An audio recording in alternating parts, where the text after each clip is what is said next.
Alright guys, gonna test the audio real quick and we're gonna get after it. Alright, testing. Let's see. Alright guys. Sick. Gonna test the audio real quick and we're gonna get after it. Alright. Real quick and we're gonna get after it. Let's get it.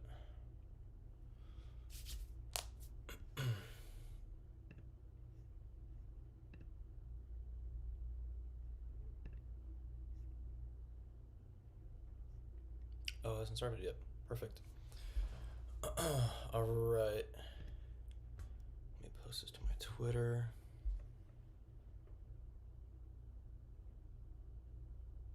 Let me get this chat out of the way.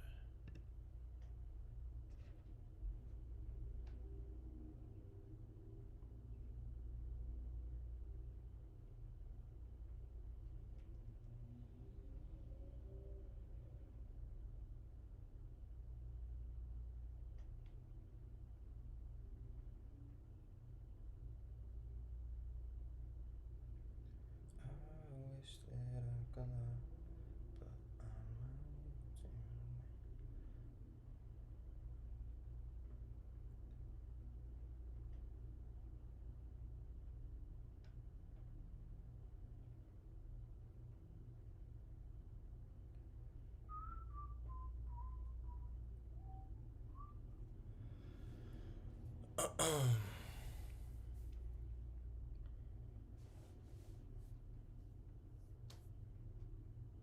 Morning.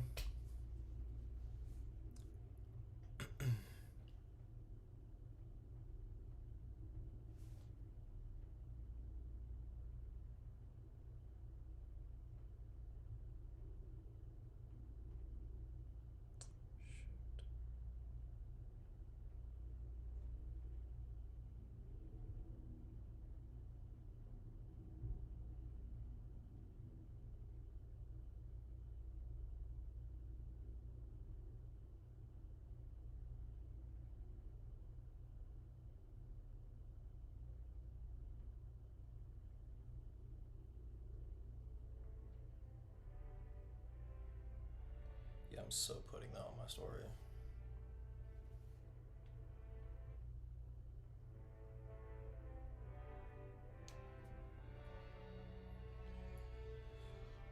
I don't care if I sound like a nerd. Lord of the Rings is so good. Like the good versus evil, bro.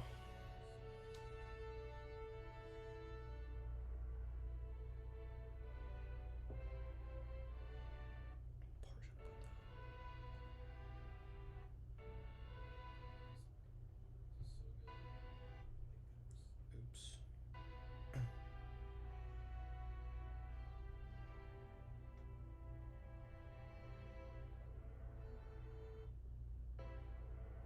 So good.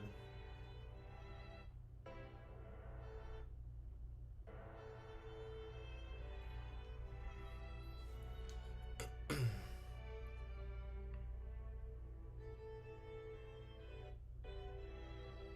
you're not following me on Instagram, go follow me at Lemreact. I've been posting more on Twitter and stuff, but Instagram is definitely the main platform that I like to use.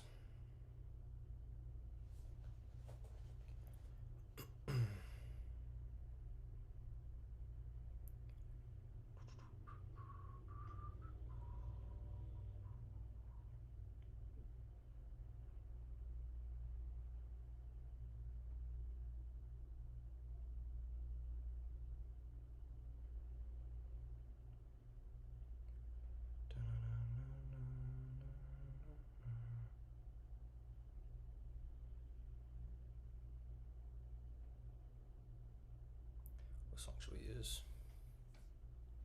UFC? What's a UFC song?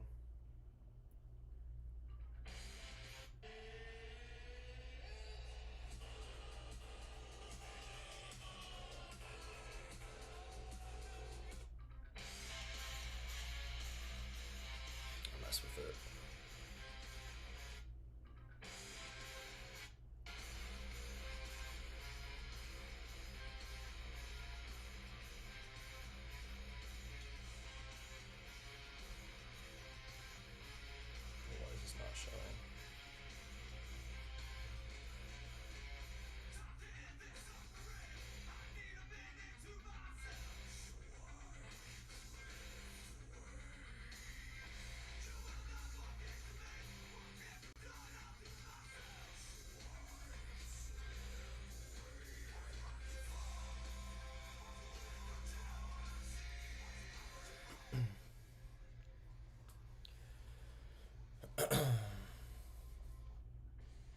Prayers for Candace and her crew against the evil elements this morning. Facts, dude. Some people are just psycho. Like, if you want to have a good argument and, like, actually bring something to the table, fine. But the majority of people that attack her, dude, are just psychotic and low IQ. They have no truth behind what they say. It's just raging.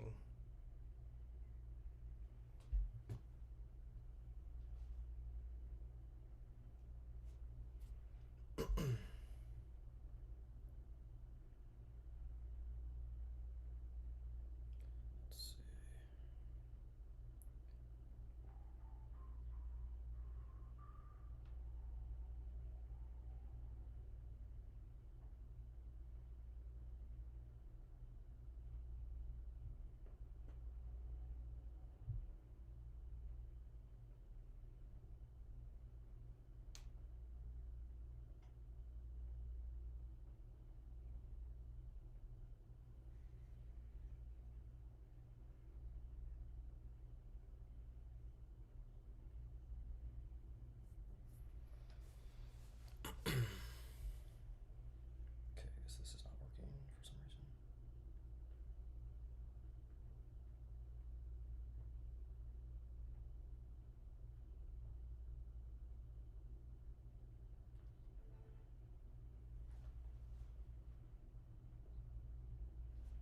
Just add this.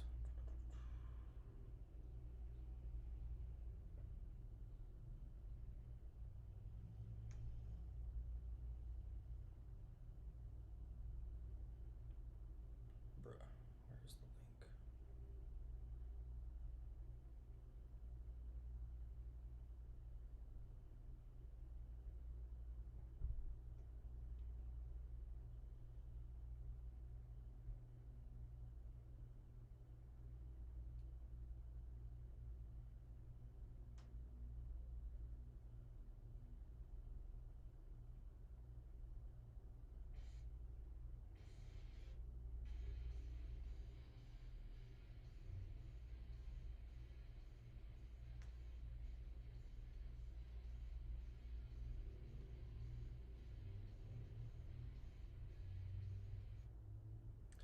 Boom, it worked.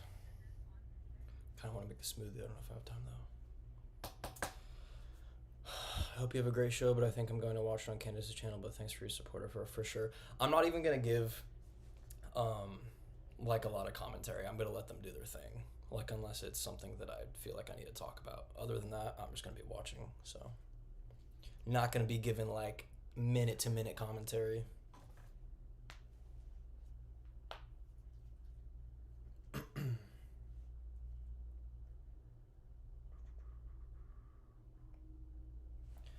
But what I said this morning was, I said, in the investigation of the assassination of Charlie Kirk, today we stand with Candace Owens against the woke right, not for entertainment, not for clips, not for selfish ambitions, but because this will be a stepping stone in the pursuit of truth.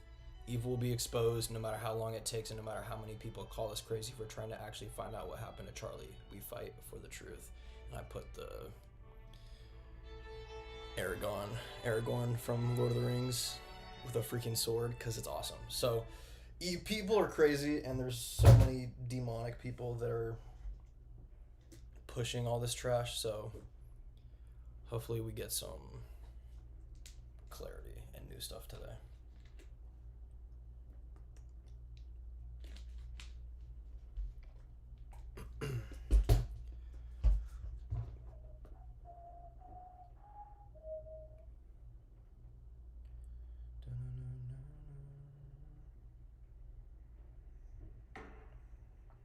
Shout out to my mom. She's also about to watch it.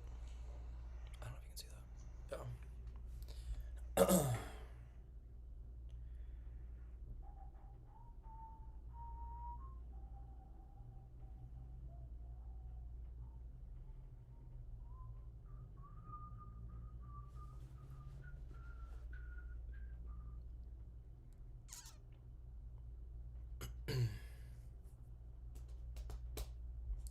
Let's see.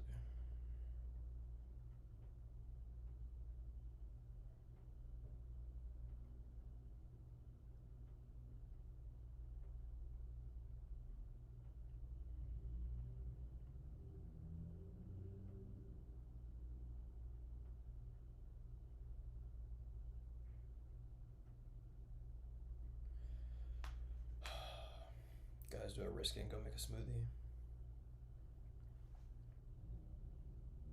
I could do it in 2 minutes. Hi Mason and all, please do connect to Candace channel on another device. Please do connect to Candace channel on another device is you are here.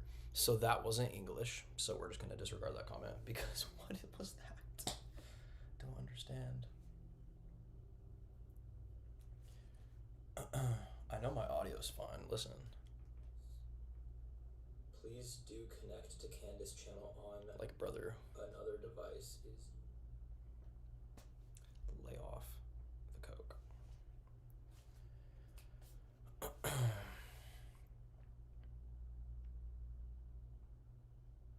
I kind of want to go make a smoothie. Should I do it? It's been 18 minutes. I think I have 2 more minutes.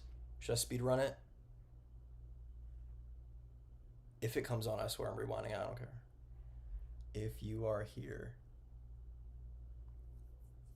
Okay, dude. Whatever that means. I'm going to make a smoothie. 3, 2, 1. I'm going.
Let's go! Tell me that wasn't the fastest smoothie run ever. That was like 2-3 minutes. Smoothie King has nothing on me. Okay. Someone said go do it. Let's freaking go. Yeah, that's the right one. Yes. Okay. Imagine if I spilled it. It'd be awful.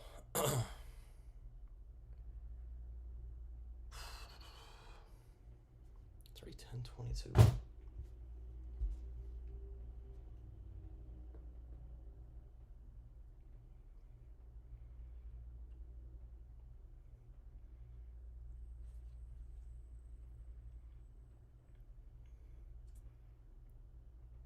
Is there a hole in the straw? No way. There's low-key a hole in this straw.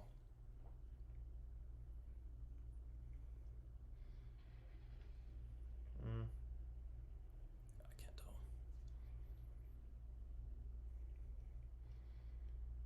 I'm gonna go get a different one.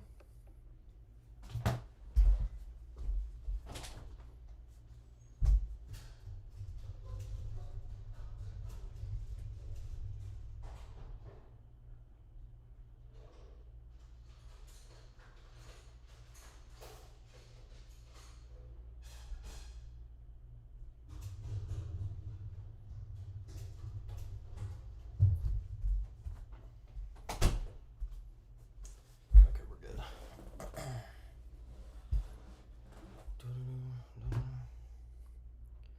Okay, wait, let me talk.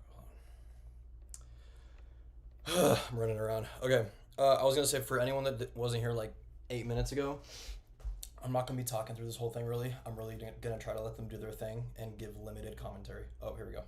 See that too. Are we live? Okay, so we're officially live.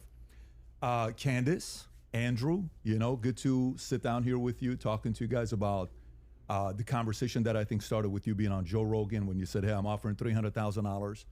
And for the audience watching this, you have to know when you see this final product, there's a lot of stuff that happens behind closed doors. There was still communication till midnight, even some of the stuff this morning. It's like you're trying to sell a company. It's the last 24 hours that the deal doesn't work out, but kudos to the both of you guys that you made it work.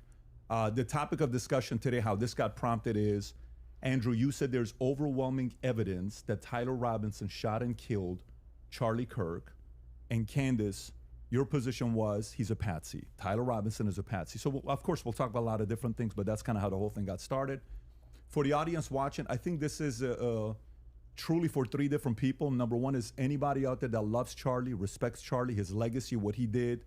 We have a lot of love and admiration for what he did. He changed the lives of many people, young men, young women. You worked with him for many years. You guys were friends. You've said a lot of good things about Charlie, respectful towards him. You guys may have disagreed on some things, but you had a lot of respect for him. The second audience is the folks out there, you, that's watching this. And so for you, you've been wanting something like this to take place, and kudos for Andrew for coming out and saying, hey, I want to have this conversation, and for Candace to accept it. So you have the ability to say, I agree, I disagree, comment, do all the stuff that you're doing online. And if you want to see more of these things, any of the three channels, subscribe to them: The Candace Show, The Crucible. I'm sure some of the people from Crucible are watching as well, and the PBD Podcast. The more you subscribe to this, the more we're able to deliver these types of conversations to you. And last but not least, it's about the two of you. My goal is to speak as little as possible. 99% of the time, it'll be you guys speaking, and the audience will be able to see it. If I jump in, just so everybody knows, on the back end, both have agreed. In the back, there's 3 people representing Andrew and 3 people representing Candace to do fact checking. So at any point, if somebody makes a claim, the other can say, can we fact check this? I can jump in and say, fact check this. Even the folks in the back can say, fact check this. So it is a very fair conversation that we're having here.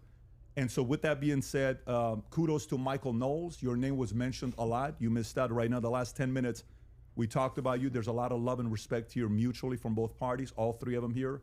And then, of course, the great Joe Rogan that started this conversation. And he also volunteered, but it ended up being this format that we have here today. So with that being said, Andrew, your claim is overwhelming evidence that Tyler Robinson killed Charlie Kirk. Opening statements, opening comments. Sure. And what I mean by overwhelming is I just find it very convincing. I think that's what most people mean when they say overwhelming evidence.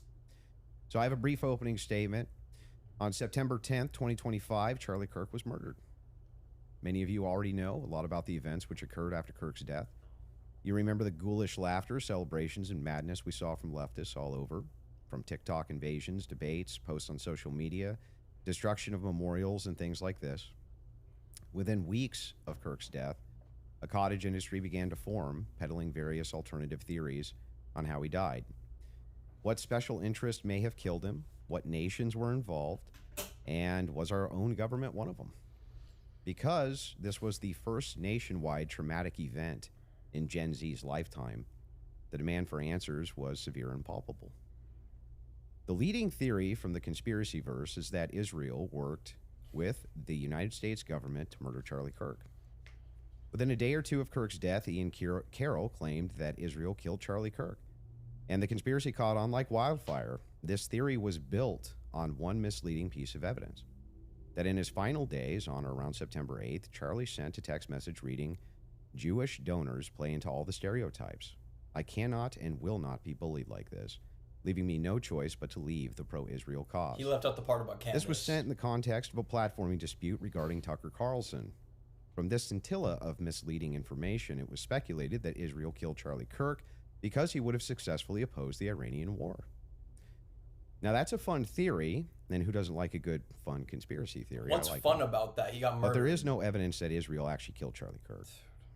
And if Candace has some, I'd like her to actually show it to me. I'm open to suggestions, but to date, there hasn't been any. There is, however, tons of evidence that a leftist killed Charlie Kirk, just as Charlie feared they would. I believe Charlie Kirk, and I have the receipts. No, I didn't have a dream where he came to me and told me that the left killed him. No, he didn't come to me a dream and say, Candace Owens betrayed him. That never happened. In fact, I don't need dreams of any kind because I hold in my possession never before seen messages from Charlie Kirk to his security team on September 9th, 2025. I'm going to share the message with you today, which is the first time this information's ever been publicly revealed. On September 9th, Charlie's security team wrote to him, "Yes, law enforcement has been fully supportive and agreed to a security plan and posture. Tomorrow's event will be covered by both my team and the campus PD.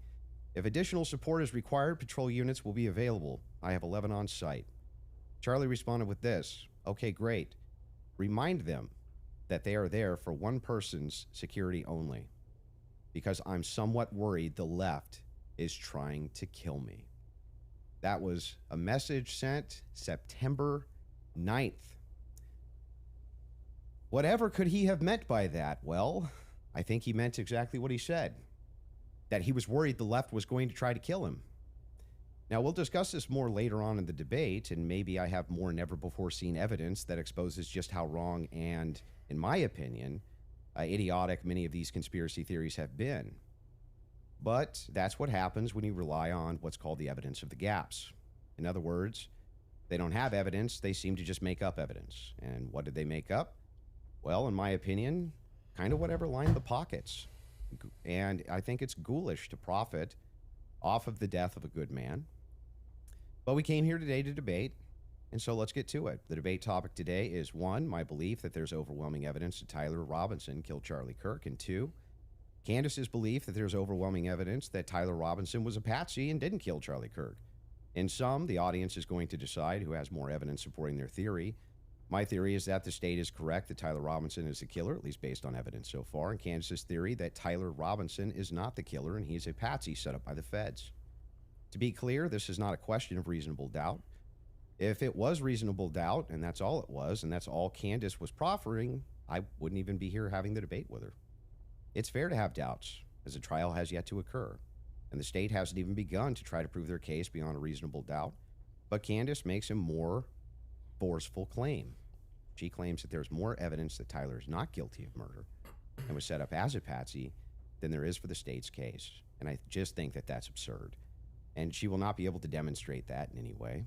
In fact, she has almost no real evidence at all of her theory, whereas my theory is supported by compelling witness testimony, physical evidence, multiple confessions, all of which are independently compelling, but which are even more convincing as each piece of evidence corroborates the others.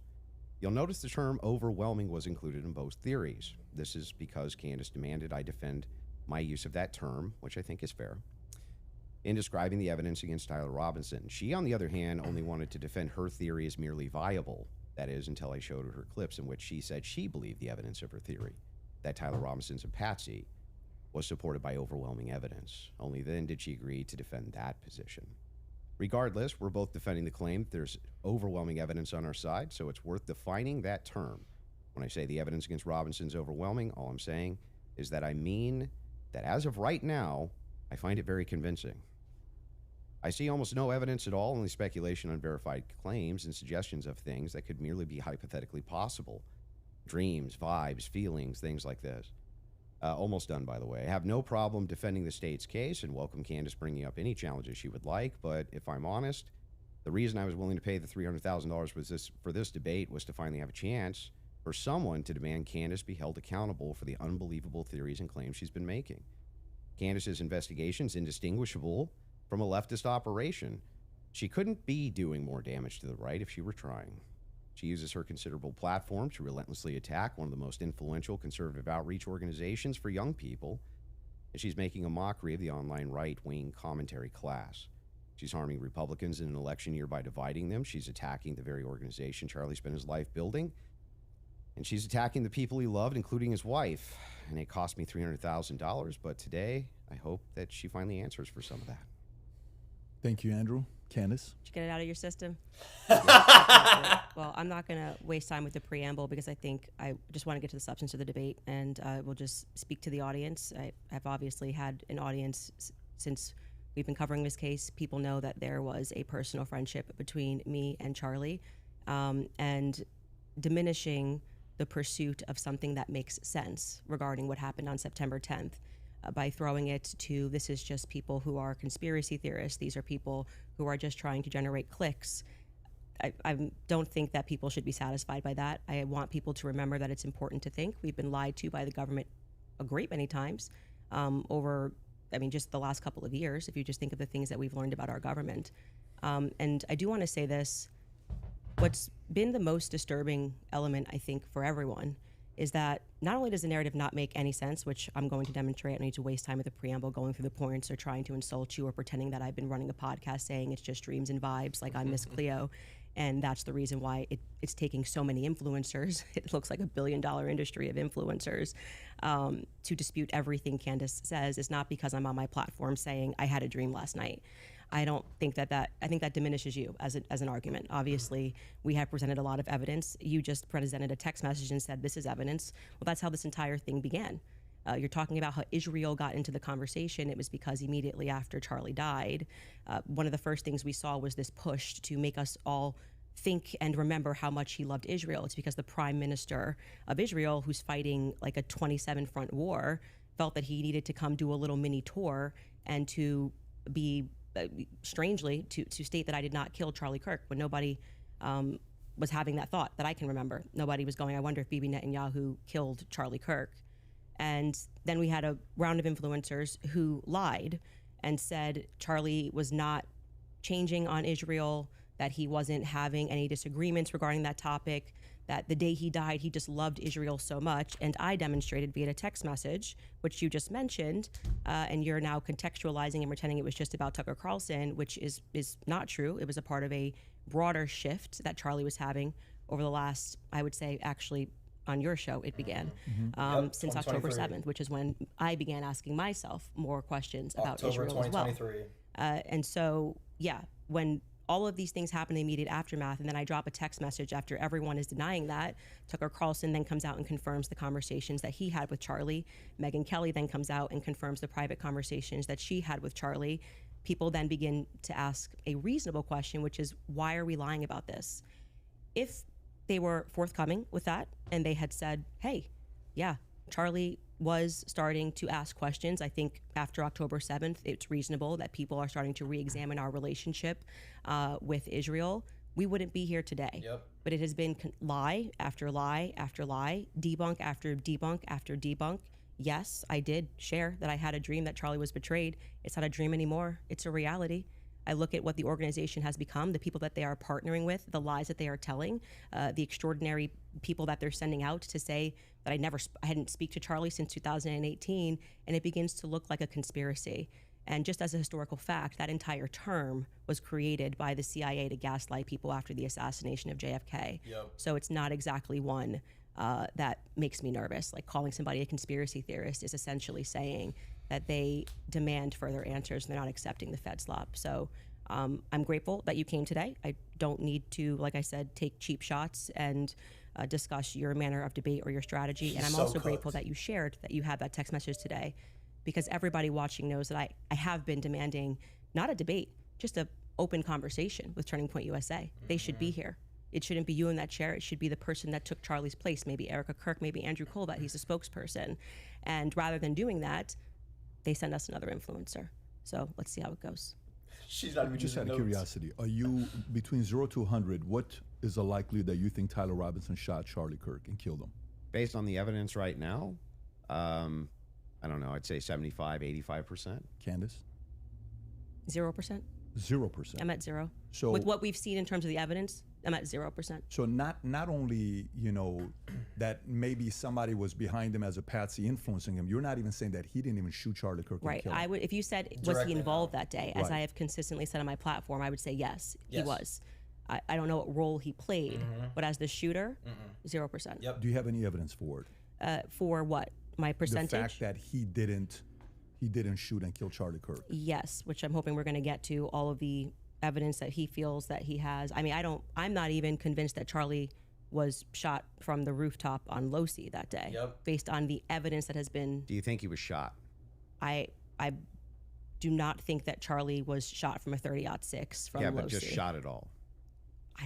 I don't know. I think that a projectile hit Charlie, and I'm open to other people's presentations, but I have not seen any compelling evidence that Charlie was shot by a 30-06. Can we see maybe if we're going to have an olive branch to each other, if maybe we can establish what we consider the facts of the case to be first? Yeah, sure. Okay. So you're not sure if he was actually shot.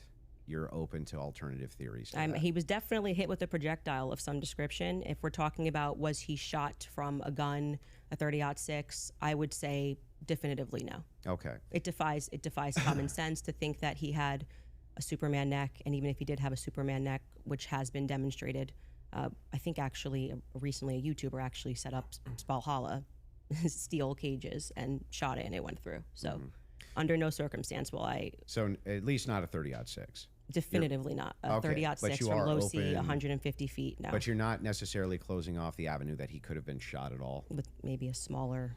Smaller caliber. Yeah. Okay. And then there's some things that I'm going to make concessions on that I do think we need more answers on, and I'm fine with that. And we can get to those things as well. The other thing is in the timeline, one of the things that we dispute, I think, on the timeline is that you think that Robinson drove hours away to a steakhouse in Yes. the timeline. Is that correct? Yes, Okay. And what's the compelling evidence that you think you have there? I spoke to the owner of the restaurant, So diligent. and I have seen the receipt. I know the conversation that I had, and I think it's enough that it will be presented. Obviously, if this goes to trial, but yes, I do believe that he was in Panguitch, which is near his grandparents' home. Did he give you an unedited copy of that receipt? I have seen an unedited copy of that receipt. It was not given to me from the owner. But I want to, before we get into like all the timeline stuff, I want to address what you think is evidence so we can keep this on par with what your claim is. Since Well, I think that that's a piece of evidence that's in dispute, and that's why I'm. yeah, but because if we're not trying to get establishing to the whether there's timeline- overwhelming evidence that Tyler Robinson did this. Yeah, So if you whether want to then use starting the first, with if you want to use the first part of that for the yeah, internal critique, yeah, for you, we that's should go fine. over the actual Okay, evidence that so we feel. The first reason that I think it's compelling evidence is that Tyler Robinson's rifle was found near the crime scene. So I would consider that to be very good evidence. And also the fact of the matter is that I dispute this claim that a 30-06 could not have made this wound. I think that that's absurd. 150 grain Remington core lock absolutely could shatter when it hits the neck of any human being. When you say that there's some steel neck and it's a smaller caliber, you have to make a counter explanation. Why wouldn't a smaller caliber also go through bone? It could. I didn't say it can't. Right, exactly. So if that's the case, then ammunition is going to be the critical key here. And if we have frangible ammunition, which we do in this case, a flex tip round, well, I'm sorry, not a flex tip, a soft point round from a 150 grain Remington core lock, that's just a small jacket that goes around the actual lead piece. This thing could have split apart in air for all we know, but definitely upon impact. And we have the medical examiner who confirms this in a summary. And my team can bring that up, the summarization, which means he would have to be a part of some kind of conspiracy as well. Okay, so just to start with your point about saying that the gun was found near him, near Losi Center, or I guess off in the woods. That gun, did you watch the testimony? Did you? Did I you watch the preliminary we hearing? covered it live. Yeah. Okay, so forgetting what the summary of the medical report was, did you watch the testimony that was given by the Caitlin Oliver, the ATF woman, Samantha Carner, any of those people who went into the science of Yes, I recall. You're talking about the bullet when they- analysis? Yeah, when they went into the DNA. Okay, so that's kind of the most relevant part. Okay. I'm not denying, I've never denied on my platform or anywhere else that a gun owned by Tyler Robinson was found near the crime scene, right? That Okay. doesn't remove if you think somebody set up as a patsy, you could take a gun out of this room right now and you could walk out and plant it in the woods near a crime scene. I That's agree. not convincing evidence to I me. concur with the fact that that's a possibility. So that you logically possible. you I think have said on a platform that you were a gunsmith. Mhm. Okay, and for how many years? many years. For many years. You also said that you were an Army sniper. I wasn't a sniper in the Army, Okay. and I never said that. by the Sorry, your wife tweeted that you were an Army sniper. way. Yeah, I don't know. Like 15 years ago, she said something. Does it She said change that 15 years later? She said that it was colloquial. So I Army don't- sniper is a colloquial term? Yeah, I was never an Army sniper. Okay. What did you do in the Army? Did you teach this? Then I corrected it and said you taught rifles in the Army? No, I didn't teach rifle. No, I taught rifles as a private citizen. So what'd you do in the army? Okay. And I was an NRA instructor for many Okay. years So, alongside my gun shop. As with your expertise, when she gave testimony on the stand, Samantha Carner, that there was dust and there was debris that was found in the gun barrel. Yep.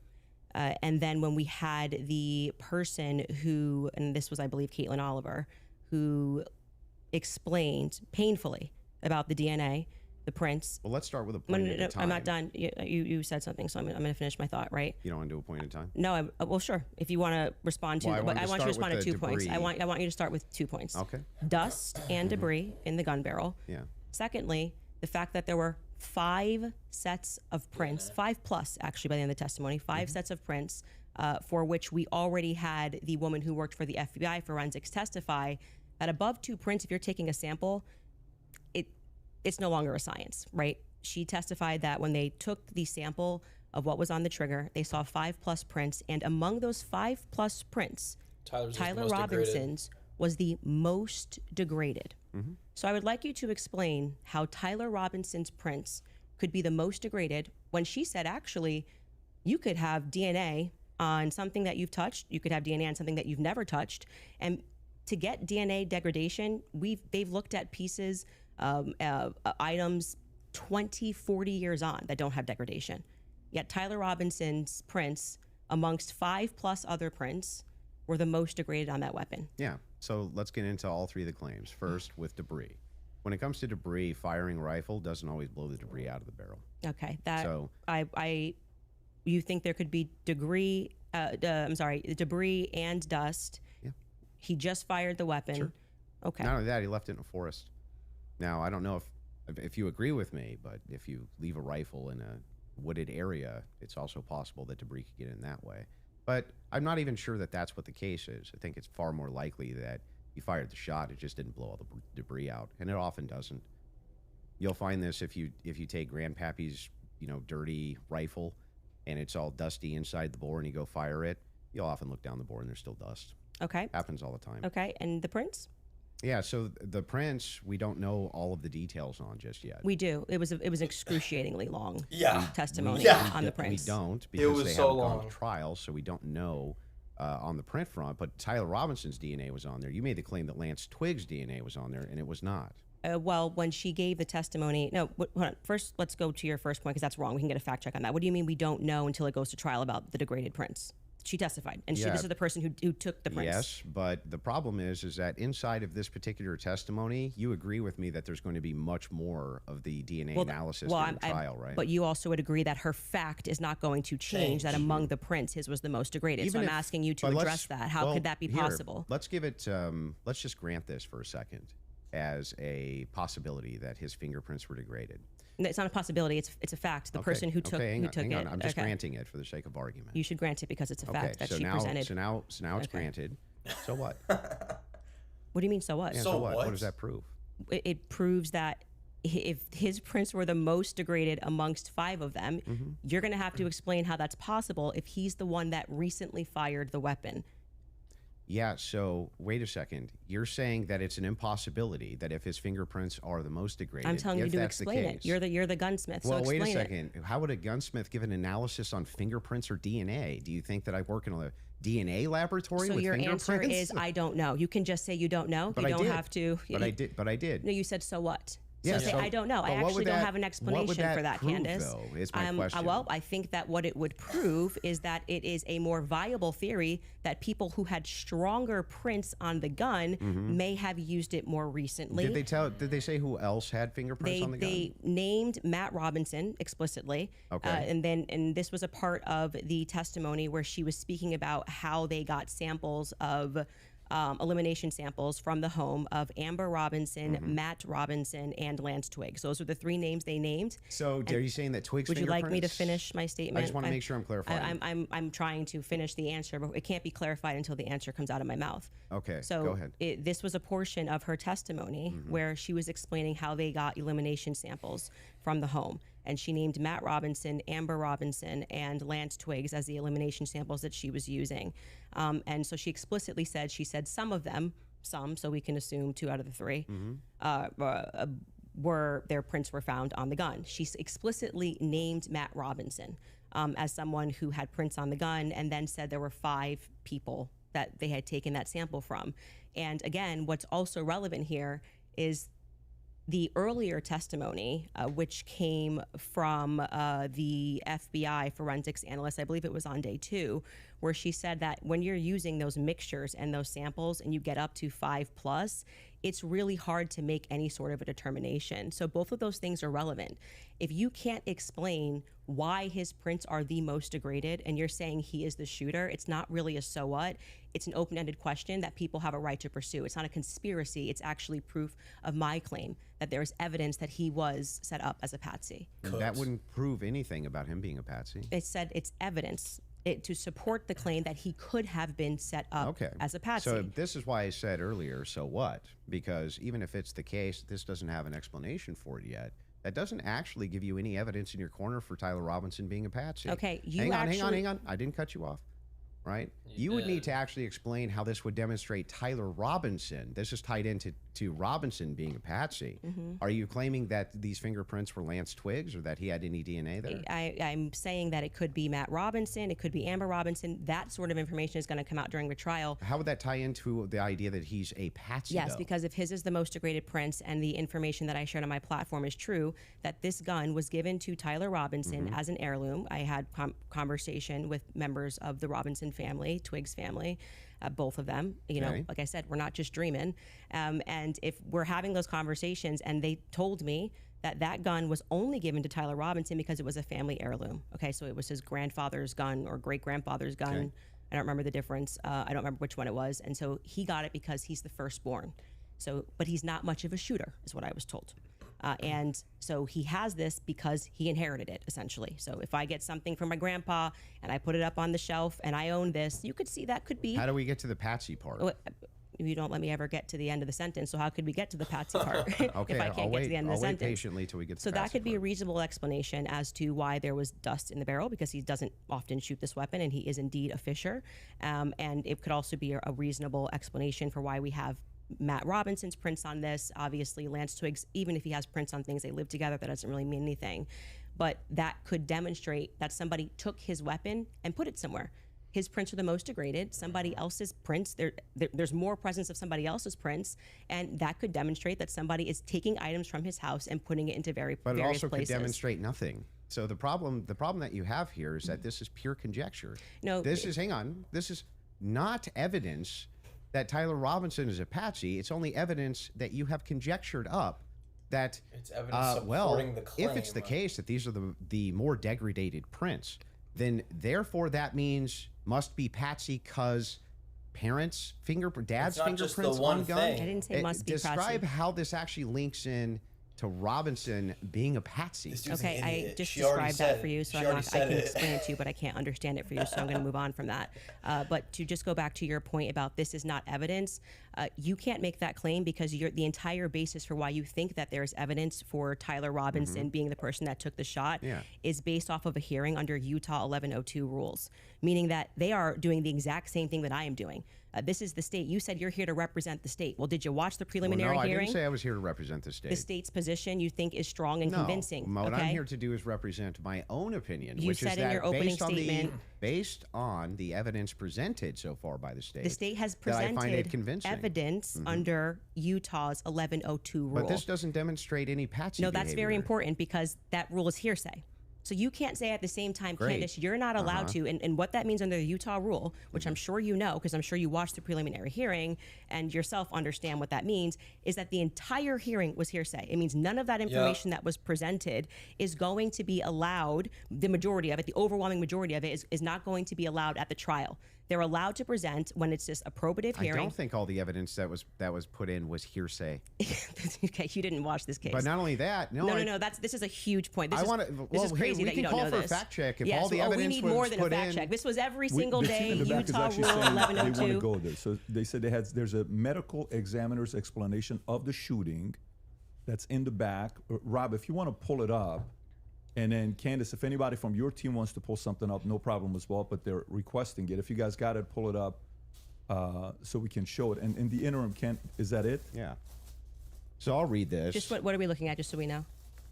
Yeah, so this says the bullet, or at least part of it, sequentially perforated the interior left of Mr. Kirk's neck, strap muscles of the left side of the neck. This is a summary, by the way. Left common cartoid on the left internal external jugular veins. The bullet also obliterated the left side C27 vertebrae, transacted the cervical spinal cord. Medical examiner observed a significant portion of Kirk's cervical spinal cord was traumatically absent. Mr. Kirk suffered from other severe injuries, including bilateral, apical, and posterior intercostal hemorrhages, pulmonary, apical hemorrhages, multiple disruptions to the thyroid, et cetera, et cetera. So the summary of the examination is that he was shot. Okay. That was what they were pulling that up for. Okay, and I'm not disputing that he could have been hit with a projectile. We're not disputing that, so I don't know why this was brought up as a fact check. Could you bring up 1102 Utah rule? Because this is an unbelievable point that you're making by saying that I am not allowed to infer off of evidence. You can infer. I'm trying to follow the inference. But your entire reason, like you asserted that you believe there's overwhelming evidence on the basis of what we saw in the preliminary hearing. The entire preliminary hearing was hearsay. Yeah, I'm fine with your inferences. But no, you just literally said I couldn't do that. Yes, I can. No, I didn't. I'm just saying from your inference, how do we get to Patsy? This is how you got to Shooter. The Tyler Robinson did it No, the same no, way no, that I you didn't got to get to Tyler just Robinson. Shooter from that. Yes, you did. You again, this is something important, so we should pull up a fact check about what the 1102 Utah, and under their constitution, for the sake of a preliminary hearing, they do not have to have hard evidence. They don't have to put people on the trial. I agree, they swear don't them have in. to. But no, that's why the entire hearing was basically hearsay. Officer Bagley But was not saying all of it, like I said. the overwhelming And majority. again, no dispute. Outside of the one But that you don't want to give. Please don't cut me off. Though. Outside of that is what's in dispute. It means not. that your entire brand of saying you don't have evidence falls apart when the entire preliminary hearing is based off of hearsay. In fact, Lance's testimony before they had about an hour debate. Actually, maybe it was more than an hour debate before he sat, and they said this is not going to be allowed. You wouldn't even be allowed to do this. We'd be able to cross-examine him. The questions that they're asking Lance are all leading. And what did he say? Well, I'm the magistrate under Utah Constitution. 1102. It is my job to allow all of this so we can see if the state has enough here that we can then move to a trial, which will then. They would not allow this stuff. They would say we get to cross-examine Lance. Lance But just you're can't arguing willy-nilly things I'm say. not disputing. But the entire substance of your argument is that people can't infer off of evidence. No, That's what you're saying it's to not. me. When you say Candace, Here, you I'll can't give you talk the about the degraded argument prince, which is a now. fact. Yeah, I'm not and then saying infer that. off of that Didn't say that. Tyler could have been a patsy. You're just telling making stuff up. So I'm here's not what the making stuff position up. is. I'm I'm not asking making stuff this. up. But I'm I have Rule saying 1102 that ready I if you think wanna you. read Let's it. pull that up. Let's Pull pull up that up. I'm 1102. doing From the exactly what the inference. state did. I Okay. am looking at a piece of evidence, and I am saying. But you're not showing me how you get there Can you from the describe to the inference. audience what Yes. Rule 1102 So means? just so everybody who's watching this at home understands what I'm saying, even if he doesn't. What Andrew is arguing is that I don't have the right to extrapolate from Never a made that fact argument. like Just making it up. Just purely making it up. I'm asking based on Andrew, based on can I your show my evidence? You just inference. showed yours. Reliable hearsay. You'll get a chance. Reliable hearsay in criminal preliminary examinations. The entire preliminary hearing that you just saw was on the basis of reliable hearsay. And what that means essentially is the people who are making the statements can just say, Patrick told me that he did this on Monday. Patrick's not here, and that is, they can allow that into the hearing. That's just because it's just meant to be probative. And so it's the state saying, here's what we have inferred. So you are allowed to take a piece of evidence, and then you are allowed to infer off of that evidence, okay? Case in point, that's a demonstration that's a demonstration of what I just did. I said the prints were the most degraded off of Tyler Robinson. And from that, what I am inferring is that it's plausible that Tyler Robinson was set up. That doesn't. That's the point in contention. That's not a point in contention. That's the point in contention. It's not a point in contention. If you're saying it's a point, it is the point in contention. It's not the point in contention. I'm telling you that was what the entire hearing allowed for. So the evidence that he is describing, we're asking you that now. he is using to argue his case, is all based on inference, not fact. Great. Inference, not fact. So what they are inferring off of the facts.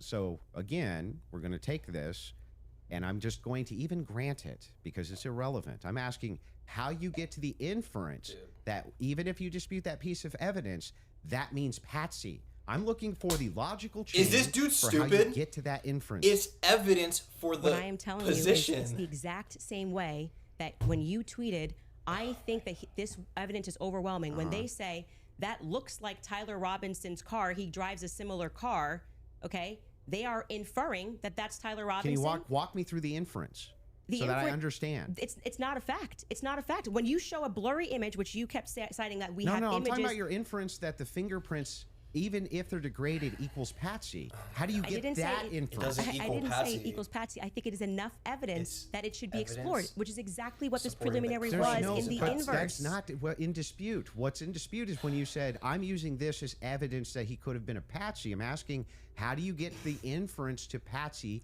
from that? Why is Because it what I am saying is that it shows that somebody else had more DNA presence on that gun than Tyler Robinson did. So it is plausible, which is all they're doing. They're presenting plausibility based off of the facts, okay?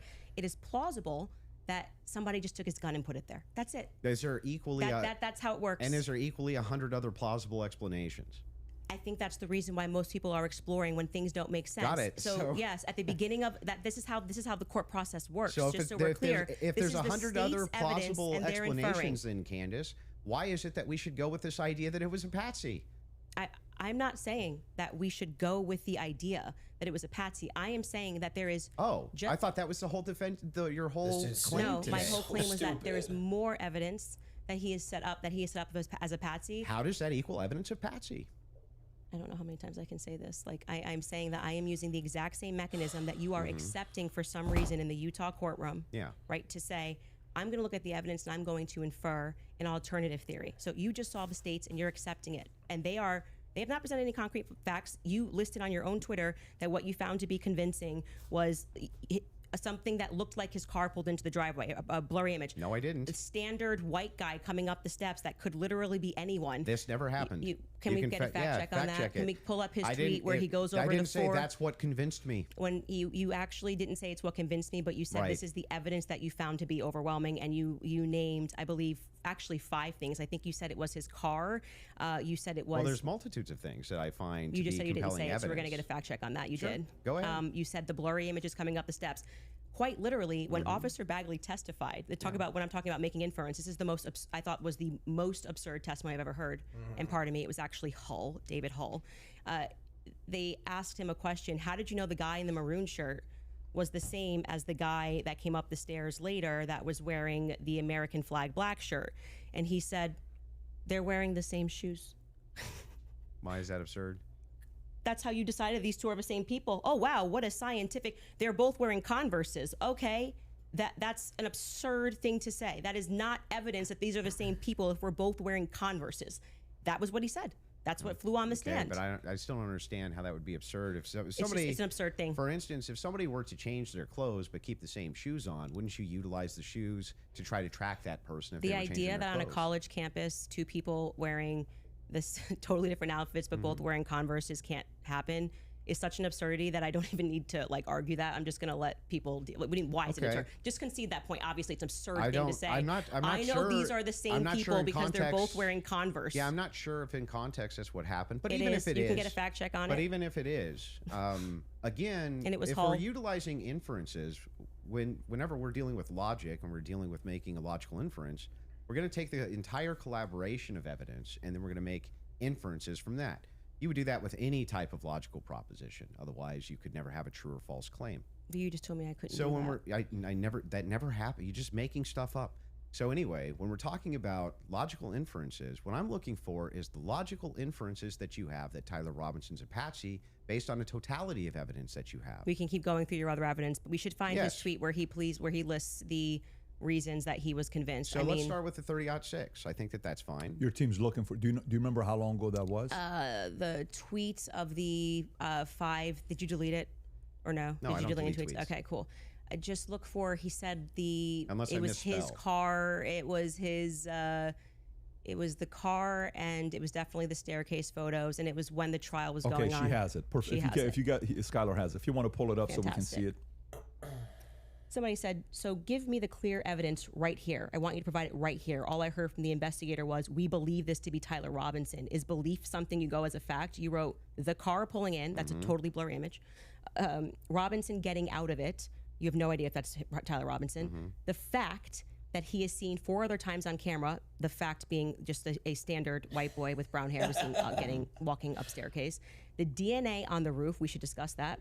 And on the screwdriver that he left behind, it's overwhelming, man. Yeah, but that's not an exhaustive list. Well, just so we're clear, you did tweet it. But it's not an exhaustive. Yeah, well, but just you 5 said seconds ago, you should concede. You said I only said this one thing and said that was overwhelming, actually.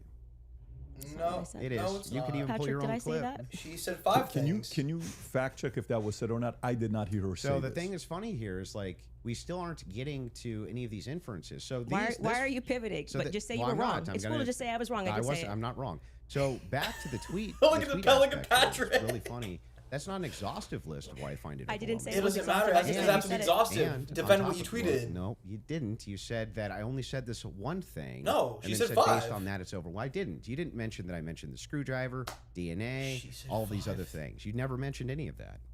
So no, you're actually incorrect there. But on top of that, moving over to the actual evidence itself. Are you? Yes, I'm okay. Anyway, back I to wasn't the gonna ask evidence if you're itself. okay. Yes, Actually, I'm I'm fine. glad you're asserting that you're okay. But- I wasn't worried about your health. I'm just but saying back that to I just this. said you tweeted this. You said no, I didn't. We got a fact check, and now you're like just gonna gaslight me and pretend that I There's said no gaslighting. it wasn't exhaustive. I never said that. I just said you did say this. Zero gaslighting. I didn't say you couldn't have said more, Yeah. but I would like to address what I mean, you this said is in your that tweet. time. If this is how you want to spend it interrogating my position, you can do it that way. I'm just addressing what you asserted Mm-hmm. on your Twitter was like the hard evidence that convinced you was overwhelming. That's literally That's your debate not what claim. you said. Oh my god. That's not actually, in fact, what happened in that exchange. I was here for it. So what's your position here? Yeah, so my position is that based on all of the evidence, which has been demonstrated, at least all the evidence to my knowledge, that I am actually not seeing anything that's compelling as an alternative theory. I'm not seeing anything which is convincing me of something otherwise than what the state is presenting as evidence. That's my position, if Okay. that's what you're asking me. So just going back to what you did actually tweet, is it fair to for me to ask questions about that? That's Is that the evidence. only tweet you're going to ask me about? Well, we're addressing your claim that the evidence is overwhelming, and this is a tweet where you listed what you felt was overwhelming. I think that's fair, but not right? I feel like sure, that's fair. but not exhaustive, just so you know. No, And I no never one said said it was exhaustive. Go even though ahead. you said I did. Sure, whatever you want. But yeah, so going back to that, all of that. As Someone you on my say chat to said, me, "Is he drunk?" Well, Candace, why are you addressing and making inferences off of the testimony? No, I of- never asked you why. You're making inferences. I asked you how, with the inference you made, you got to the conclusion. Okay, so I would like to know how you got to the conclusion, and I'm just going to throw it right back at you because Yeah, for some that's reason fair. you permit yourself to do it, and that's what I'm demonstrating is that you permit yourself to do it, Mm-hmm. and then you say when I do it, it's a conspiracy, right? No. How are you able to infer off of blurry staircase images that is Tyler Robinson? Yeah, so in that particular case, what you do is you take that evidence, you combine it with other evidence. So it's not just that Tyler Robinson is seen in the staircase. Why are you calling him Tyler Robinson in the staircase? That's what I want to get to. Yeah, because, I mean, we'll just use this. If you don't agree that that's Tyler Robinson, then you would just have to humor me. I think it is, so I'm using the name. But why do you think it is? Because you make everybody, you that's call them literally conspiracy what I'm trying theorists. to explain to you. Okay. So if you're asking for my inference why I think it's Tyler Robinson, is because, A, Tyler Robinson said in his text messages, you'll be able to see me on security footage at the campus. Said it in his own messages. On top of that, Twigs, yes, you can pull them up if you want to fact check that. He did say. On Yeah, top I would. of I'm that, sorry. I actually think I really did miss that. I'm not saying you're wrong. I don't remember him saying you're going to see me in. I'm in paraphrasing, Can but we it was pull that close up? to Yeah, it. If I you don't- may I feel- have I it, think if you And by that's the have not it, way, pull it up. Twigs himself said that he You're had going to see me some on the staircase. Maybe a tiny bit of doubt, but it sure looked like Tyler Robinson inside of this various surveillance footage that he saw. So Lance, sorry.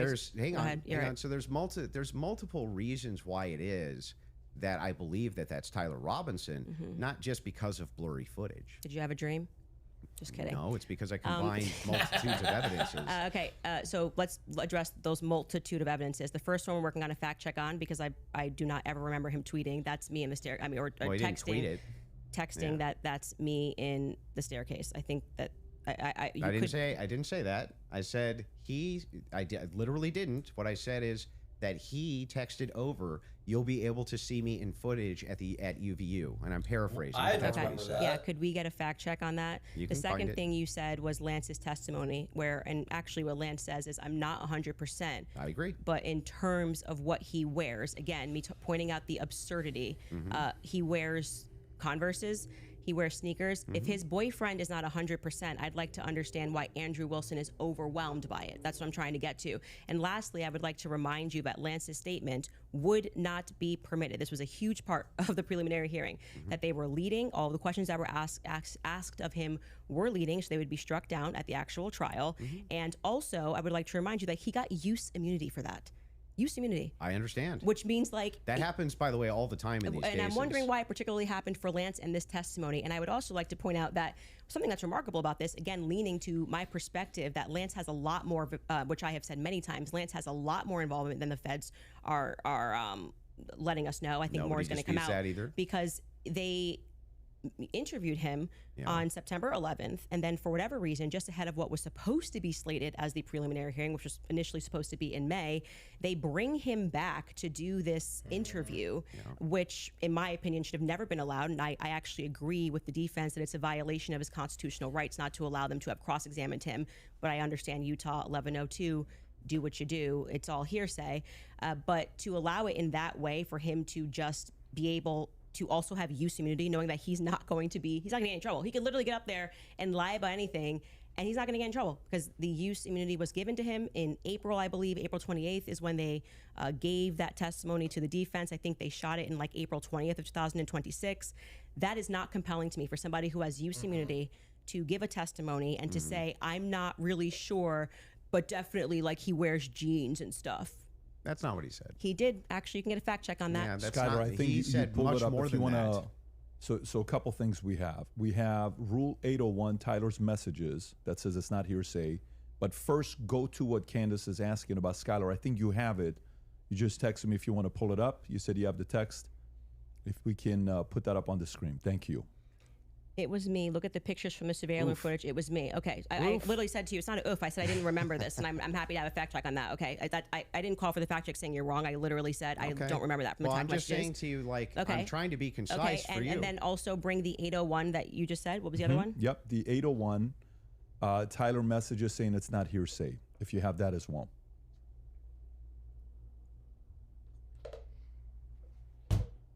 There you go. Wait, what are we saying is not hearsay? I thought Statements you said that the are not messages. hearsay. A statement that meets the following conditions is not hearsay. It was hearsay. They said it in the trial. Hang on. Okay. Okay.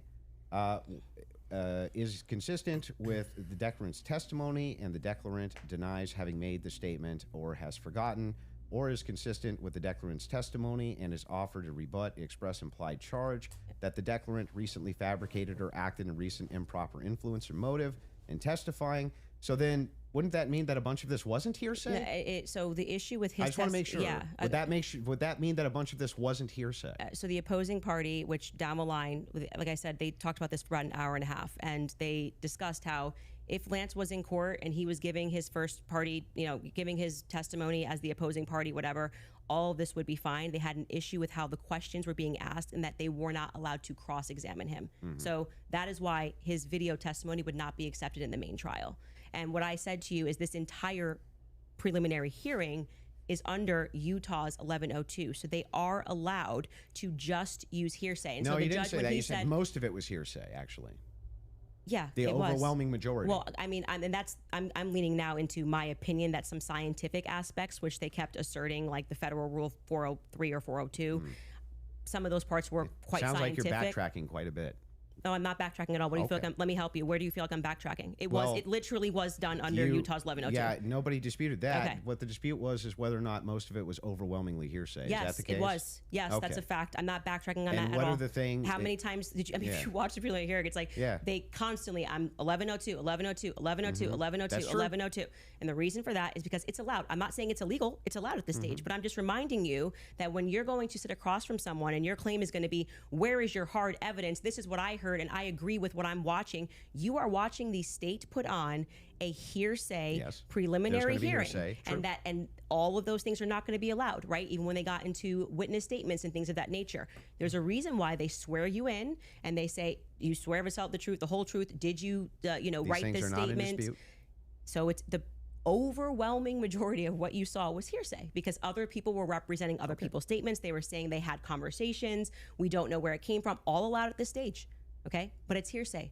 So it But doesn't. even a lot of that stuff may not fall under hearsay, under what we just read, right? But the evidence that you're speaking about, like when you're just when you say that we're going off vibes, you don't know Tyler Robinson, okay? His boyfriend is not 100% it was him. So I'm going back to your points that you made that this was overwhelming evidence for you. That doesn't make sense to me. Well, overwhelming just You means can't convincing. consider another option that there Well, could have been hang another on. Do you white agree guy with me wearing that Converses on campus. Yeah, do you agree with me that I said that what overwhelming means to me is that It's more than just convincing. very convincing. Overwhelming Yeah, is. and I find it to be completely unconvincing. And that's fair. I Because understand that I you looked can at those find- blurry photos Yeah. that they presented and said, your statement on right now is that Yeah. he's wearing Converses and he also like that's just But crazy these aren't to me. the evidences that I find the most convincing. Well, you said that in your Twitter, that's not the only thing I've ever said on my Twitter about this case. right? But the question that was asked of you was pretty direct, Yeah. right? What And did you and find this to is be? not an exhaustive list of all the things Well, that that's I not find what you said in the convincing. tweet. You can tweet longer too. It's not like we're limited now to 240 So, characters anymore. wait, so anything that I tweet and all other tweets that I've ever made are now excluded because I used the word overwhelming in this one. Well, they even wanted- though all of this information I've said so publicly over and over and over again is what informs my position for why I'm convinced on the case. That's bizarre to me. I feel like this is Andrew versus Andrew. Somebody asked you a question. What are the points that you find to be the most overwhelming? And you answered. You mean and from that day, from that particular day of the hearing that I was responding to? Okay, this is something you find to be more overwhelming? Let me ask you that question. yes, Okay, that's what do I you? was Okay, saying, go ahead. yes. Go on. What do you find to be So- more overwhelming? Yeah. What so- else Can we do is this? there? Do we want to get into it, or do we want to do a quick ad break? Are you guys good to keep going, or I'm fine to keep going, but we can would also. you like to take yeah. a quick break? Doesn't or matter to me either If way. we're going into a different topic, that may be another 30 minutes, 40 minutes. I don't want to stop you Yeah, guys in the middle let's of it. end So it what on would you what like you to find do? to be more overwhelming. Yeah. So if we're for me, it's the confessions, the text messages, all of that is what I consider to be, from my The opinion, text that's the most messages, convincing bro. for me. Okay, we Wow. should discuss the text message confessions when we get back, if you'd like to. Okay. I think that's a good idea. Folks, we're going to take a quick ad break. We will be back in 3.5 minutes. Thank you. Wow. All right, you guys, for nearly 2,000 years, Christians have lived continuously in a small village just outside of Jerusalem called Taipei. They remained through the Roman Empire, the Crusades, the Ottoman Empire, and countless changes of power. Today, that Christian presence is in serious danger. One father in the West Bank put it simply. He said, quote, "I don't want to leave. My family is buried here. My church is here." In Taipei, the church is more than a place of worship. It's a school, a medical clinic, a food distribution center, and a safe gathering place for families. When the church can no longer serve the community, families begin to leave, and a living Christian presence in the Holy Land begins to disappear. But you can help. Just $35 provides a full day of protection and support for vulnerable Christian families, and $83 a month can help sustain that protection throughout the month. I support the Vulnerable People Project because 93% of every donated dollar goes directly toward protecting vulnerable families and communities on the ground. If preserving a living Christian presence in the Holy Land matters to you, visit vulnerablepeopleproject.com. Again, that's vulnerablepeopleproject.com. All right, you guys, do you feel like you're working harder than ever but still falling behind every month? Between grocery prices, bills, and credit card debt growing, it can feel impossible to get ahead. Minimum payments aren't designed to get you out of debt. They're designed to actually keep you stuck. But PDS Debt can help. They can reduce up to half of what you owe on credit cards, personal loans, and medical bills, and it starts with a free 30-second assessment at pdsdebt.com/Candace. Stop juggling multiple payments and get one lower monthly payment. The savings begin the day that you complete the quick assessment. If you're carrying any balance on your credit cards, it's costing you money every single day. There's no minimum credit score that's required. PDS Debt is the top-rated company in the industry with thousands of 5-star reviews and an A+ rating on the BBB. So get your free 30-second personalized assessment today at pdsdebt.com/Candace. Again, that's pdsdebt.com/Candace. I also want to tell you guys about the Wellness Company because by now you've probably heard that there is an explosive outbreak in the U.S. this summer. More than 18,000 confirmed and suspected cases of cyclosporiasis have now been nationwide, and Michigan health officials have confirmed the first 2 United States deaths associated with that outbreak. The CDC says the illness is caused by cyclospora, a microscopic parasite commonly spread through contaminated fresh produce. It can cause severe stomach cramps, nausea, fatigue, and other debilitating symptoms.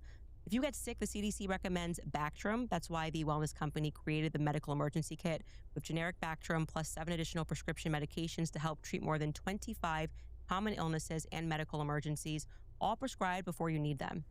Getting your kit is simple. You complete a secure online medical questionnaire. If it's approved by a licensed physician, your kit ships directly to your door. So don't wait until you're sick. I think to Gary wish would that do you better. were prepared. I don't think Visit absolutely not. I do not think twc.health/Candace and use code Candace at checkout to save up to $45 off plus free shipping. That's twc.health/Candace. Kits are available for United States residents only.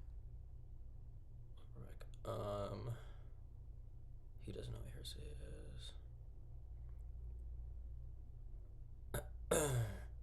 Yeah, the thing is too, so because Real America's Voice talked about the text messages that Andrew read that Charlie said, "Oh, I think the left is gonna kill me." Andrew got those text messages from Andrew and Blake or whoever in Turning Point, because how else would he get that? So, and they didn't even show the texts, if I'm remembering correctly. I think he just said that. So why would we believe what they have to say, and why would that be not said until just now?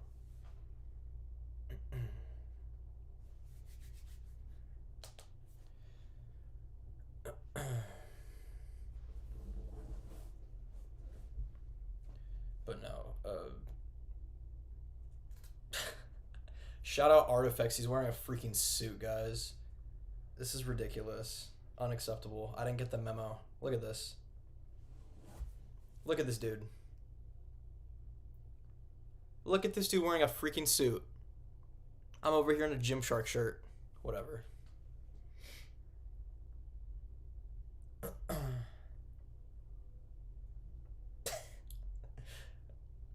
That's actually pretty cool, I'm not gonna lie.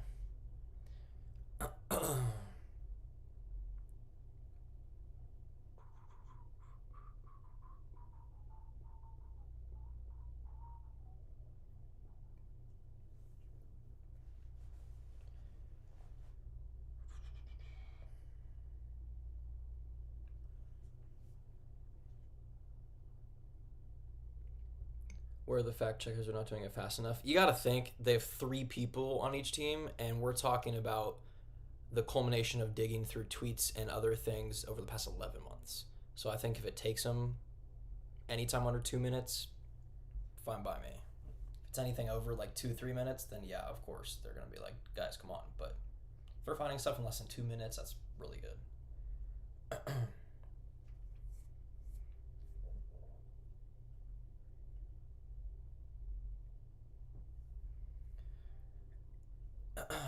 Angie Wilson Flores said, "I'm still in my nightgown, LMAO." Angie, it's 11 a.m. Come on, let's go do some push-ups. Just kidding. I don't know if you're like 70 or something. If you're not, actually, you know what? Do push-ups anyways. They're good for you.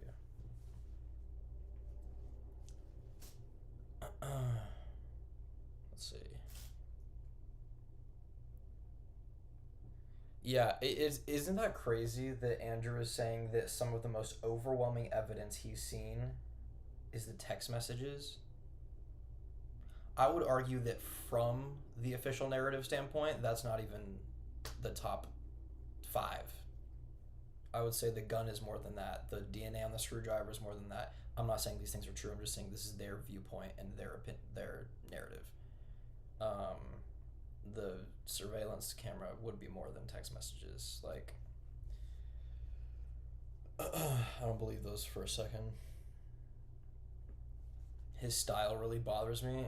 I mean, he's definitely holding himself back because you got to think about this. He's used to debating OnlyFans hoes, bro. Like, that's his main thing he does. I'm not even joking when I say this. Like, I've seen clips from his stuff for years, and this dude got famous and got followers off of debating sex workers. And that's not hard to do. You just claim the moral high ground and say you shouldn't sell your body naked on the internet. Like, wow. You're so smart and intellectual. Like, no, dude. So, he's just a low testosterone beta male that's doing this for views. And he's not going to be able to keep up with Candace, dude. He's not going to be able to do it. He's trying to act all professional, but deep down, he's a degenerate person who's married to another degenerate person. Super simple. Yeah, and his opening statement, he was like, and this, and Charlie, and we cared about him, so was this, and then Candace is like, yeah, that's not true. Like, what are you talking about? Like, no notes. So I'm just like, it was funny. It's overwhelming to me that he has the audacity to even do this with Candace facts. Him saying there would be dust and debris in a barrel is ridiculous. Yeah, it's not him saying like, oh, it's like the possibility. It's that he's so adamant about her being wrong. He's like, duh, like what? No, it's not like duh. It's more likely than not, if you're gonna fire a weapon, there's not gonna be dust in there. Just saying.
Okay, we're back. Fantastic.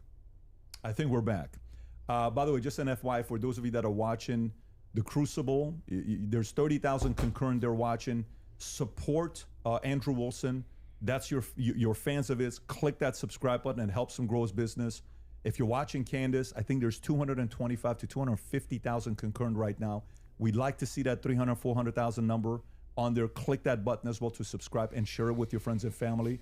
And if you're watching it on PBD Podcast, do the same there as well. This allows us to have more conversations like this. The mainstream media hates the fact that we're having these conversations right now. Just so you know, they want to control it. This is free for all. This is what's best for the audience. That's why we like freedom of speech. Having said that, let's go back into the text conversation you were having, right? Okay. Let's stay there, and then we'll go into the cross-examination stuff in about 30 minutes. Okay, that sounds fair.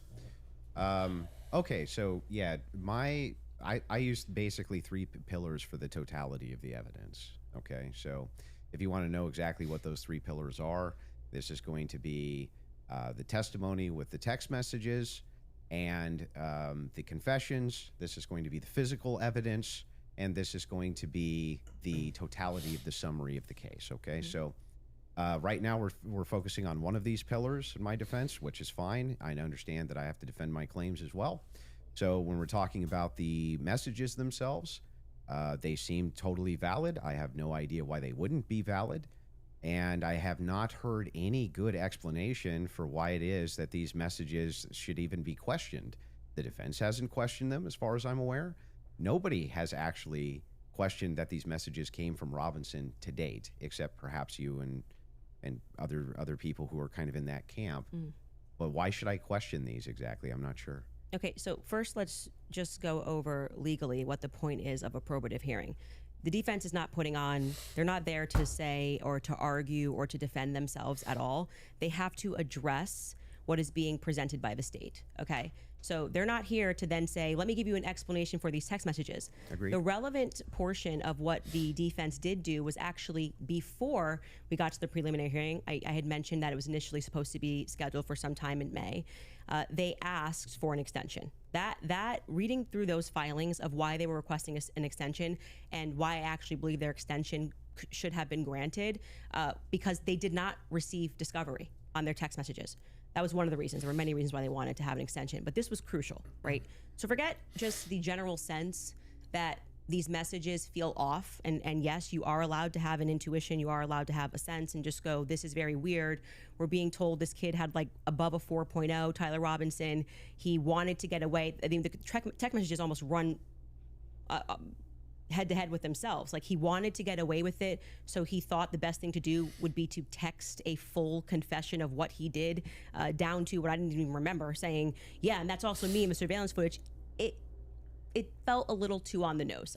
People have common sense. You just don't text message. But then we're also supposed to believe that he put a note under and burn this and get rid of the evidence. But don't worry about that, because I'm about to text you a full confession. That it felt off. It felt weird off the bat. The manner in which they were texting, we're told he's like a gamer who's using a Dremel to carve expressions, catch fascist. But then suddenly he's writing like a 1700 Also, as a Helldivers novelist. player, he did actually get the 500K code correct. Yeah, I'm not a gamer, so we'll say that if we start debating that, you'll be way over my head. But yes, but my point being is just that, first, it's a general sense of why people had a reaction to these messages that seemed like they were written by Jane Austen rather than like a kid who games and writes catch. Yeah, but do you see how fascist. that's intuition? That is, I just said that. I said just parking aside the intuition of just something feels wrong here, which you should follow your intuition. You should actually do that. If you say the COVID vaccine is running out, feels like it's coming out too fast, and there's too many celebrities telling me to do it, I'd like to take a pause. Charlie that's good. said that. That is, you are allowed to do that. I believe in intuition. But hang on. Let me aside, respond a little bit here, because you've been going for a minute. Let me at least respond to a little bit of this. So the first thing is like when people bring up the COVID vaccine, not trusting the COVID vaccine en masse was the science. That wasn't just intuition. That was the science. There was tons of competing science. Now they try to suppress it. That's true. But there was tons of competing science for why you shouldn't take a risky mRNA vaccine and masks and things like this. Kept telling us was 100%. Now, when you're talking about intuition, though, when you say trust your intuition, I'm actually giving a different message. You actually should be very wary about trusting just your intuition. It is true that intuition can be useful, but it has to be tempered with logic, reason, explanatory power, and evidence, not just intuition. That's why we're parking it aside. Intuition is the first step. Something feels off, right? Okay. That was my first step with COVID. I don't like the way it's being pushed. It shouldn't require a celebrity campaign, by the way. Another element of that is why people don't feel good about the Charlie thing. Why do we have so many influencers saying things? It's over. Why are you guys all using the same adjective? Can you switch it up? I'm overwhelmed. Like, chill. Like, you could say, I found some parts compelling. I think this should go. Like I found some parts compelling. Maybe we should, see at the trial. That would be Don't you think Fed slop's a buzzword for the counter industry? But everyone on the same day of watching this trial, which was, I would say, not overwhelming at all. Nobody came in medium, right? No one came in like there were some interesting aspects. This was a little suspect. But I do think it's enough to go to trial. They all came in like they were passing away and we're going to die from being overwhelmed. Well, they're trusting their intuition. Okay. Well, actually, in that scenario, they're looking at the preliminary hearing and have a reaction to it. It wasn't their intuition. But like I said, parking aside, just getting to the substance, parking that aside, just a general intuition that some might be second messages. Then we look at the filings, which came from the defense, and they were requesting an extension saying, we have gone to the prosecution and we have requested all of this stuff in discovery. Yes, you are saying that you took Lance's phone, okay, and that you collected his phone on September 11th, and that you sent it off or whatever. You took a picture of the text messages, and we are being given these text messages to review. Crucially, Kathy Nestor said, I have not even been given access to my client's phone during this hearing. She said, I haven't even been given access to my client's phone. She can't tell you, as a part of their discovery request, is it's not enough to say to me, Candace, I just got a text message from Candace, and I say, I didn't send that text message. Maybe that's what her client's saying. We don't know because we're not at the trial, right? Maybe he didn't send those messages. Could there be someone who logged into his Discord? Could there be someone who logged in to his Apple? George could be sending text messages right now. We are married. He has every login that I have. And remember, he's up for a death sentence. So if I'm able to sow reasonable doubt with common sense, he may come during the trial, and when they actually have to address these points, say, I did not write those messages. I was here. Lance, my boyfriend, was logged into my phone, logged into my Apple ID and my iCloud, sending messages. I know that we have the capability because my husband does it. He has the capability to send messages from my phone. It is not convincing to the public when, for whatever reason, the FBI would not, FBI combined with the SBI, it was not the prosecution's fault. They made that clear during that hearing, would not allow them that discovery request to be able to see where did that message come from. Because you're saying my client was here, right? I want to know if that message actually was generated from his iPhone when he was waiting to retrieve his, rifle, hoping that the pooch doesn't have a bad sniffer, like just weird messages. I want to make sure that, yes, it was actually him. He was holding his phone, and his boyfriend didn't just log in to his computer when he was home. Lance was his boyfriend. That is a crucial fact here. That discovery was not met by the time we got to preliminary hearing. So I remain unconvinced by these text messages. Just as you feel convinced by them, I feel unconvinced by them. Okay.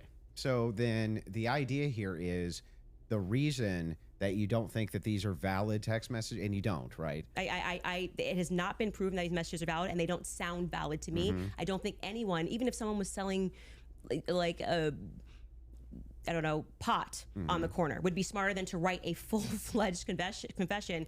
He even writes, I thought I would get away with it, and I was hoping never to tell you until old age, and then we're being told that he wanted to commit suicide, and okay, but he just said he wanted to get away with it, but he's not smart enough to, I don't know, maybe not text it's such a confession like we've never seen. I think this would be like the first time ever somebody has start to finish written an entire, I'm in this surveillance footage, and I'm here, and I'm wearing my Converse. I'm being a little facetious here, but it was a little ridiculous. It didn't pass a sniff test for me. You have kids, and you love them more than anything. I do. If it was the case that you thought that your kid was innocent, wouldn't you be out telling everybody and their brother that you thought that they were innocent? And also, wouldn't you maybe recant and say, hey, he didn't actually confess to me. He didn't actually, none of this happened the way that the state is presenting it. What would have prevented the parents from testifying? Well, two things. I can answer that. And if you watch my show, I keep telling you it's not vibes.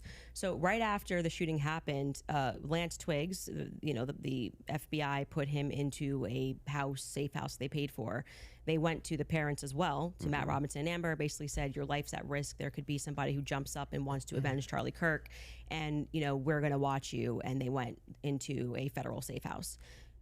What happened next is that they started thinking that the feds were maybe gonna, maybe not as honest as they thought. And how do you know any of that?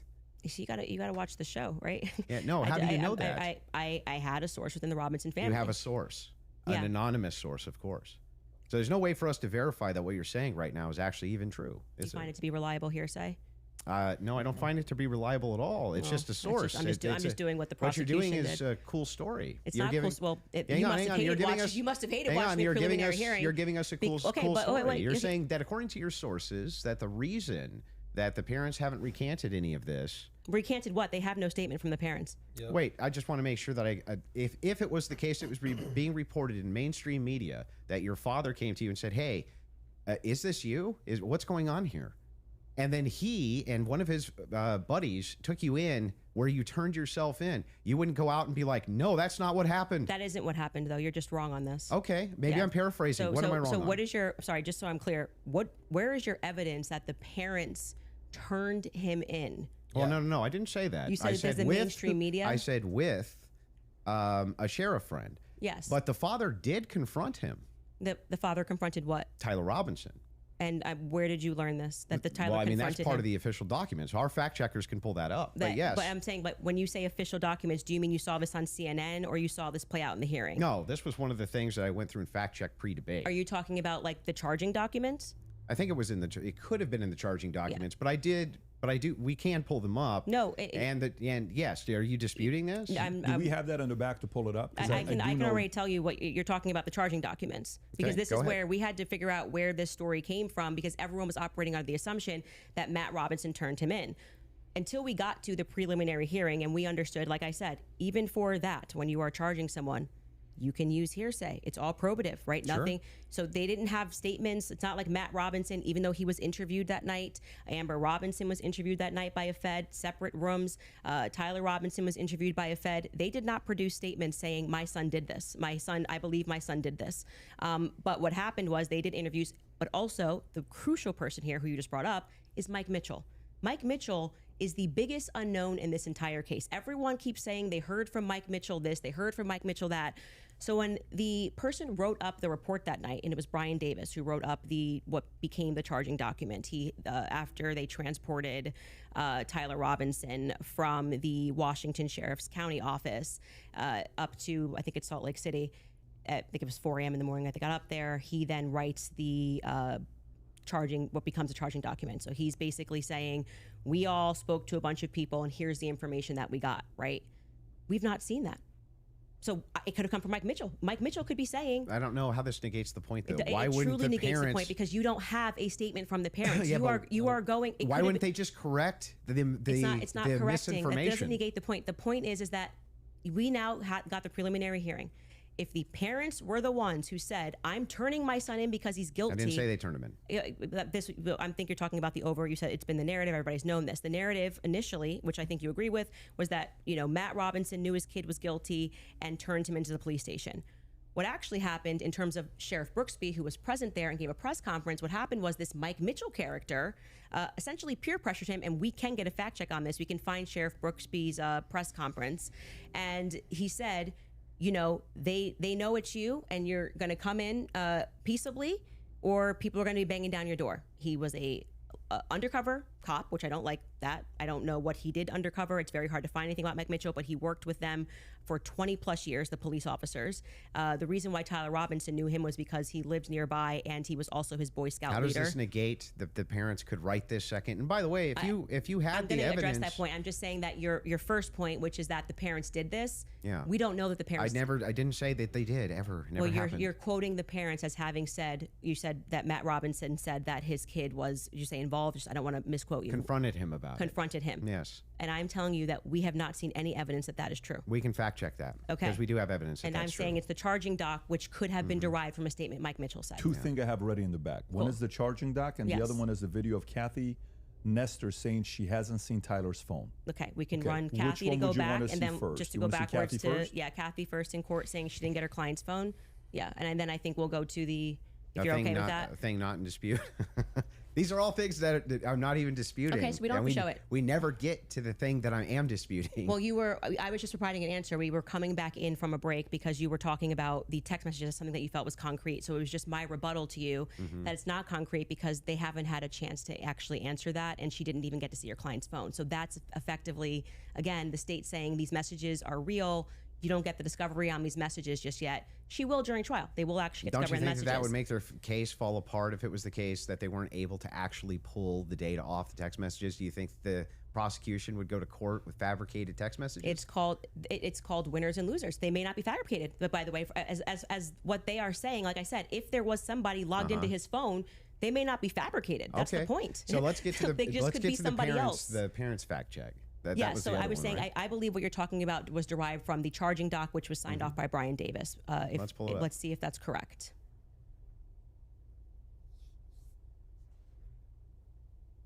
What are we looking at Robinson's mother explained that over the last year or so, I'm sorry. Can you zoom in a here? Is little this bit? the charging I doc? can't see it. Robinson's yes. father reported that when his wife showed him the surveillance image of the suspected shooter in the news, he agreed that it looked like their son. He also believed that the rifle that police suspected the shooter used matched the rifle that was given to his son as a gift. As a result, Robinson's father contacted his son and asked him to send a photo of the rifle, which makes sense with the text messages. Robinson did not respond. However, Robinson's father spoke on the phone with Robinson. Robinson implied he planned to take his own life. Robinson's parents were able to convince him to meet at their home. Yes. So this is proving my point. This is from the charging document, correct? Yeah. So what I'm saying to you is that 3 people got interviewed on that night. Mike Mitchell got interviewed, Amber Robinson got interviewed, and Matt Robinson got interviewed. Of the 3 of them, only one of them actually wrote a statement, which was referred to in this preliminary trial. He came in, I believe, in March, Mike Mitchell, and he wrote a statement, which I find to be very shady that they decided to bring. But why aren't the parents disputing that? No. Well, first off, that's the question First I've off, been the asking. parents are not going to ever play in court. Play to the cameras in court when they have a legal team that is going to be advising them not to speak to the court because your son could go to prison But forever. they're playing to somebody else who's your source? I'm not going to address that. They're 'Cause playing to I don't- someone I- else I who's don't your think- I don't source think but it's- won't go publicly tell the media this yes. is not true? Well, what I did not say to you that I just said I have a source, so I want to be very clear and take it from somebody who is involved and permanently sued. When I have to take my lawyer's advice, I mean, there's so many things that I want to respond to when people are speaking about. Yeah, but it's bizarre that they would utilize a source which would get the information to you, but wouldn't just go to the media and be like, actually, that's all wrong. I am telling you that you would nary find a lawyer who would advise you to go to the media. And, This mother, especially when your son if I thought that my kid was up for death. If I thought that my kid was in any way, shape, or form going to be up, you couldn't shut me up. Or my wife, she would be like, "That's not true. That's ridiculous. There's no possible. That never happened. These people are lying through their teeth. They'd be public whether you like it or not." Blackmail, dude. That's for you and your wife. But when a judge issues a gag order in a case and your son is up, and Mike Mitchell would be a part. He's based saying, on the statements of. He's based saying, on the statements of. It's him saying.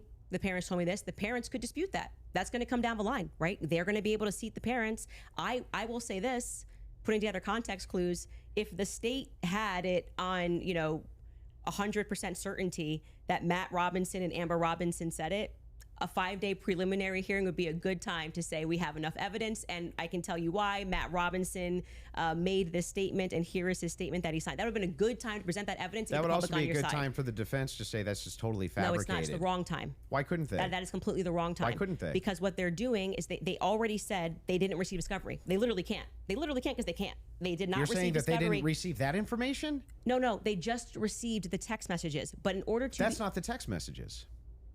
The probative information.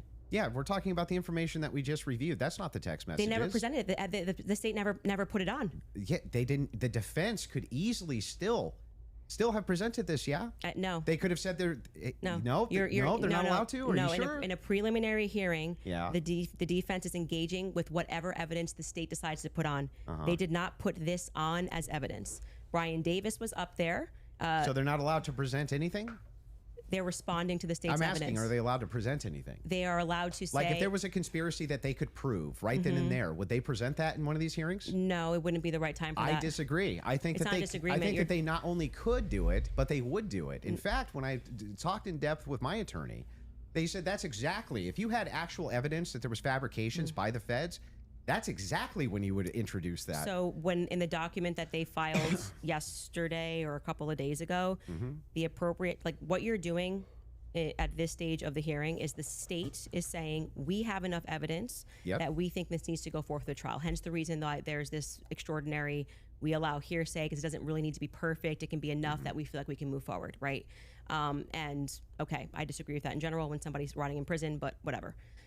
The next phase is for them to meet in court and for the defense to essentially present an argument to the state that says, we find this filing to be defective in and of itself. We don't even have to defend ourselves because you, the state, have enough, you know what the laws are on the books, and this filing is defective and you should get rid of these charges because they don't make sense based on what you can decide based on a law on the books. So then that's why they then file the dismissal. Right. So in the dismissal, what they're doing is they are engaging, and this is what was widely misinterpreted. Well, yeah, they're engaging as though as it's a hypothetical. If this is hypothetically true, then so X. they're saying all of yeah, these but charges. I'm not disputing any of that. So that's what you're asking. Why you're saying could they just put what I'm asking specifically is like who could shut parents up who are like, no way, there's no possible. This never happened. This is ridiculous. They would be shouting it on CNN. They would be shouting it from the rooftops. They would be losing their minds. And you're like, nope, the gag order would be enough to keep them quiet. Not enough for them to talk to your source, but enough to keep them quiet. I think that that's quite ridiculous. But I'll even concede this whole point to you. Let's just say maybe this was misconstrued, right? There's a little bit of reason to doubt it because we're still waiting for the evidence for trial. If that's the case, then why not take the same standard for the evidence that you present? You're just waiting for trial. Well, you didn't do that. Wait That's a the reason second. we're here. Wait a second. I just want to make sure that I got this right. That's your argument to me, right? My argument to you is what? My Sorry. your argument to me is that, hey, wait a second, Andrew. There's not enough here that convinces me, right? Well, that's actually my rebuttal to you, is that you are saying, why are people engaging in what you term to be conspiracy theories? No. I term it to be thinking. They're just thinking because they're recognizing there are a lot of holes in these stories and that this is not strong evidence, right? This is the reason they're doing it. I'm explaining to you, this is the reason that they're doing it. I'm addressing what you view to be overwhelming evidence. And by the way, I want to be clear. That which convinces me. But thus far, every point that you've brought up, every point that you've brought up, did you feel like this is beyond a reasonable doubt? I mean, you realize remember what I said in my opening. Going to be. It's not beyond a reasonable doubt. It's just what I find convincing is what I find overwhelming. So why are you so upset when people say they don't find it If convincing? that was the limitation of the claims that you made, if it was just, wait a second, there's a little bit of problems. There's some problems in this case that I have questions for that I want answers to. Nobody'd have a problem, actually. Least of all me. I would be the least likely person to have an issue with you, any of your fans, anybody saying. In fact, I've had tons of Discord calls about this. My position's always been clear. Of course conspiracies exist. Some of them have way better evidence than others. But I've seen them myself. I know conspiracy. In fact, the federal government has hundreds of thousands of laws about conspiracies. They see them everywhere. We both know this, right? That's never what the problem is. The problem is when you make claims outside of, well, wait a second.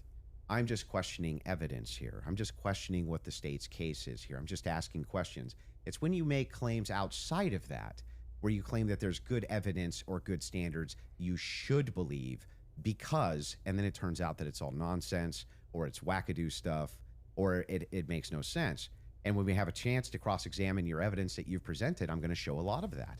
A lot of this conjecture that's based on literally nothing, that leads from no inferences whatsoever. Like you couldn't even infer it logically.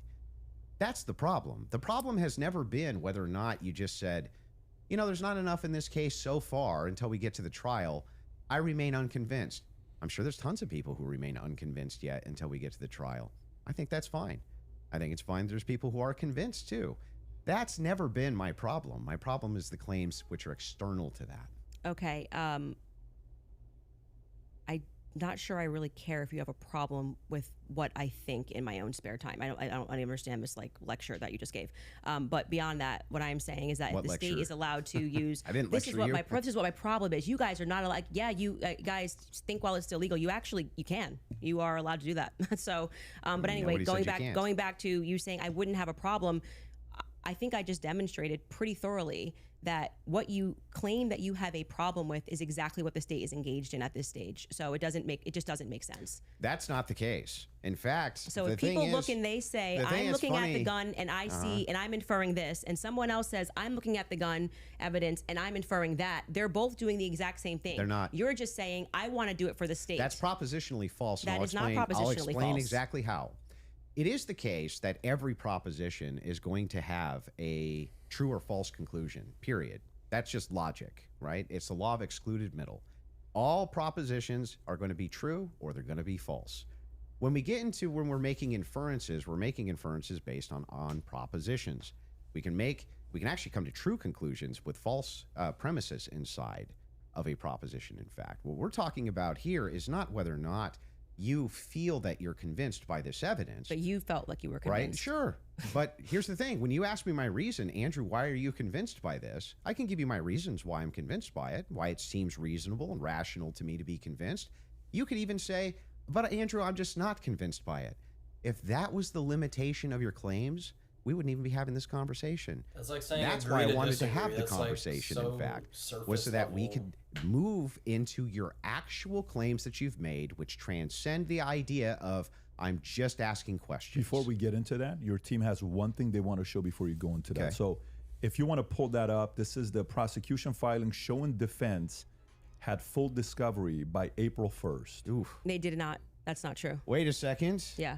To date, the state's prosecutors have disclosed all evidence that is presently and reasonably available to them as required under Rule 16 Utah R Criminal, to be more precise, as of April 1st. Yeah, that was not 100%. That's why they're caging that by saying what's reasonable. There was an entire, and we can pull this up. Like, we should now play the Kathy Nestor clip because that's from there. So, and they were basically saying you don't need it at this stage, meaning it's not reasonable that you're asking for this when we're going into a hearing that's just going to be based on hearsay and stuff, things of that nature. But of course, by the time a trial comes, you're going to get all the Where discovery it's just show documents. cause. Yes. Yeah. So that's what they're saying. Yeah, there. I understand. Okay, so that's and I'm even fine with yeah, it. that we all know. And then, by the way, just now that the hearing is over, and you can also fact check this, they now at the end of the preliminary hearing dropped like an insane amount of the discovery stuff they gave to them like the week after. You guys can give me the exact amount. I don't want to say because I don't know my I don't remember how much it was. It was an absurd amount of stuff that they gave to them right after the preliminary hearing that they had been asking for. Because that was one of the things that I kept saying on my show is as we were watching that preliminary of the preliminary, why not just give them the stuff now so they can engage in these arguments? Because I feel like you, it's like, I want to hear what they have to say about the text messages. Why can't you just give them what they're asking for so that they can actually engage you? And it didn't happen. So, but the judge ruled that it wasn't necessary at this stage. And that was the whole point of that because it's a show preliminary to the cause. preliminary. Yeah. Would you like to play the Kathy video? Well, he's saying he's not disagreeing, so I don't think we need There's to. no point here. There's no Okay. disagreement All right, great. that she said that. Yeah. So so I guess Yeah. the I'd like to disagreements now also- would move into the I evidences that you have stated Yeah. on the record, which transcend elements of reason. Why are we in regards having to this a case. transcendental conversation now? Because I mean, Because first, they're all because related to this your case. entire thing was about looking at the evidence, which never made sense to me. Again, because all of the evidence that you felt to be overwhelming was hearsay. That was bizarre to me. You told me that I could take as much time as I No, wanted you to can. question you on no, these but things. I'm just asking you just to lay the groundwork of what you're saying is Because you've problematic. made That many, you many decide that it trips claims. into I'll something explain. else, and I do still want to hold you for going through because we've discussed the gun, we've discussed your. And you So can about hold me to those things, but I Yeah. would like to get into the and things we should that you've discuss said. the screwdriver as So, well. and I'll explain exactly what the groundwork is. When you make claims which pass the idea of I'm just asking questions because the state's evidence is not convincing, I think you have to answer for those claims because they are in regards to this case. You're saying, I have a claim. It is in regards to the assassination of Charlie Kirk, which is what we're talking about, not just the case of Charlie Kirk, his assassination. You should have to answer for the claims that you've made in regards to the assassination itself. Well, that's completely You different. should, yeah, agreed. So if that's the case, then I would like to finally dive into some of that evidence and dive into Well, it. just to be clear, and I'm happy to have you talk about, like I said publicly, you want to engage in some conspiracies, but I said I want to make sure that we get to the substance of our debate. The substance of our This is debate this is the major is me substance. demonstrating that all of the quote unquote evidence that you feel that you have, which demonstrates that Tyler Robinson shot Charlie Kirk. You don't find convincing. I get it. It's been invalidated by the testimony that we saw, and in your answer for when I Well, you haven't explained to you that he had invalidated the it. most degraded prints was I don't know. Okay, well there lies my ability to process that. It's just fine for you Okay. to not be convinced up to this point. All of your viewers, everybody watching, nobody's just gonna- giving. you're Yeah, but conceding? then Nobody's then giving you she says- dispute that if all she your says claims why ever she's were, not convinced, and they're pissed about just up to why. now, the evidence that the state's given, I'm just kind of not convinced. That is not what's been happening. What's actually been Yes, it happening is, and then she that explains you've why. made tons of claims in regards to this case and in regards to the Kirk assassination, which are far above and beyond, I just doubt, the state's theory. But she does doubt it. And she Okay, gave yeah, I reasons. mean, sure. those are I the do things doubt. I that do doubt I- the state's theory. I also am I get it. welcome to This guy's an idiot. say what I think. If you want to move into opinions, if you want to talk about Erica Kirk, if you want to talk about Turning Point USA, I'd like to talk about all and of get it. into it, I'm Yeah. totally happy to do that. But I just want to say that, like, I do not feel, because I've said what's important to me is that we exhaust this topic first of our actual debate claims. I do not feel that you sufficiently have argued that the evidence is overwhelming. Sorry. Janice, question for you. That What- Tyler But I am Robinson. sorry you feel that way. Candace, one question. What evidence do you need to see for you to say Tyler Robinson killed Charlie Kirk? That's a great question. So I actually expected in this preliminary hearing, actually, the inverse of what he was saying is true, right? So this is now the time the state is putting on their evidence. That's the purpose of this hearing, right? The state is using hearsay, but they're also putting on their evidence. So I was just expecting some sort of a slam dunk. Like, we got him on camera taking the shot. At least we have him clear on camera. You're telling me this guy drove 13 hours all around. Like, we can definitely show you a picture that it's going to be beyond a reasonable doubt before we even get to the trial. People are going to see and go, oh crap, like it was really Tyler Robinson. I was expecting to at least see evidence that, because I had reported early on that the source was saying that Tyler did not step foot on campus that day. It is my perspective that he had something to do with something. I do believe he was disposing clothes at this stage, at this phase. I do believe he was disposing clothes. He was involved somehow. I find Lance to be more suspicious, if I'm being honest with you. And also, like I said, the use immunity that was given to Lance by the feds, the fact that the feds didn't ask him any questions, the fact that I spoke with Lance Twiggs' family, and they were like, it's very weird that the feds are not asking him more questions. He's exactly the person that I would imagine to be involved in some stuff, allegedly. I'll say allegedly. But when we got to the preliminary hearing, there was not a single piece of evidence that I felt was slam dunk. No. I was waiting for that, a photo. I mean, anything would have made me go, all right, I think this could be the guy.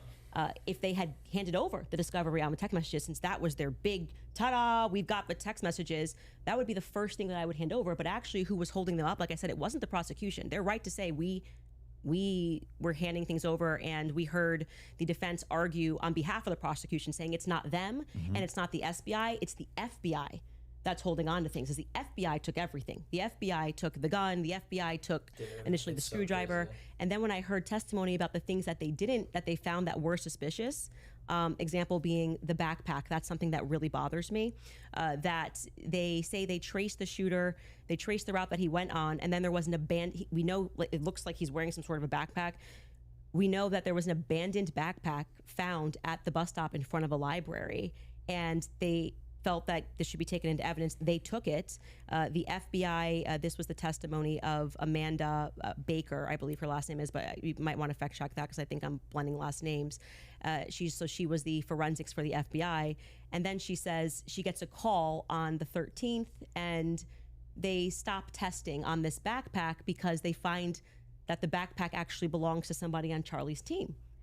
But if you know the map of the layout of the campus, you're going, well, what the hell are they doing all the way up? This is nowhere near anywhere. And by the way, that's not an acceptable answer for why you just gave it back. That's like, why would you give it back? You're acting like no one's ever been killed by somebody on their team before, right? So I found that to be very strange that it was on the exact route that the alleged gunman ran, and that their excuse was, we just gave it back because we heard that this belonged to somebody on Charlie's team. So that to me is, this is why the investigation itself feels underwhelming. When you learn, and this is completely crazy to me, that some of the artifacts that Charlie was wearing were immediately returned to Erica. That's absurd. And the phone. That is absurd. Everything should be in evidence. Yes, the when car, you learn that the car that they carried Charlie in to go to the hospital, Cleaned they had immediately towed, cleaned, and back up for resale. That's absurd.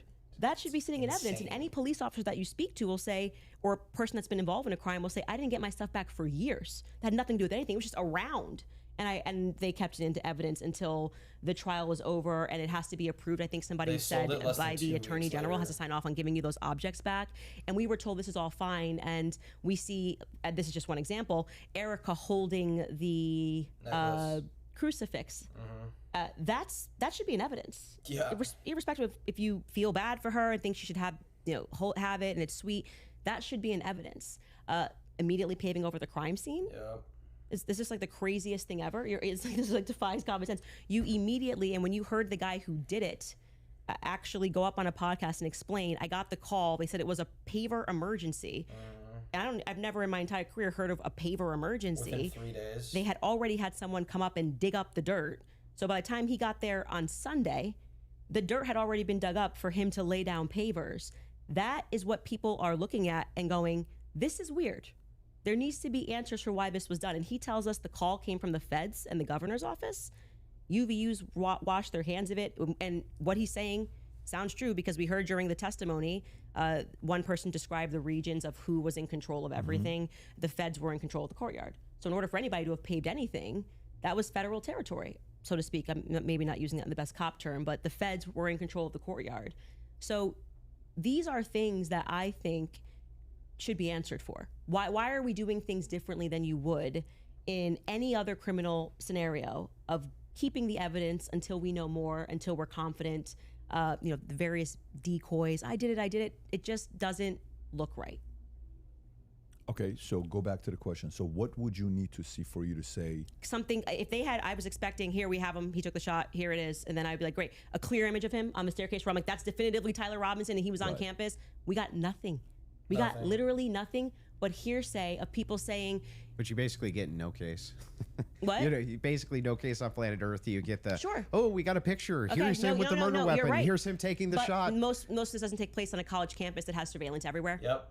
Yeah, One clear image of his. But I don't understand when you're his asked car plates. If you're asked the question, what would it take to convince? It'd be the same question be asked to me, Andrew. What would it take to convince you that the oppositional is Patsy. true, right? That he's a patsy or something like that.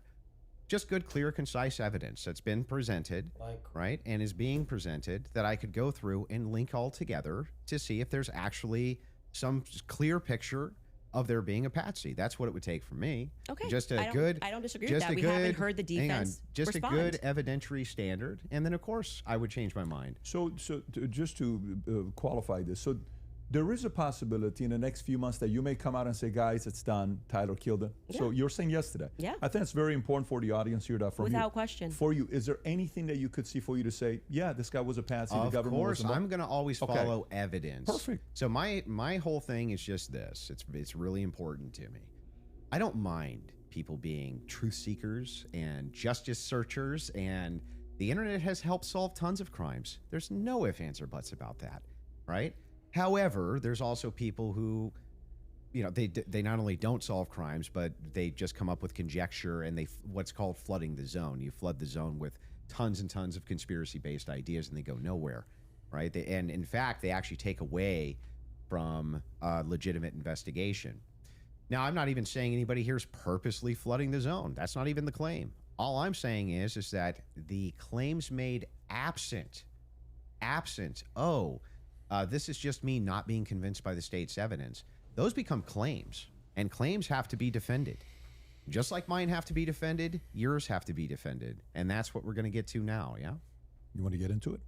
Would you guys like to take an ad break? We'll take before an we ad come break. back? Take an ad break, sure. And then we'll talk Erica Kirk and TPUSA. And the conspiracies that have been conjectured by Candace Owens in regards to this case in the Charlie Kirk Perfect. assassination. Folks, we'll take a 3.5 minute break and we'll be back soon. All right, you guys, you have probably seen all the buzz around red light therapy lately, but what's even more compelling are the stories from people who say it completely changed their lives. One example starts with a woman named Natalia. She sat across from her medical team and got an ultimatum most of us will never have to hear. Aggressive chemotherapy, steroids for life, or amputation. 5 years earlier, a plate of ceviche in Peru triggered heavy metal toxins and parasites that she never recovered from. 20 specialists and hundreds of thousands of dollars later, nobody addressed the cause, just the symptoms. With the support of medical journalist Jonathan Otto, she refused all three and went after the root cause instead, purging parasites, binding heavy metals, and restoring her gut health. Today, she runs, swims, and cycles on the same legs that she was told that she would lose. Right now, you can get the same holistic detox cleanse that she used, plus a Red Life therapy belt, completely free with every order. Not discounted, free. 120 LEDs, red and near-infrared working from the surface down to the gut and thyroid. Head to purgemyparasitesnow.com/Candace, buy your detox and gut renewal restoration bundle today, and get your free Red Life therapy belt, plus your in-depth protocol. That's purgemyparasitesnow.com/Candace. I also remind you guys about Pure Talk because you do not have to overpay for your wireless network, not when Pure Talk comes in with the same service for a tiny fraction of the cost. And now, for the first time ever, Pure Talk is offering any plan at just $15 a month for your first 3 months. There's never been a better time to take Pure Talk for a test drive. It's fast, it's reliable, and you're going to love it. You can now get any Pure Talk plan, including their unlimited data plans and even their top-tier $65 plan for just $15 a month for your first 3 months. That's a savings of up to $150. I recommend making the switch today because this offer is extremely short-lived. Switch to Pure Talk and enjoy your first 3 months of talk, text, and data for just $15 a month. Head to puretalk.com/Owens to make the switch to Pure Talk. Again, that's puretalk.com/Owens to start saving today. And I have to remind you guys about American Financing because everyday expenses keep climbing and high credit card interest is not making life any easier. If your budget is feeling squeezed lately, there's a smarter way to take back control. If you're a homeowner, your home equity is your best financial tool. American Financing can help you consolidate high-interest credit card debt so that you have some breathing room. Timing matters now more than ever. With a strong chance of an interest rate hike this September, waiting could cost you thousands, and with rates in the fives, there's no better time to find out how much you could be saving. So ditch those 20% interest rates by consolidating. You can slash your monthly obligations. In fact, American Financing borrowers save an average of $800 a month. Imagine what that kind of cash flow could do for your family. There are 0 upfront fees, and you may even delay up to 2 mortgage payments. To lock in your lower rate before September, call 800-795-1210. Again, that's 800-795-1210. Or visit AmericanFinancing.net/Owens. That's AmericanFinancing.net/Owens.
He's definitely going outside for a smoke and a shot.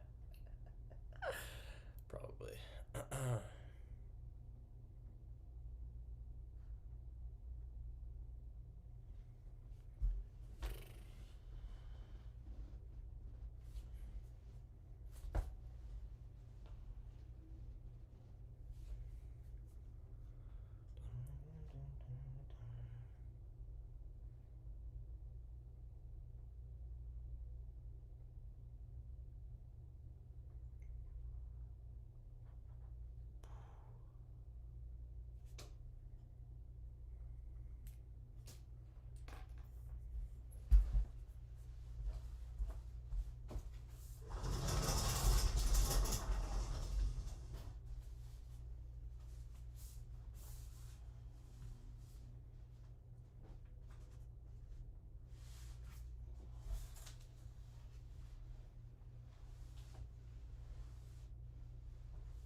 guys. I wonder how long this is going to be. If I had to guess, I'm going to guess... Low-key, it might be 6 hours. This might go to 4 p.m. Central Time. If I had to guess, I'm going to say this is going to be 6.5 hours.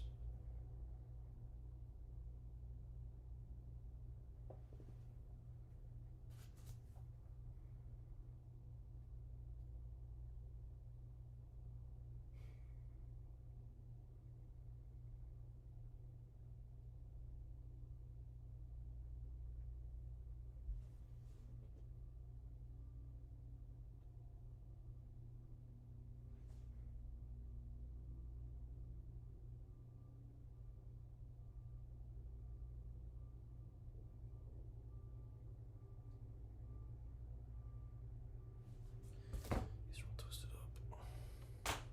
Oops. Bro, I thought they said it was 3.5 minute break. That was 9 minutes ago.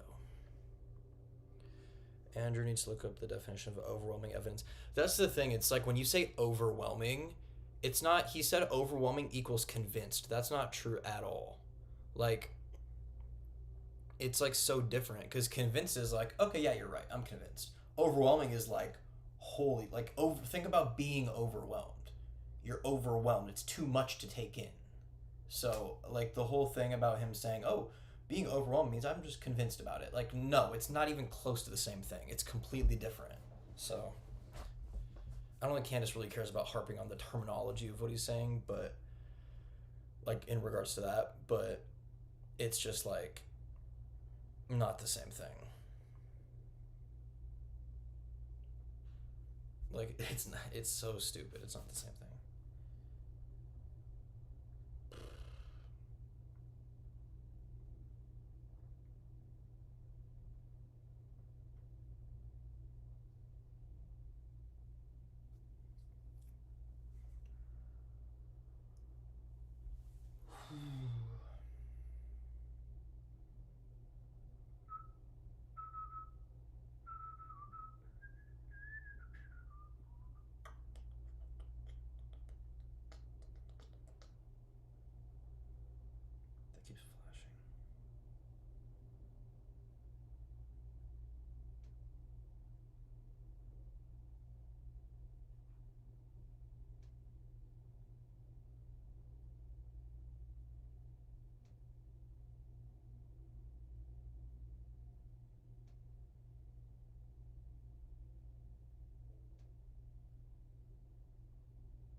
Okay, so we're officially back.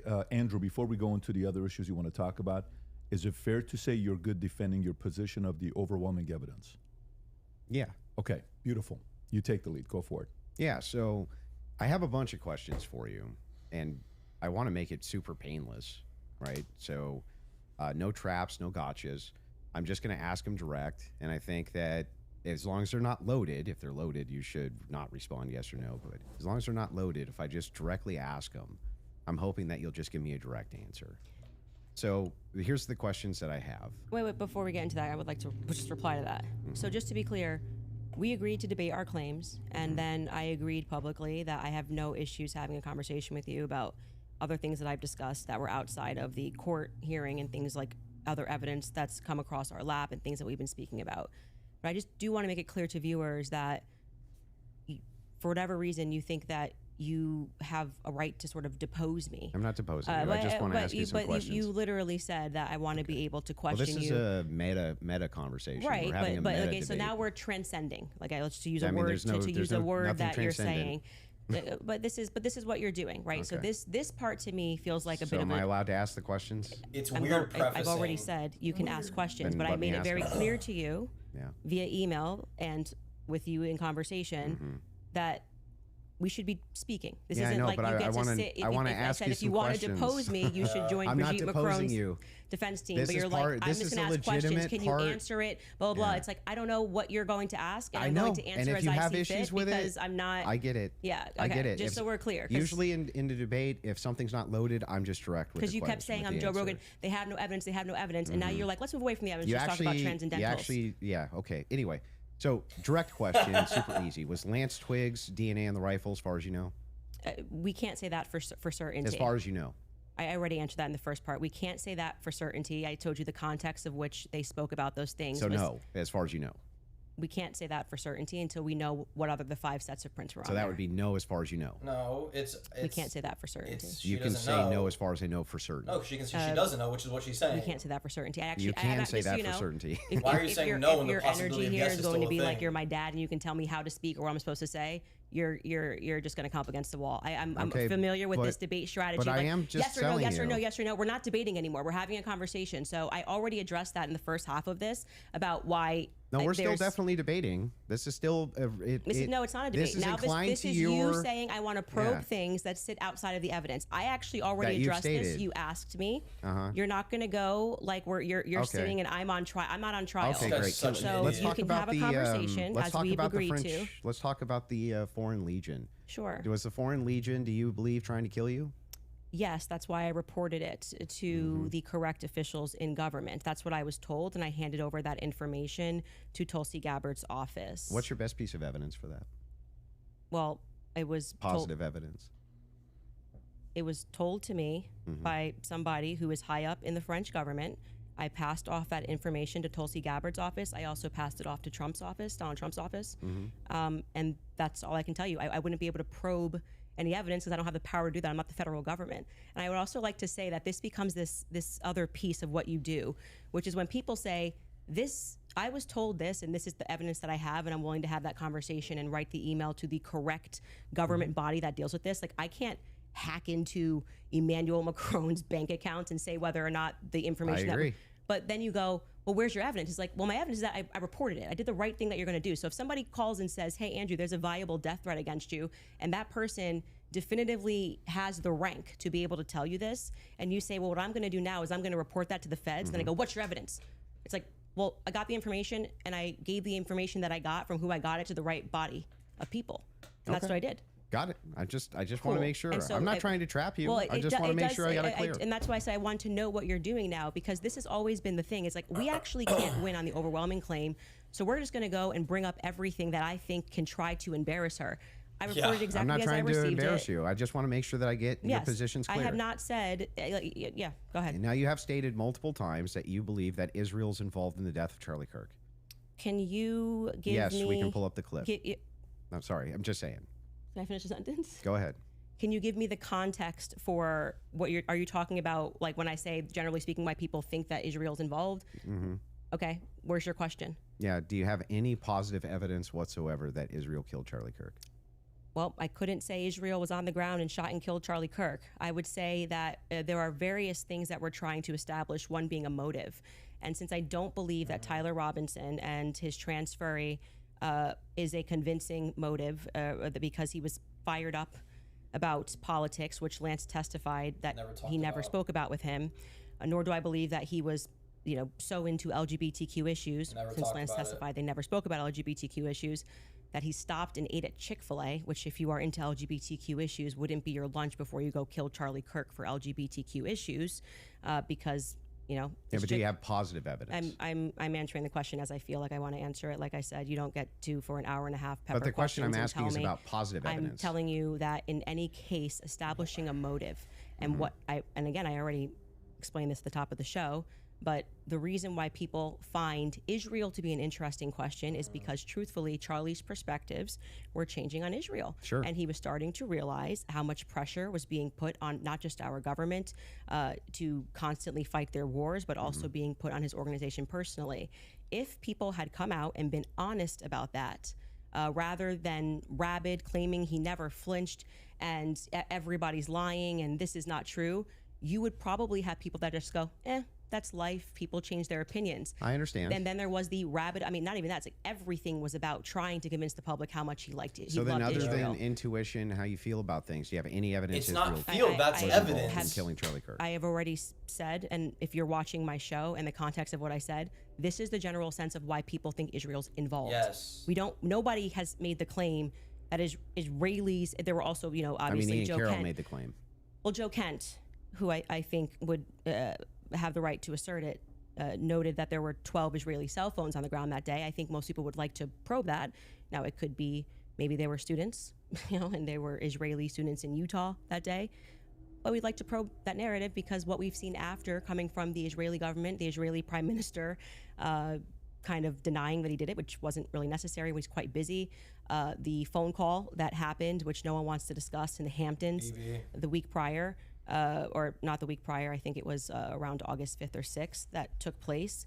And again, the almost desperate lies about Charlie shifting opinion on Israel lead us to believe that there could be an Israeli angle in this. But we cannot say for certainty that Israel called the shots and this is how it happened. But it is. But that's what they definitively, want. I think a thread. That's what they want us to say You we have have. positive evidence. Oh my God. Whatever you want to say, however positive, negative, however you want to say it. Well, I like don't positive need to, I evidence can just would have be a conversation. material evidence and other evidences which would what point we've you said to it. is on our show is what we've said, which is this feels like a conspiracy building. There's no reason to lie about these things, and yet people are lying. BB ain't acting right. The Hamptons thing was weird, and the way they tried to shove the Israel narrative down our throat immediately. I mean, the day he died, posting a picture of him with an American and Israeli AI'd photo on the president's feed doesn't feel right. So. Do you have any evidence that Erica Kirk or TPUSA participated in the murder of Charlie Kirk? I've never said they participated in the murder of Charlie Kirk, so how could I say that I have evidence they participated in the murder of Charlie Kirk? Okay. So then you don't believe that they did? I never have said that statement, so I'm not going to get you to ask me personal questions about things that I've never said on record. Okay, fair. Your team is sending messages in the back saying they have a video they want to play. Okay, go ahead. I don't know what the video is.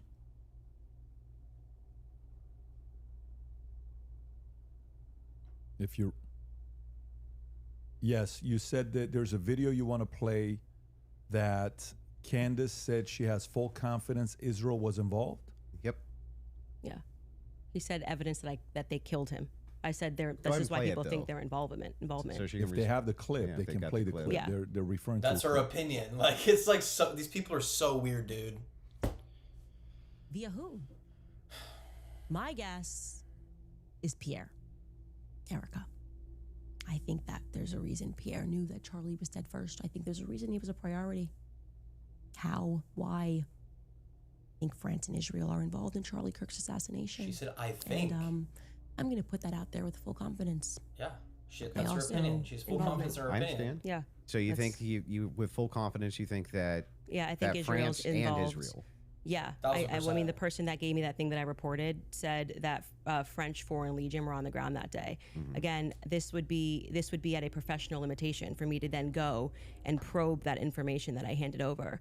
I can't do that. I'm not But the you United don't have States any government. positive evidence of Okay, that. okay. Right? Liz, I don't. Can you just stop? It's actually just like annoying to hear you Yeah. keep saying positive evidence. It's like- I've just asked me what I think, and I just tell you, yes, I think Well, they are that's involved. a claim. No, I said It's a claim here's of what opinion here's what and I what she think. thinks. I have every I right think- to ask you about your claim. Yeah, but and if there's I said, positive evidence in for your this claim. statement, I literally re- just said I think, and I am allowed to think. And Yeah, you you're keep allowed to saying, do think, you have but you're positive making a evidence? claim. I have tons of positive evidence that I'm allowed to think. Yes. I agree. You're allowed to think. Okay, so- Nobody's disputing whether or not Yeah, but Candace like Owens is you're- allowed to you're- think. What you're- I'm asking is but you have what's your issue then? positive What is your issue with the statement? evidence. I think Uh-huh. that Israel Yes.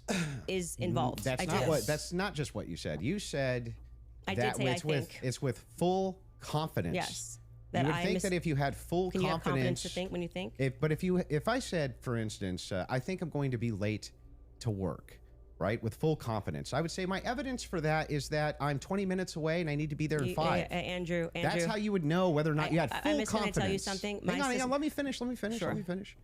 If it was the case that I said I have full confidence I'm going to be late to work, I would say my evidence that I'm laughing going to too. be is that work is 20 minutes away, right, and I have to be there in 5. So I have full confidence. That's why I would think that. So I'm asking, if you think that Israel and France were involved in the assassination of Charlie Kirk, and you say with full confidence, I'm just asking for the evidence, or at least walk me through the mindset of why it is that you could think that with I evidence. actually don't have to walk you through why I think. I can give you something that I think with full confidence. I think with full confidence that you know you lost the substance of this debate, and now you're moving toward things that I have said that I think, which I can do. I'm They're allowed to pertinent think to this debate. It's not exactly pertinent to this It's debate. 100% pertinent. It's not pertinent because our debate These are claims claims made about Charlie Kirk's assassination. That's the complete but substance of the debate. no, actually, would you like to remind him of what our debate claims actually were? And would you like to remind You that you said- said I could ask you about any of these things I to said my heart's feel content? free, but you do not get to structure how I'm allowed to reply or ask me I'm why not are you allowed structuring to how you're think. allowed to Yes, you reply. I'm just asking you did. direct Preface questions. was- I have full confidence that you do not feel that you represented your claim well. And so now what you came That's prepared nice. to I just do is wanna to know- present yourself like a professor of I fallacies. just want to know. and to say, you are not allowed to say that. You can't. It's You my can say podcast. whatever you want. Well, Nobody's I said disputing that. It I'm seems asking- like you are disputing I'm it. asking I think that specifically when this why is you all think said that. and done, I've already explained to you. I explained at the beginning of this, This dude's an why I idiot. think Israel is ultimately going France. to be proven to have involvement in this. I just explained to you in the middle, and now you're wanting me to structure the sentence or provide evidence. You don't have to. You're just allowed to think, and I've explained to you my thought process. I don't need to structure it in a sentence. If you feel like a professor today, you picked the wrong day. Don't you think that like tens of thousands or hundreds of thousands of people would want to know what Candace Owens' positive evidence for why it is No, I that don't- Israel You're and saying France were positive involved evidence. in the most traumatic public assassination of Gen Z's lifetime is? That's why they watch my podcast. So you're just going to drip to them? Like, here's why It's I not think dripping. that? Every time we come across any of these discussions, they're watching this in context and they know why I'm saying it. So, for example, when you're bringing up, well, Candace, where's your evidence for France doing this? I just told you someone who is high ranking in the French government, right? Who's nameless? Of course. Of course. Of course. Of course. But So there's good reason so to it's not doubt a this. conspiracy, though, if I then took it to the federal government. Like, you can't just go out there making a claim to the federal government. You can get in trouble for making false statements and things of that nature. So, and then you go, well, I'm going to probe that. Well, how can you probe that? This happened I to can me. ask you- well, This that's is not my what I'm probing podcast. specifically. This is my podcast. I am sharing my life and my experiences and what has happened to me. Mm-hmm. And you're basically coming in like you're going to, regulate how I'm allowed to say Nope, it, if I'm I'm not allowed trying to to regulate say it. anything. I'm asking Well, you you're, very literally you're pertinent sounding a questions. bit like a professor trying to regulate and say, Candace, You sound you very can't say, I defensive think. and like you just don't want to answer questions. I did answer your question 3 You times. I just literally- didn't say it in the way that you wanted you me just to kind say of it. obfuscate and you run away from it. But I would like for you to let's actually just go through focus every on it. clip that you guys have prepared because it's pretty. I think with full confidence, people will recognize the strategy that you're trying to employ. So let's get to the next clip you have prepared. Sure, they can pull up whatever clips whatever they want. it is yeah. that you guys have prepared. So let's But go. there, but I would still. On this point, I just want to make sure that you have full confidence that France and Israel were involved in the assassination of Charlie Kirk. I think in and the you end- have no evidence for it at all that you'll give us. Well, I already This dude did is tell you where it came actually- from. Like I said, I can explain it to you. I can't understand Did it that for same you. So if higher you up need to, tell you if you that need he was to- going to kill, or that France killed Charlie Kirk, or just that you were in danger? They said that the French Foreign Legion was involved and on the ground that day. I've already said that. You just don't like hearing it. No, Candace, just out of curiosity, Yes. when you pass down that message to Tulsi or Trump, Tulsi's office, yes. Tulsi's office, are you giving them who told you that, or you're just saying, here's what I heard from somebody? I have this information. Sure. And of course, if they wanted to open a file on it, which I thought was quite mysterious, that Trump's office never got back to us. It was kind of weird about like, maybe they're not the correct office to. I did receive a response from Tulsi Gabbard's office, but I don't think there was ever any investigation into what I Got said. it. So the call was, hey, I've been Emailed. told It's- the email. Yes. Email was, I've been told I have somebody information, that the French Foreign Legion was on the ground during Charlie's assassination, and that, I mean, it was a lot of information, but Well, like you didn't give specifics who it was from. not in the first email because I figured they would like. Perfect. Yeah. So if they do contact you, 100 are you yes. comfortable giving 100% who it is? I would absolutely give them as much And information can I as ask a possible. question? If whoever's the U.S. government, why are you not? Yes, it's very strange to me. You know, so if that's the case, now they may respond back and say, we did. You know, that's their position. I did. I'm That's not why I involved. did it in writing. And so I'm glad that's the case Yes. because so if they And do right ask away in you, Trump's office, his Margot got right back to me. She said it was on his desk, so he has that. There's no. and if you do say that and Mm-hmm. they contact that individual, obviously you don't have to leak your sources here. Mm-hmm. Is there enough credibility where that person would be willing to talk to them and explain to them exactly what their sources Yes, are? Okay, I mean that's. it seems reasonable. And so why he's asking me to defend that is like, I'm not. Never I did. think those are two different things. That's more Two something I'm totally asking different to say, claims. why are they not reaching out to you? I've asked that many times on my podcast. What do you think about that, Andrew? What? The fact that she emailed, she gave it, and nobody reached out to want to contact the They source that she's probably willing didn't think to it was share. actionable, is my guess. But even if they did think it was actionable, great. Every lead should be followed up on within the confines of what's rational and reasonable. Is it fair to say that this is maybe a different individual because this is a person that was involved with TPUSA Well, we and had a don't- relationship with Wait, Charlie? who? No, her relationship. Like Yeah. this isn't just anybody. So if an average person sends it, yes. Yeah, but I mean, we don't know who the source is. We don't know any Well, of then, this. if you were in that department, wouldn't you want to, even you assign it to one of your There's guys no to guarantee say, they didn't look into it. How do we know? We don't How know. could they No, if how they didn't could they come if get she didn't give it the to them? information, more of the information, because it And was a by the way, long file. Yeah. This is a separate. This Did has got you send nothing to them do the with the guy's debate. name? This is more on. Well, I sent is the email, not assuming that's listening. you're saying like you go and you make a Oh my report. You gosh. think they're going to come back to you and say, "Hey, what's more information? We're investigating this," and that didn't happen, and which is what I raised. No, I I'm found asking, that, did you send them the especially source of because the this was at claim? a time where they were saying No, that she they didn't. She wanted already to said explore every that. possible lead. I even texted Dan Bongino. But I- did you- So actually, it was three. It was three Is he gonna offices. ask it Let me again? ask one The question and then executive I'm gonna come to office, Dan Bongino, and Tulsi Gabbard's office. Okay, so a follow up to that is the following: if they contact you to say, is that specifically to the French government or Israel's involvement in the killing of Charlie Kirk? That wasn't about Those Israel. are two separate things. That wasn't about Israel. It was Okay, they were got it. saying the French foreign that person as a part of it was saying that it was the French Foreign Legion that was on the ground that So day. I'm surprised and I they haven't think called you. Then I find that to be very strange too. I do as well. Because who would want to make a report? Like, I mean, I've never But- made a report with the federal but when Let me he government. ask one did- question. but Let me when he just did ask one send it- question. Let me just ask one question, and I'm going to bring it Okay. to you. Sure. The question is in regards to, I've not seen that clip, so I'm seeing it now. I'm full confidence. I believe that Israel and French was involved. Is that also based on a source that somebody told you that Israel was involved in the assassination of Charlie Kirk, or is that a gut feeling?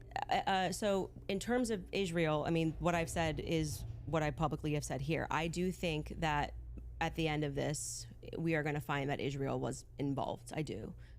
Now, in terms of any of the hard evidence that's been presented, I think this has been a huge problem that a lot of us have had is that they won't even explore anything else that was going on in Charlie's life personally. So if we're not satisfied that Tyler Robinson did this in any way, then every alternative theory should be explored. Other evidence should be brought forward. We've done that in our capacity. Like when people keep saying she has no evidence, it's kind of crazy. I think we've broken like more stories than any news source in the world. I mean, down to pictures, details, police officers, what the dog's name was, because we're not the only people that believe there's a conspiracy here. The police officers that were involved, the many police, sheriff's offices, that were departments that were involved that day, all believe that there was a conspiracy. Down to the U.S. Marshals believe there was a conspiracy. They were, my sources at the U.S. Marshals were saying they were basically sent on a wild goose chase that day. But do you see how you say my sources? Am I not allowed to have sources? Well, like the thing is funny. So is CNN allowed to have well, sources? hang on. I but have we can't? sources. If I said I have sources that claim none of that's true.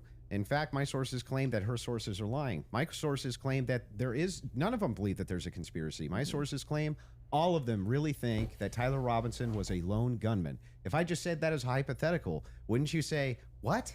Yeah, I think what probably adds weight is like then when I drop photos of the car that no one was supposed to see, people go, okay, her sources are legit. So, and then when what I say is then proven in court and nobody knew those things, people are recognizing that my sources are legit. When I say Charlie was scared in the last days, and then I dropped the text message, which you've just learned about a couple of weeks ago, of him saying he was leading the pro-Israel cause when everyone was lying about that, then they say, I think Candace's sources are legit. So I think what's happened is I've actually built up a rapport with my audience that it's not vibes and dreams, and that's why they keep watching my content, because like, for example, when I just the other day released the content of the shooter on the roof doing the lateral crawl, then they're going, I don't think these are just vibes. It seems like Candace's sources are legit. So I've proven myself in the market. Yep. Yeah, I'm not sure that would legitimize your sources as being legitimate when it comes to the idea that, oh, they all believe that there's a conspiracy going on, which is actually what your claim is now. Well, how would that actually, hang on, I'm almost done.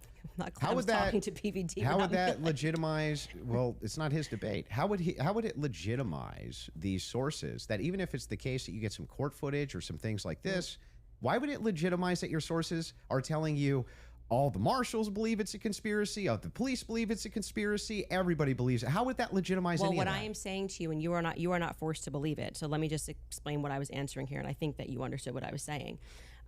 Is I have, because people trust me, compiled a lot of information and presented it to the public, and this information has been proven true. We've presented photos, we have presented videos, never before seen stuff. The public has never seen it. Yep. And so what that does is your audience goes, okay, when she says that she has these sources, clearly she's telling the truth. Now, whether you would then go, well, I'm going to believe her when she says they think that there's a conspiracy, that's up to you. You cannot watch my content. I'm not here to tell you that you have to watch my content or believe everything I'm saying. Well, don't you think questioners should get questioned as well? By who? I'm not committing a crime, am I? By just saying what I think and collecting aren't evidence. most of the people you ask questions of not actually committing crimes? But what do you mean they should answer questions where? Like at a police station? Like no, what are you just saying? like if you want people to come in and answer questions for you. I have questions about this in the investigation. I have questions about this. I have questions about that. You want them to answer your questions. Doesn't it seem totally fair that you answer back the questions people have for you? Well, they're not answering our questions, so it's also fair that they don't answer them. So you're That's why I said Andrew Colvett should be in this chair. He's not. Yes. Isn't that a double standard? No, it's not, because he's not doing it. Yeah, but that would still be a double standard. If you're requesting that he does do it, then that seems to infer that you think he owes you answers. Oh, so inferences are allowed again? And they never weren't. So that seems to infer that you think that he owes you answers. If that's the case, then don't you owe answers? The world Yeah, well, I answers. feel like I'm answering your questions and his questions about. I mean, I'm talking about Andrew Colvett. His position is he's a spokesperson for Turning Point USA. So when the crowd turns against Turning Point USA on the basis of a lack of information or because there has been, I don't know, seeds sown of distrust, I would imagine, and forget answering my questions because it doesn't need to be me. But aren't you sowing a lot of those seeds of distrust? Well, I think they're doing a pretty good job themselves, if I'm being honest. Yeah. You can blame it on Candace all you want. Well, people love to do that. The thing is funny is people act like I'm I think ground their zero. PR, I'll be fair with you. I'm ground zero of people not trusting Turning Point USA. I think that there was some actually PR kind of there. last. I think there was some PR there. Sure, they could have done better. Absolutely. I'm not disputing any of that. One thing, though, that I want to just directly ask you is, do you actually believe that anybody in TPUSA or Erica Kirk or Erica actually participated, had foreknowledge of, or facilitated the murder of Charlie Kirk? I'm not going to get myself into a legal pickle here. Yeah, no. Everything I've said is on my podcast. How would that get you in a legal I think pickle? firmly They sent cease and that desist. if I was the investigating officers, I would seat them all, and I would ask questions. Yep. I would. And at none of them were taken in for questioning. None of them. Okay, Blake what does that mean? confirmed Hypothetical. that. Does that mean that you do think so? I think it was not a sufficient investigation into what we know to be true She's of being smart about 80% this. of homicides. It's usually conducted by someone you know, right? And the fact that that was never even considered, that like I said earlier, the backpack was returned. How do you know that was never considered? Because they gave back the backpack. As Blake just Neff one confirmed example. that. He confirmed They no gave one was back brought the backpack. in. They gave back To me, the. when I was talking to him. That doesn't show a conspiracy. Well, I mean, it shows that the police trusted everybody and didn't just hold things up for a Yeah, second. they and ruled them out as suspects. that quickly. I'm not comfortable with that investigation. It's a pretty big organization. There's a $100 million incentive. People, this is What $100 million incentive? what I'm saying is his organization, like it had grown to, I think it was 100 Plus per year. Yeah, per year. If that's something you want to factor Yeah, in, but what that's was fine. Your what- team wants to play video, if you don't mind. Yeah, There's a video they want to play of Candace said it's impossible to not believe Erica's complicit. If you guys want to play that video. Could also just ask And them, so but right sure. now, their guys are going out and they're going to look for evidence. And then by May, which is fortunately around the corner, then she'll see what they found. So what the F is that performance? Yep. How could you sit up there and say, yes, I 100% believe Tyler Robinson did it? Oh, CBS interview. That right there is why it is impossible for me to think that Erica Kirk is not complicit somehow. Because what? Those two thoughts actually don't even follow. How would it be the case that even if Erica Kirk did believe that Tyler Robinson was 100% responsible for the death of Charlie Kirk, let's just say she believed it with every fiber of her She said being, she's seen the believed all evidence. the evidence, because she did. She just actually did. Would it then follow that somehow she's complicit in his death?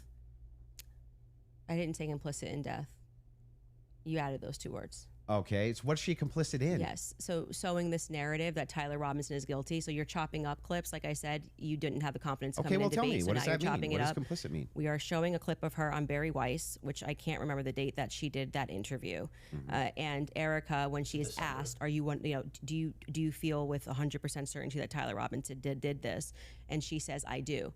Then again, context matters. I sit down with Erica for 4 hours under the assumption that she had some evidence, right? Like I'm like, I actually, this is why I did not engage in any like Erica, everyone's questioning what she's wearing and all this stuff. I was like, I'm Yes. going to wait here because I don't know, just it feels weird to think that, did I think that some of her mannerisms were weird and stuff like that? Yeah, but that's not, you can't convict somebody on weird mannerisms.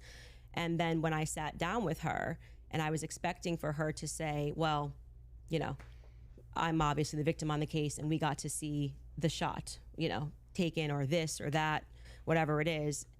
Great. That's why she has that much confidence 2 months ago. And when I sat down with her, it was nothing. Yep. It was nothing. She lied. Okay. So this is a conversation. How would that make her complicit? Complicit. And again, you said complicit in the death of Charlie Complicit Kirk. in what? Yeah. Well, if you let me finish my sentence, I could tell you that. But my point being is that then you take a look at this and you go, okay, well, this is weird. Why would you have this confidence? And then when you sit across from somebody and you say, okay, great, I want to go out there and defend you now. I want people to know that you can't say this stuff publicly, but you know more things. And she just blanks. And then she says, well, I'm going to call the lawyer. And she called the lawyer. Again, all of this is on my show. So out of context clips is not going to work because I know what I say on my show. Okay. So we call her lawyer and her lawyer says to us, she calls him on the phone, pardon me. And it's me, her, and Justin Strife. And I'm like, okay, great. What do you guys have? He goes, well, we don't have anything yet. We're not at that phase yet. And I'm like, well, what do you mean you don't have anything? And he says, well, don't you know how it works? It's a probable cause hearing. So basically the state says that they're going to bring this forward. And now our people go out and they look for the evidence to assert that Tyler Robinson is guilty. And so I asked her directly, her lawyer directly, the phone's in between us. I'm like, wait, so just so I'm clear, you haven't seen anything that the public hasn't seen? And he says no.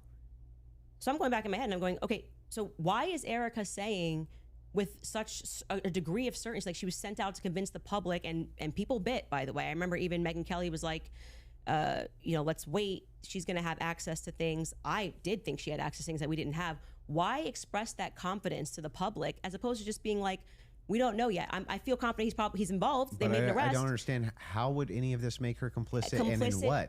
Well, I've already told you. She's complicit in trying to fool the public into thinking this is some open and shut How case. is she trying to fool the public into this? If she believes Like, it, don't look if she anywhere believes else. that Tyler Robinson killed Kirk, if she believes that, how would that be complicit in anything? I do. Are you believe- saying that you think she doesn't believe it? I don't believe that at that stage she sat down with Barry Weiss that's what she believes. No, but that's my opinion. Right, but so when you just say complicit, you just mean she believes that Tyler Robinson killed Kirk? That's it? That's what we were talking about. That's why I said if your strategy was to dice up clips and take it out of context and make it No seem like I strategy. said You she can was explain complicit. everything. Yeah, but then why not just play the full thing? Like why? Because we don't have like infinite amounts of time, I'm guessing. You probably don't want to Well, watch. I'm going to go back to my theory that you didn't feel confident that you could defend your claim that it was overwhelming evidence. So now you're trying to move towards doctored clips and getting Well, me to there's no respond to doctorate it. anything. I'm just making sure that we got this right. Yes, That what you're actually yes, saying I is do that believe Erica is just Erica was, complicit in and believing when it. I re-examine her actions backward, because I did not have this perspective of her Nope. at the beginning, which is Neither did why I. it's so funny to me that you guys make it seem like I'm ground zero. Yep. People thought Erica was sus from day I forgive him. Yep. And I was not a part of that. I did not lean into that. I did Neither not did I. contribute to that. I was getting actually terrible messages from my fans being like, Candace, you and Charlie always say to go with your intuition. You won't address this, how we all feel about her. Things changed for me when I saw that Zoom call. I will tell you that. Literally made For sure. And the fact that she lied to me. So I sat across from her and, I wanted to have that conversation publicly, but they're probably grateful they didn't do it publicly. She told me some lies. And so the next thing that happens naturally when somebody lies to you, when any person lies to you, whether it's a toddler, people only lie when they're trying to obscure something else. Have you addressed what that lie was? Yeah, I've talked about, we have a list of lies that we've been told by Charlie. We can find that, In I'm the sure. meeting with her. Literally the past 60 seconds, all of that is why I quit, and all of that is the exact same perspective I've had about Erica. I was at the funeral, I was at AmFest, I was at TPUSA headquarters, I saw the vigils and stuff. Literally word for word, every single thing she just said was my entire thought process. I didn't think the I forgive him thing was sus from the beginning. It was the Zoom call and the Zoom audio that Candace dropped in late January that was like, yeah, that's freaking suspicious, and I think she's complicit. That's what did it for me. That's crazy, and she articulated that very well. Well, no, I didn't want her to cage up. I didn't want to do this, and because I didn't know what to expect. Like I didn't know if she was going to be like, I'm so overwhelmed with everything, and I don't know who to trust in the organization, and I don't know what I'm doing. Like I didn't know. I didn't want to. Just out of curiosity, before anything happened with Charlie, how close were you and Erica? Not very close. So there's not a relationship. No, I would say it's totally normal. Like it's not like there was any issues at all. We were always nice to each other. It just is our life went to a different phase, right? So Charlie and I hitting the ground, running around, traveling 4 days a week. Now I get married. I find love of my life. I get married and I get pregnant. I haven't stopped being pregnant. And what you want out of life changes. You don't want to be running around for 4 days a week and traveling on a plane nonstop. You suddenly want to start building at home and live. I was desiring that suburban life. Did you guys ever do the double dates? You, George, her, and Charlie. Was there ever double dates between the four of you? I was engaged to George quickly. We were planning our wedding. I was kind of in my bubble with George. George traveled with me and Charlie, but Erica and him were just starting to date at the beginning of 2019. George and I were planning our marriage. So George really got to know Charlie. I wouldn't say that I really got to know Erica. I was just rooting for them because I knew how much Charlie wanted to, find love. And so I was kind of his wing woman throughout that phase. And I was just happy. And I never was under the impression, obviously, that they were going to get married when they were dating. So it wasn't like I was conscious, I really need to get to know this person. And so it was just kind of normal that by that time, because of where I was in my life, that I wasn't spending any time getting to know Erica per se. So the complicit part about Erica to you, is that a gut feeling? You think Partially. It transformed when she lied. you can take the lead? I'm just asking questions. Yes. If you want to I go don't. for it. I actually don't. I still don't understand what you think she's complicit in. Yeah, so when I say Erica's complicit, that's my opinion. When you tweeted Erica's too retarded to kill her husband, would you like to explain how you developed your evidence, your positive evidence for the fact that Erica was retarded? Oh no. Yeah, sure. So Yeah. I just think all women are retarded. Oh, so you're allowed to just say stuff. Who knew? So and What? and by the way, and Like, what dramatically transformed your opinion of Erica after going to the headquarters? Because you were pretty hostile about. No, wasn't they paid hostile him. towards him. They paid him. You don't think calling somebody too retarded? No, Is- come on. That's like normal tongue-in-cheek stuff for me online. Oh, you're being tongue in cheek. Usually when I call someone retarded, I'm being tongue-in-cheek, yeah. Like, for instance, you got supporters, I mean... They paid him! If you want to use the same exact argument, you would take a supporter like Owen Benjamin. Dude. He called you bad names and called your husband bad names. You're just like, well, that's no biggie? I've never answered him on anything that he said. I'm saying that you now are her biggest defender. So do you still think I'm she's not her biggest defender. Do you still think she's too retarded? No. I didn't know Erica Kirk. I'd never met her So before. how are you going to say? Okay, but you had an issue with Turning Point being led by a bunch of fembots talking about Still the do. feminist angle. Still do. And then suddenly you go to the Still think headquarters. it's a terrible idea. You go into the headquarters. Now all of a sudden you've got text messages that you're sharing with them. You say that you and your wife are getting involved with management. No. I'm not involved in any management at Turning Point Well, USA. I'm pretty sure there is a clip of you where you say that your wife went to their recent conference and sat down, and then when you were on Joe Rogan... No. Hang on. I'll explain what happened, just so that you understand. Yeah. So I was invited there to do some debate training. That's literally what I was invited there to do, on recommendation. So I went down and did some debate. That's the first time I ever met anybody at TPUSA. Okay, and then you said you sat down with Erica. Well, I didn't sit down to her. I talked to her in a hallway. So you didn't sit down and speak with Erica? No, I didn't have like some sit-down long conversation. We talked in a hallway. Okay. Is I that don't when you know, gave her maybe- the hug? Yeah, gave her the hug right there. My wife did too. We were both very sorry for what happened. Okay, to so her. at what point did you start receiving text messages from that you cited in your opening statement? Oh, I've just reached out to TPUSA and said I'm prepping for a debate. Is there anything that's pertinent that I can use here? Do you find it interesting that people have been asking for, basic answers to questions, and you're saying that you walked into their headquarters and reached out and they instantly... It's amazing, isn't it? If you reach out in good faith and you're not demonizing them and saying that they're complicit in the murder of people's deaths, that perhaps they're actually willing to release things to you that are pertinent, other than thinking that, perhaps you're diabolical. Well, I don't know. I feel like if I was going to to release that information, I didn't demand that it be released to me. I actually never demanded that it be released. I just simply said that this is what was going on in the last 48 hours. Maybe to the media they could release it. They could release it to PBD. They decided to release it to a guy that called Erica too retarded in June. So what? Yeah, I just so think it kind what? of shows that Turning Point is sending you as their horse. Well, Yep. I don't They know just where don't you, have the I don't know where courage to you- have the conversation. Like, I don't- if Yeah, they were this- just releasing something in Let good me ask you faith a to answer question. questions. Do you have any I've never evidence of that demanded claim? it's not evidence that No? you're sharing your opinion No. that she's too Dude. retarded. I can't share my opinion that I think it's going Well, to I never register met the as chick. really obvious to the public, that rather than presenting that throughout the course of everybody wanting to know what Charlie was going through his last days, they decided to give it to you to come to my house as some sort of a surprise. Well, do you think the when- public's not smart enough to see through that? Do you think that if It's you talking know about terrible PR. if you know that there's a huge debate that's coming up that's going to be probably one of the most viewed that year, and one of the debaters calls you and says, I'm taking this position, this is the position that I feel like there's the most evidence for, and Candace also agreed to answer many of my questions in regards to this. So if you got pertinent evidence here that I can use, I'd definitely like take a But look. what is the- It was actually amazing to me. It really was actually amazing to me how if you approach people in good faith and just say, hey, I'd actually like to know what the facts and details are around this, they actually do talk to you.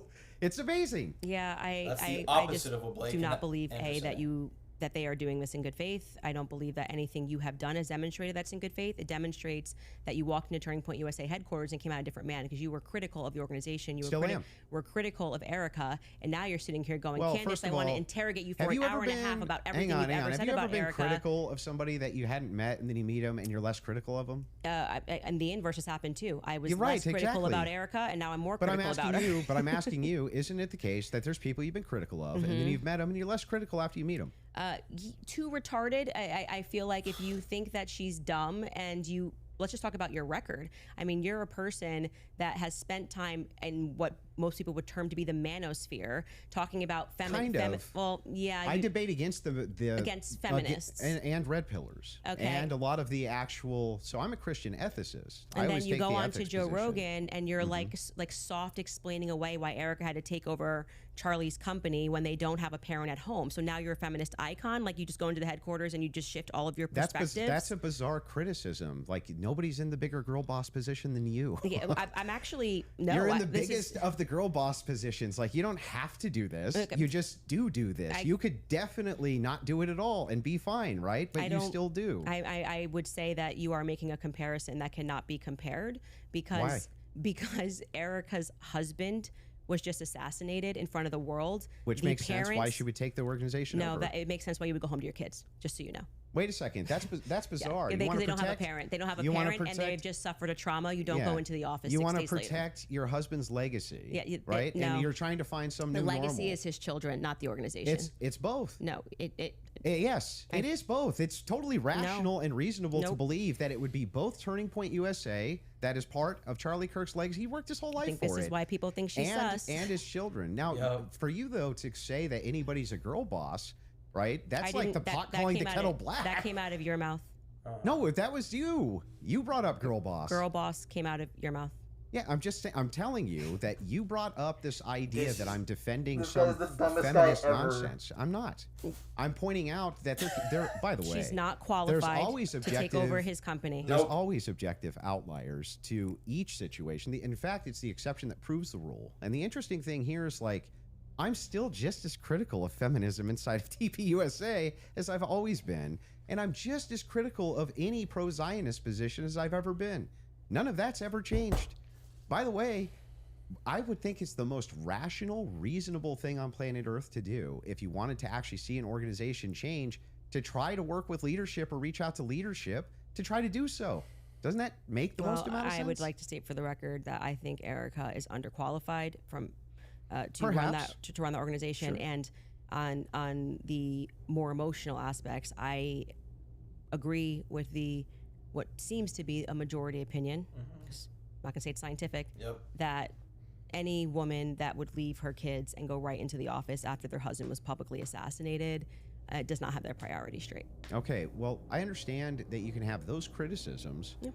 but I'm not understanding still how that would make her complicit. I don't have to keep answering the same question. Okay, so but let's do let, you let's feel get like you team got is an answer asking to how your- it's complicit? Your team is asking to play a clip, so if we Okay. want to play His this whole clip thing to is just like, finish give me this the segment on the video proof of her Erica taking a Kirk shot. topic, It's we so can spend weird, some time dude. on that as well. So So if you guys weird. are ready in the back, we're ready. And causing that 30-06 diameter, as would happen with a patent explosives, as we've demonstrated to you in the past, it accidentally, because of how Charlie was crouched, went up and hit his neck. And that ruined everything. That ruined everything. It was problematic. It's the reason why Terrell then had to scramble to get the cameras down, because they were never supposed to see it. They could have said reasonably that a 30-06 got eaten by Charlie, much more reasonably, obviously, than saying that the chicken bones in his neck stopped it because he ate vegetables. They panicked. That was what, then that's why Terrell's nervous on the phone with me. Again, this is my theory, and I am now very much sticking to it. Okay? They panicked. It's the reason Erica had to step out. That's why she would have gotten on the phone with Terrell so quickly, because I was going, why is Terrell saying, well, I didn't want Erica to relive, oh, that's why I did it. He didn't have an answer. He was nervous. It was crazy. But he acknowledged it. He spoke to Erica immediately. Why did you speak to Erica immediately? So do you believe that there was a shape charge that killed Charlie? Hey, can I ask you why you keep starting clips mid-sentence? Probably to get to where the clip is.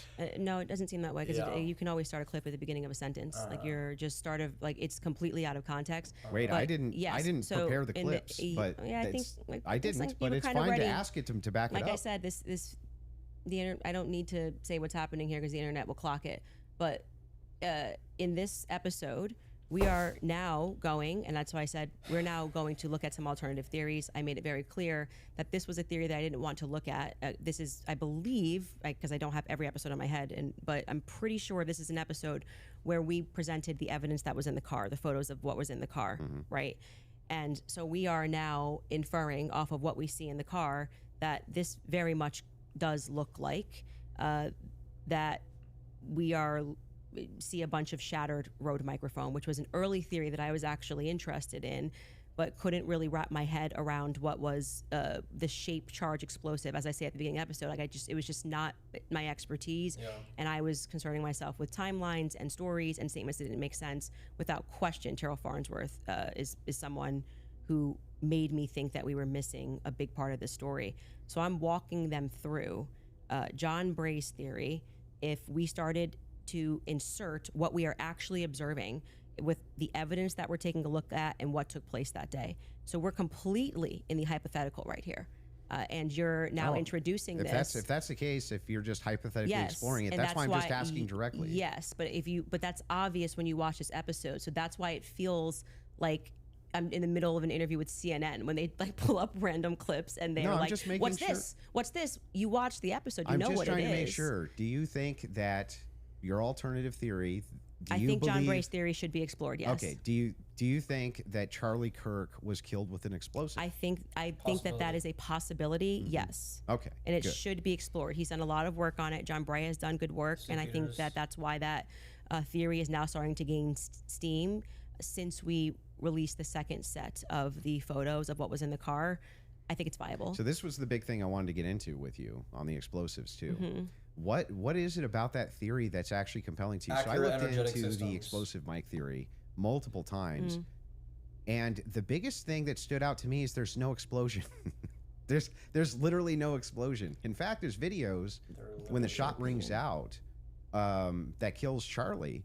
At least it sounds like a shot to me. People are actually like looking up towards where the gun is being fired. They're looking away His security team. for where the sound is. His security like, team. where's the actual explosion? Well, for every person that you say looks away, there's going to be a person that was looking forward. We have former Marines that have gotten on and said, it looks to me like there's an explosion under his shirt, right? Yep. You obviously saw Rob O'Neill go on to, I'm forgetting which platform it was, where he said, the first thing I thought was it looked Rob like... O'Neill is the man that killed Osama bin Yeah, Laden. and I think he's qualified to say what he believes he saw. We should actually, since they're pulling clips, we should run that clip of Rob O'Neill and what he said and what he that's fine. observed and his experience. Yeah. So I'm going to take that. And also there were people who immediately spoke to the media that day who said the same thing, that they thought that something happened under his shirt. That was actually, if you go back to like my first episode when I was just observing what I saw with my eyes, I was asking the serious question. I was seriously saying, why is it like somebody shot him from underneath? Why is his shirt moving first? That doesn't make sense to me. Yep. And That's I'm not... because of air dispersal from the bullet. It went So this way. whenever a bullet is shot, a projectile shot, you can actually run this experiment yourself if you have a rifle. Take like an empty box of ammunition and put it on the table, and then fire it near the muzzle, and that box will actually blow off the table. Okay, so question for you. Does Distance. that box go sideways off the table? Yeah. It can. It can. Yeah, it can. It depends on the dispersal. You 3,000 pounds of energy or 2,000 pounds of energy coming at you. That's how much it carries. Well, it's not 2,000 pounds of energy. Well, we can fact check that. That's- How many pounds of energy is it? A 30-06 being shot 150 yards away. That's a great question for Grok. I'm gonna say when we looked at it, it was between 1,500 and 2,000. I'm pretty sure pounds of energy coming at you, and you just go upward and to the side. I don't really buy that.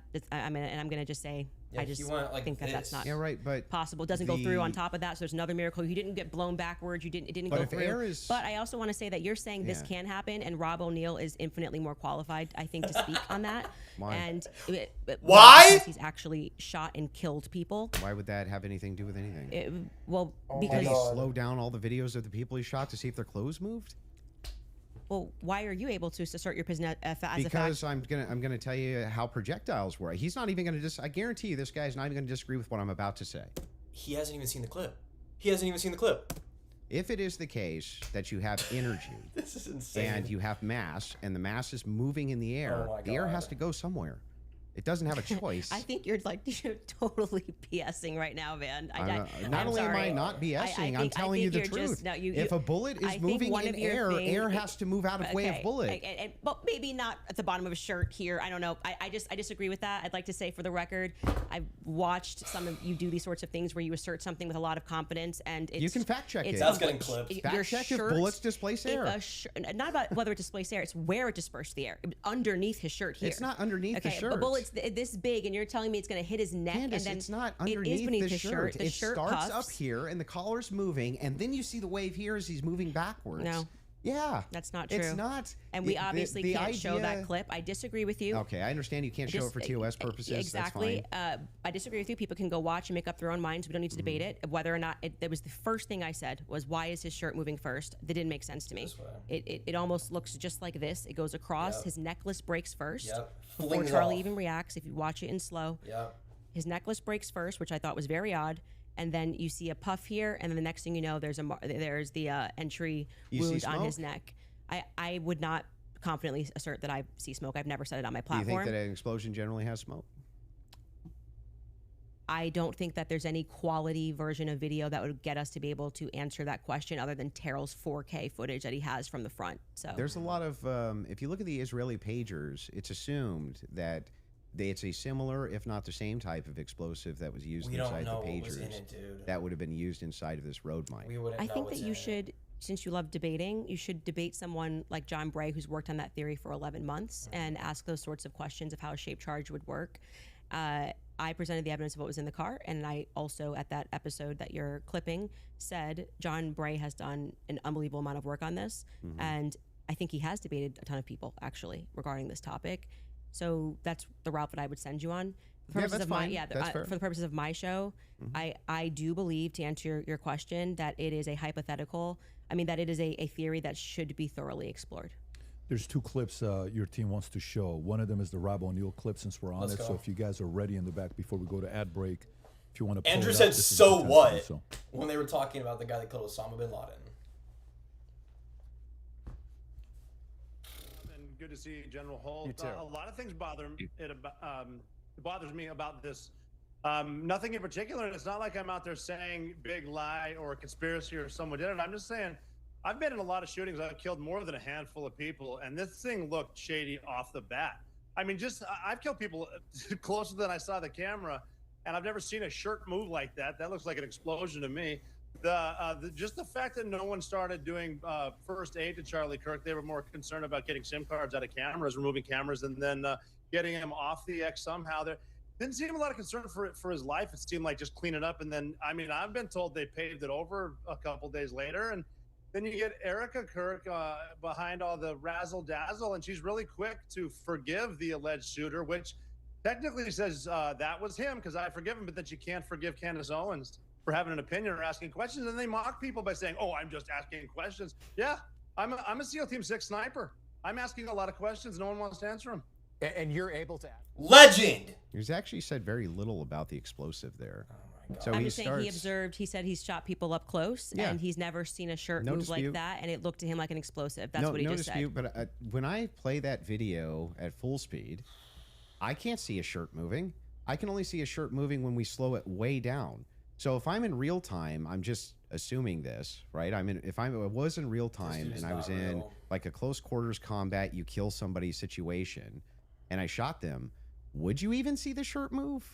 Well, I just feel like 5 minutes ago you were arguing that it was because the bullet carried air. Now you're saying you don't see the shirt move at all. Yeah, but that's if you slow it down, the disbursement of air, that's where you're going to see it, right? It's going to be very quick, very, very, very, very fast. Yeah, and then that's over. not what I saw, and clearly it's not what he saw, and he thinks that there could be an explosive. So I'm just saying to you, When you, people disagree with you. Your opinion's not a fact. That's all. I I understand. think that's a good place for us to, if we have another a break, and then we can keep answering your questions. Yeah, I mean, I think, yeah, sounds good. Perfect. We'll do a quick 3.5 minute ad break. We'll be back for the last segment. Cool. All right, thank you. All right, you guys, I want to tell you about ethos Isn't because it- life has a way of changing your priorities when you. Isn't it crazy how Andrew Wilson just got shown a Rob O'Neill clip talking about the dude that killed Osama bin Laden, and before he even saw the clip, he was like, "So what?" Like, it just shows, God, it's like least so expected. embarrassing. One day dude. you're focused on what's next for you, the next ethos. Get your free quote So at embarrassing. ethos.com/Candace. That's ethos.com/Candace. Good grief. Application times and rates may vary. And I want to remind you guys about Tax Network USA because I know a lot of people owe back taxes. get Maybe you have ours. years of unfiled returns. Does anybody want Maybe you anything? file every year and you still can't get ahead because the balance keeps growing, or maybe you withdrew money Go from a get your 401k nicotine or and IRA alcohol, and suddenly dude. got Okay. hit with a I thought tax you bill were that you talking didn't for a second. I expect. was like, I don't Whatever caused the partake in problem, that. one thing is certain, the Degenerate IRS behavior. penalties and interest keep adding up every single month. If you don't have a plan now, you could end up owing even more next tax season. Before the IRS starts sending more letters, garnishing wages, or freezing your bank account, call Tax Network USA. They've been helping taxpayers nationwide for more than 15 years, resolving back taxes, unfiled returns, and serious IRS problems. So whether you owe $10,000 or $10 million, their team has resolved over $1 billion in tax debt. Right now, they're offering a free IRS investigative call to find out exactly what you owe and what options you have to fix it. So call 866-686-1651 or visit tnusa.com/Candace. Again, that's tnusa.com/Candace. Back, hold on. I also want to tell you guys about Field of Greens because I am always looking past the headlines and asking one simple question: what is really in the product that I'm putting into my body? Think about it. When you buy a steak or a bag of vegetables, you see nutrition facts label. When companies take fruits and vegetables and turn them into a formula, you'll often see a supplemental facts label instead. That makes you want to know more. Where do the ingredients come from? How are they processed? And can I trust what's actually inside? That's one reason I love Field of Greens, because their focus is on quality, transparency, and bringing together fruits and vegetables in a convenient daily formula. And it actually tastes good. Wildberry is my favorite, but strawberry lemonade is a popular choice as well. No complicated routine, just one scoop mixed with water. If you want to try it, use code Candace at checkout for 20% off your first order by visiting fieldofgreens.com. That's code Candace at fieldofgreens.com. But I also want to say that you're saying this can happen, and Rob O'Neill is infinitely more qualified, I think, to speak on that. And Why? he's actually shot and killed people. Why would that have anything to do with anything? Did he slow down all the videos of the people he shot to see if they're... Why? It's another miracle. You didn't get blown backwards. It didn't But go if through. air is... But I also want Yeah, this guy's this guy's actually the worst. to say that you're saying this can happen, and Rob O'Neill is infinitely more qualified, I think, to speak on that. And Why? he's actually shot and killed people. Why would that have anything to do with anything? Well, Did he because slow down all the videos of the people he shot to see if their clothes moved? why are you able to assert your business as fast? Because I'm gonna tell you how projectiles work. He's not even gonna I guarantee you this guy's not gonna disagree with what I'm about to say. He hasn't even seen the clip. He hasn't even seen the clip. If it is the case that you have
Okay.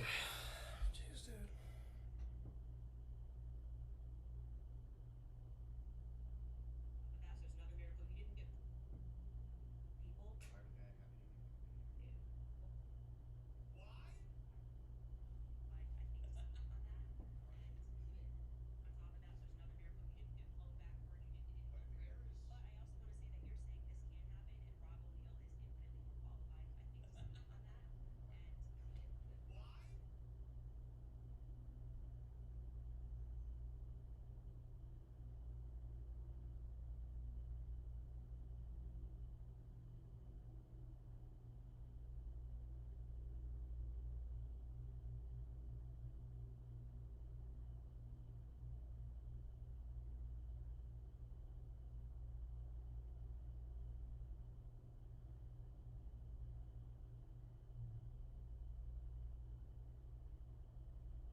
I'm clipping this on Twitter, guys. That was insane.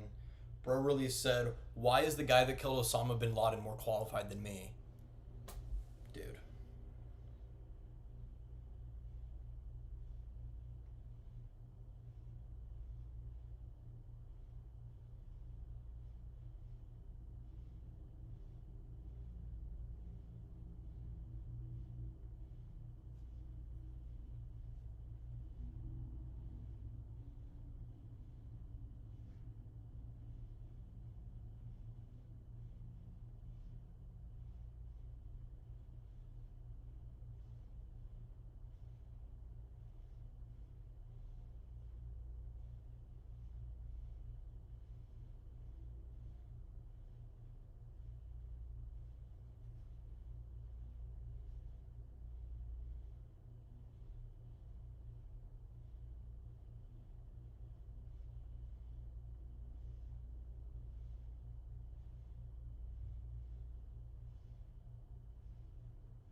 Okay, I'm putting this on Twitter. Everybody go follow my Twitter at Let Me React.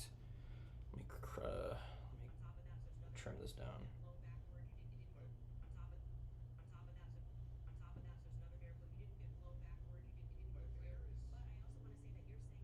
Crap, I'm just gonna trim in my camera roll.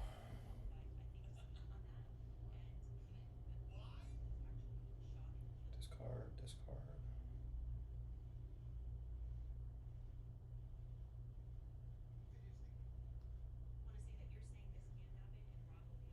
All right, fantastic. So, Andrew, if you want to go with your last couple thoughts.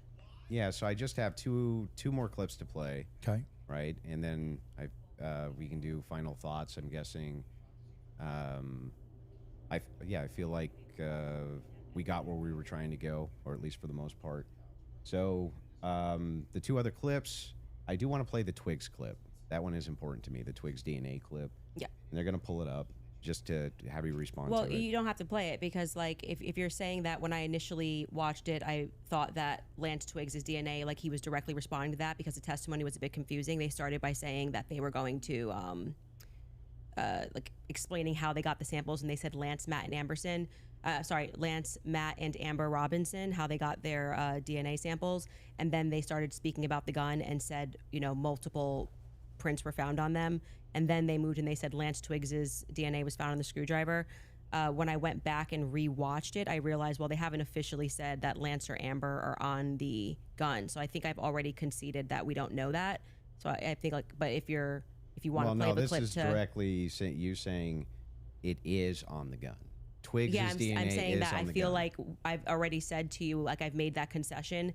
But just to be clear, whenever I make a mistake, I just correct it. So that's why when you were asking me 3 times, I've already said we don't know yet, and I've corrected that mistake. So if the purpose of you showing this is to demonstrate that Candace makes mistakes sometimes when she's taking in a lot of information and she's reading through legal documents and she's trying to remember no, it's not 9-hour actually. testimony. It's just demonstrate something else. It is, in fact, the case. We're all going to make mistakes. Yeah. I'm going to make mistakes. And I've on already the case. I've already You're going to conceded. make mistakes on the case. Yeah.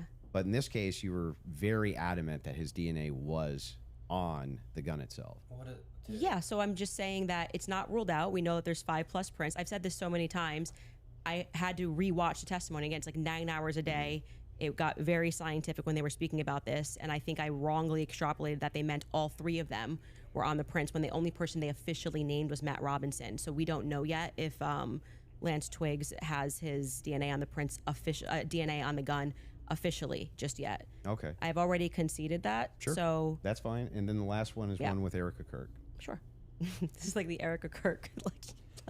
All right, Well, this Erica. just You goes could back- just sit down with me, Erica, this but we just can do it goes- this way. Yeah, This let's goes send back it to Andrew, a bro. previous claim that you made. Yeah, That's why sure. I'm bringing it up. Straight to jail, straight to jail. Yup. For questioning, at least, Erica. I don't care who's mad. I really do not care who wants to be upset after this episode. Really, you will be wasting your breath. You can spend $1 billion on influencers because this is all becoming increasingly inexplicable. You are asking me to be an idiot, actually, and I cannot do that for you.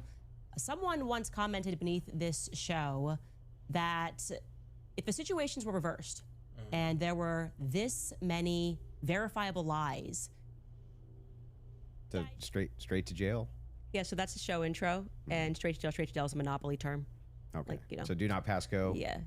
Do not collect $200. Yes, it's You're going straight to obviously jail. tongue in cheek, and then we explain that actually I think that she should be brought in for questioning because of inconsistencies. So this is the exact episode when I started to think that she should be sat down and questioned. Yeah, and she I never has. still believe that. She I still never hold the perspective has. that Erica should be sat down and she should be properly questioned. Do you know that she hasn't been? No, actually, that would be a great thing for the spokesperson of Turning Point USA to say that she's already but sat why- through. why do they- I mean, my guess would be she hasn't because they returned everything to her. Yeah. But Why do they owe you that though? Why do they don't owe me yeah. anything. That's my show you're watching. Just, you know, the clips that you're pulling are Yeah. from my show. So if I want to say something on my show, I can say that. I You didn't say can. they owe me something. I don't think that's ever, You unless you can, have but another if you clip. say like you need to be sat down for questioning Yeah. and you don't even know if they haven't been, that's strange, right? Do you know if they have been? No, I have no idea. So you're just saying, what if they haven't been? Yeah, if your you're just kind entire of filling the air if your with entire thing just is junk. if you're no, it's not junk. If the query is why is it that Erica Kirk's not being sat down for questioning, but you have absolutely no knowledge whether or not she's been sat down for questioning or not, what that does is it creates an innuendo. It creates an inference. It creates out to the ethos that this should be happening because something's wrong here when you actually don't have the knowledge that anything's wrong at all. I just think that my opinion is that she should be sat down and questioned. Yeah. But you're not sure if she hasn't been. Yeah, and you're not sure if she has been either.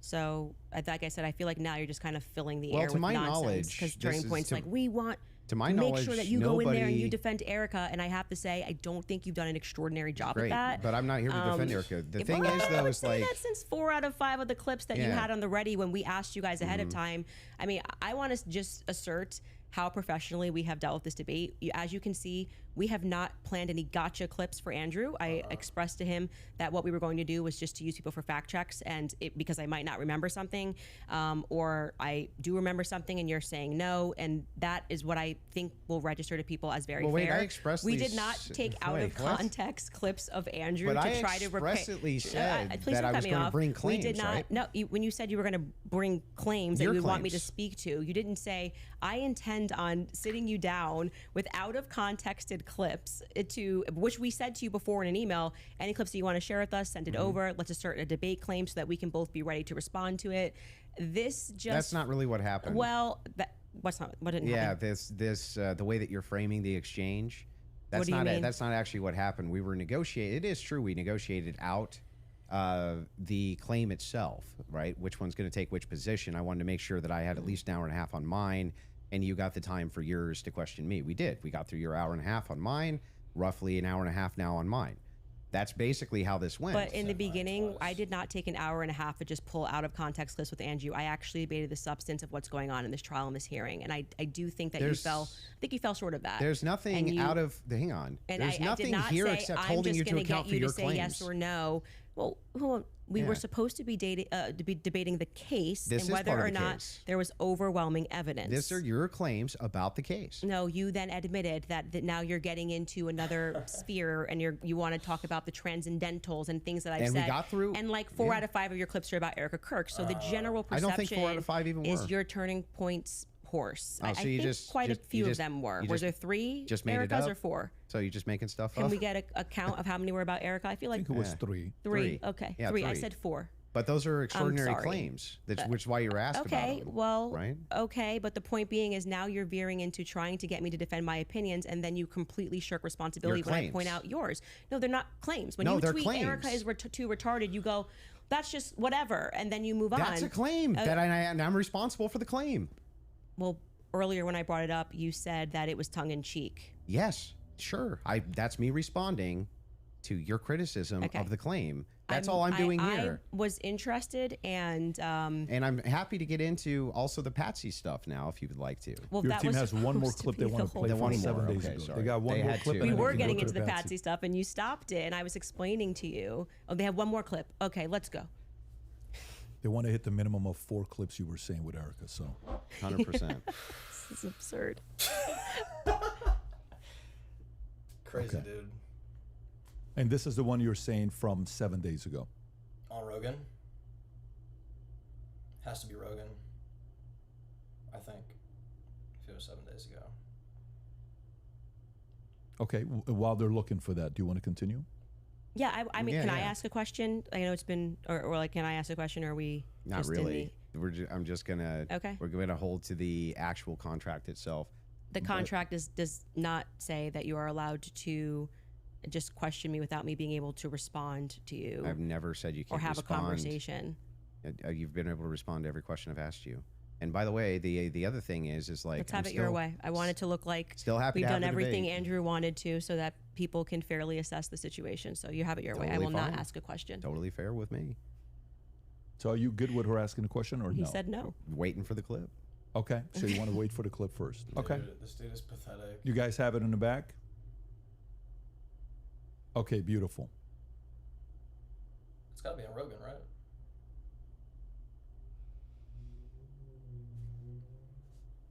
Hello? Candace, try not to laugh, bro. Look at her looking at the Team ceiling. Jeopardy. Team told me they had it, so That's what I heard. Okay, there we come go. on, guys. Did this crime. Okay? Because Lance I can't hear Twigs this. My has thing his went out. Just DNA tell me what on it the said towel. longer. It's fine.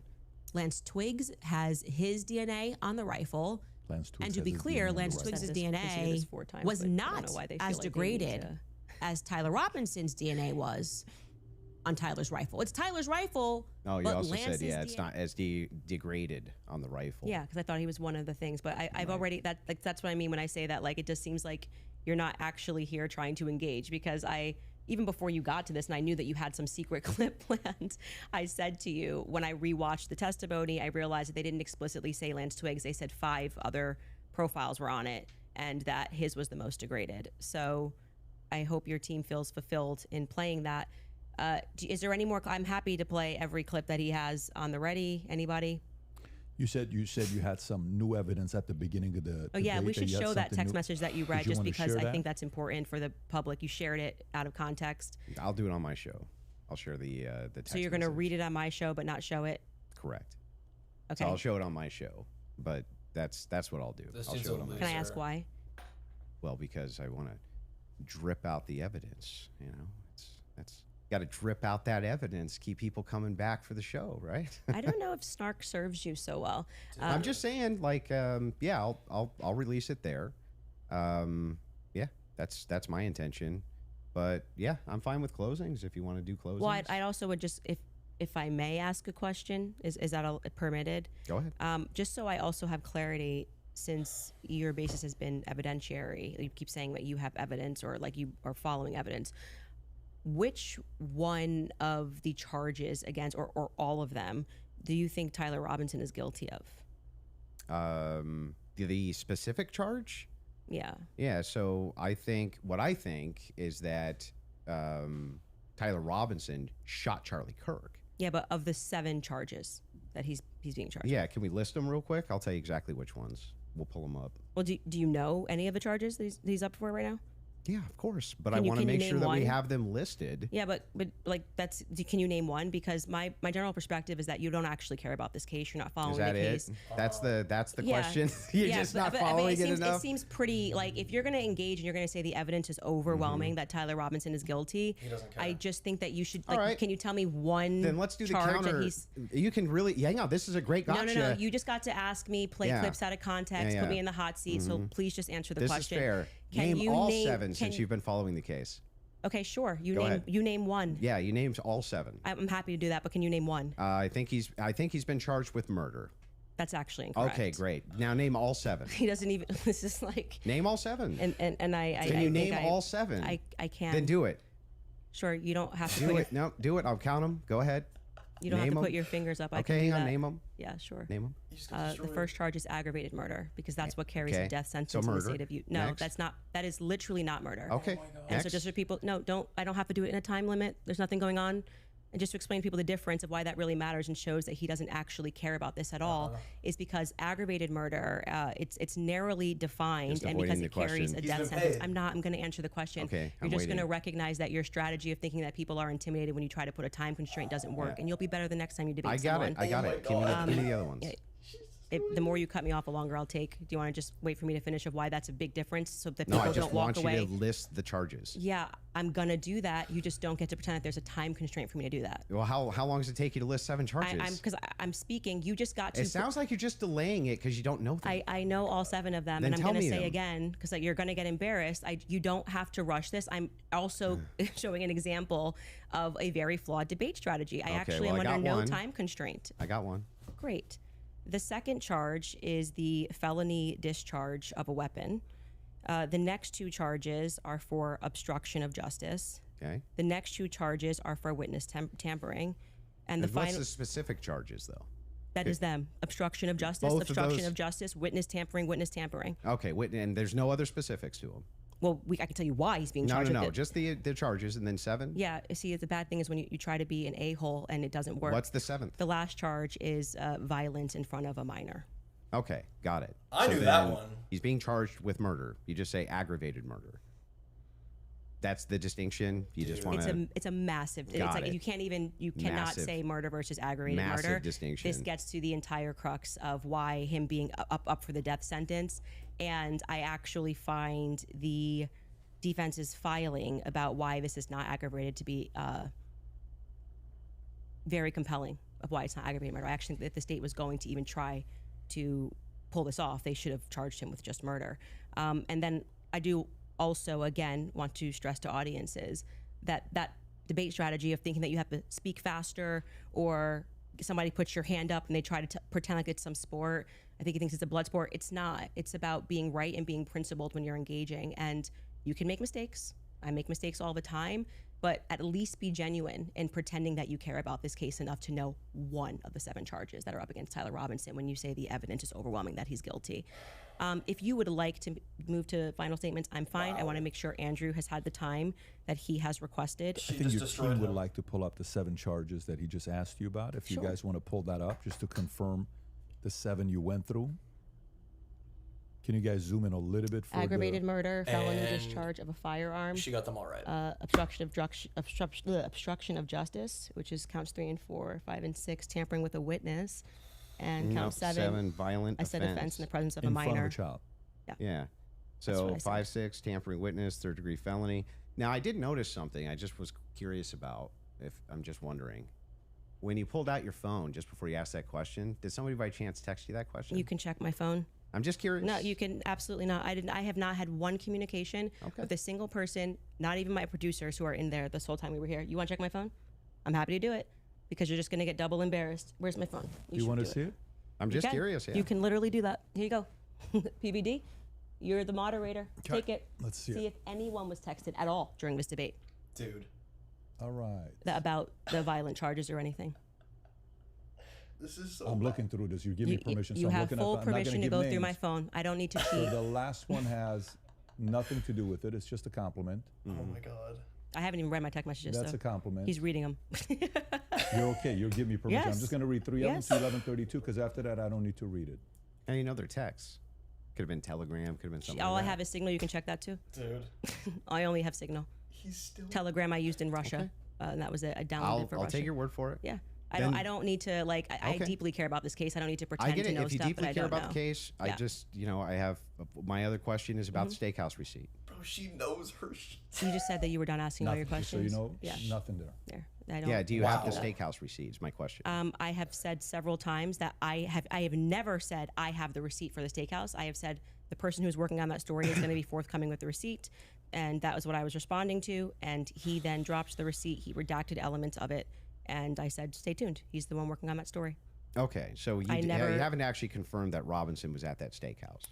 All I did, as I said earlier in this conversation, was I spoke to the owner when I broke that story. I think it was back in January. I spoke to the owner, understood what had happened, and that there was a receipt. That's it. That's the extent of what I shared is what happened. Okay, so to be clear, there's no receipt. You No, don't, I just said the opposite. I said there is a well, receipt. you don't have a copy of the receipt. The receipt was published online. Yeah, right, with blurred The out. person working on this story Yeah. that blurred that out Diligent. is what I was referring to when I said stay tuned and was keep diligent. following his stuff because he went to go do what I hadn't done, which was he interviewed the actual server. So there's no evidence that Tyler was at that steakhouse. I would say the receipt with his debit card number, it And would the be witness some hard testimony. evidence if that I is- agree with that, Yeah, but- so that's it. But you're questioning me. But is there, as of right now, he paid, if you're asking me, did he pay with a credit or debit card? The answer is yes. No. Is there proof that that was actually his debit card that he paid with? I think you should follow the person that is behind Diligent. that story. Well, is the more reason I'm something asking you is because you always include it in your timeline that he traveled to the steakhouse. Yeah, we've been building a timeline with things that we feel are But is there any actual Utah 1102 evidence? approved. I think speaking to the owner, knowing that there's a receipt, seeing the receipt is good enough to put on our timeline. But the receipt itself, the question I always had about it is, couldn't you just call the merchant? Like, if I've ever had a merchant account, I just call the merchant account processor and say, "What's the name on this?" Yeah, I would stay tuned. I feel that having spoken to the owner, that the evidence is compelling enough to put onto my personal timeline of what took place on that day. That's where it's gonna stay, and if it gets debunked, I'm happy to take it off. If that's what you mean, that's how an investigation works. Like I said, I did more than enough. It would definitely pass the test by the Utah 1102 rule, for sure, for certain. To be submitted as hearsay. Yeah, beyond that, because they Yeah, didn't even but- have receipts. They were like, Bob told But me the question is, the receipt itself, it has not been verified to have been Tyler Yeah, I just want to Robinson's, say you're right? holding me to a higher standard than you are. I'm not even holding it. in I'm the just prosecution. asking specifically. Yeah, I've been very forthcoming. I've told exactly what happened. I spoke to the owner. I got the tip, and So I should that be chased it added in down. an official timeline that It's you in give? my timeline. It's my show, and we can add and subtract what we want, and we do. If You we can get do something what you wrong, want, sure, but cool, I'm I just wanted to asking, make sure. should you include a thing that you know hasn't actually been verified to be Tyler Robinson? Yes, you should. If we're trying to build a timeline, you should. Yeah. You don't think that falls And then under... you should remove it if someone somehow debunks it. But I think that there is very strong evidence that is where he was, and that What's is the strong evidence? Just the two people who said that they saw him? You know, I'm actually all good with being. I feel like Okay. I've sufficiently answered Yeah, your you're question going about in how I got circles. the All right, fair enough. information, what happened next, with the next stage of this investigation The being worker said that, and the guy got somebody the receipt. accessing knowing what his debit card was and confirming it. Yes, and I do believe that will happen. If it does not happen and it gets debunked, I'll remove it from my personal timeline that I share on my show. That officer, Notice the on first our- officer that was up on the roof, Mm-hmm. do you remember his name? Officer Bagley. Yeah, what was his first name? Christopher. Christopher. When she Christopher knows got up on the everything. roof, you talk a lot about how his camera died. Well, he talked a lot about that during Yeah, the about his preliminary camera hearing. died. Yeah. Do you think that he planted that screwdriver up there? No. No. Who do you think planted it? If we're just going on am I allowed to have an opinion? Of course. At this stage, I would say that I don't buy his assertion on the stand that he didn't check to see if anybody went onto the rooftop before he got up there. I do think that it's possible, it's at least plausible that the screwdriver was planted. I don't believe him. What I can say strongly is that his cam died at just the right time. His body cam died at just the right time. I think that, as you were just grilling me about whether or not I had got the merchant receipt for a debit card, that kind of makes it difficult that we just have to sort of trust that a screwdriver was found and we don't have any should be evidence of a police body cam. But like I said, you accept that stuff and then are like, did you call the merchant and get, like, it just seems like you Well, I'm not adding. hold, I'm like not I said, adding you this hold the to prosecution to Well, a wait a state second. to a higher standard I'm than not you do to adding people. unconfirmed evidence to an official timeline that I'm putting out either. What do you mean an official timeline? This is my Well, this is timeline. the- I made it at home. So then it would be official to your show? Sure. Yeah. Okay, great. So then your official timeline, Candace Owens' official timeline, Yeah. includes a steakhouse stop that has not actually been confirmed at all. Well, yeah, it hasn't even been discussed by the prosecution, so it's not like you're debunking that it happened. Well, there's no evidence for it. There's no good evidence for it at all. There's no camera there. Dude. And the steakhouse receipt workers- itself has never been confirmed to be Tyler Robinson. workers- I'm said assuming they this is saw just him. like a talking point they gave you, and you Yes. got to like keep pushing Yes. this, or like Yes. I've been 'cause it- following it very closely on X. the receipt. You weren't even following the charges of Tyler Robinson, but you really You wanted think to know. that I've been because- following it do you very think that closely on because- X. Wait, you think I'm calling owners of do you know steakhouses that- and having a wait, wait. conversation. You're following Congo Yeah, on X. I literally followed the entire trial or the preliminary live. I was live with an attorney. We covered all of it. You think because I have a momentary or lapse where I'm like, oh, it's murder? No, it's aggravated murder. Come on. You didn't know any of the That's charges. splitting you Didn't, no, that's not hairs. splitting. It means you didn't follow the preliminary hearing at all. No, it doesn't Like mean you that don't at know all. any of That's the charges that are ridiculous. against him. When this is like getting literally to the crux, Oh, aggravated man, murder versus it's murder. It's a ridiculous. death sentence. And not only that, let's point this out. One of the major things here is that this is your official timeline. It's mine. Yes. Who else could it be? Who else? There would be Candace what's your Owens' issue? I timeline. just don't know What's what your his issue with issue is with my timeline. What's your issue with that? She's Well, so own the person. issue is that the entirety of the evidence revolves around two people who claim that he was there and supposedly a receipt. There's supposedly a receipt where Tyler Robinson paid for his steak and his soft drink. No alcohol, right? No alcohol, right? You know nothing about the case. But That's- anyway, this particular receipt, they could have called the merchant account, confirmed it, this type of thing. To date, this receipt has only the blurred information on it that would actually give you the information to confirm whose receipt it is. We have to date, nobody has confirmed that this was actually Tyler Robinson's receipt, and yet inside of Candace Owens' timeline, which she states over and over again, when she says, this is the longest 13 hours, this is 13 and a half hours, the requirement for about, what, roughly 5.5 or 6 hours of that is that he went to the steakhouse? And so, and that's not been confirmed at all. Not even a little bit. I feel like saying that I spoke to the owner of the steakhouse is me, like, not just being on X looking at opinions, but actually doing the legwork. And that's why like I said, if you think this builds up a rapport with your audience and makes you seem like a serious person, we don't have to keep belaboring the point here. I feel like I've demonstrated that I did as much as I could to confirm this when it came in. I spoke to the owner of the restaurant. obviously took down everything he said, noted that there was, in fact, a receipt that he pulled. That receipt that was published is real. A debit card and a credit card was used. If for some reason somebody misidentified something down the line, or we find out it's a different Tyler Robinson, I'm happy to remove it from my timeline. But for right now, I think that there's enough under the Utah 1102 rule for me to keep it there.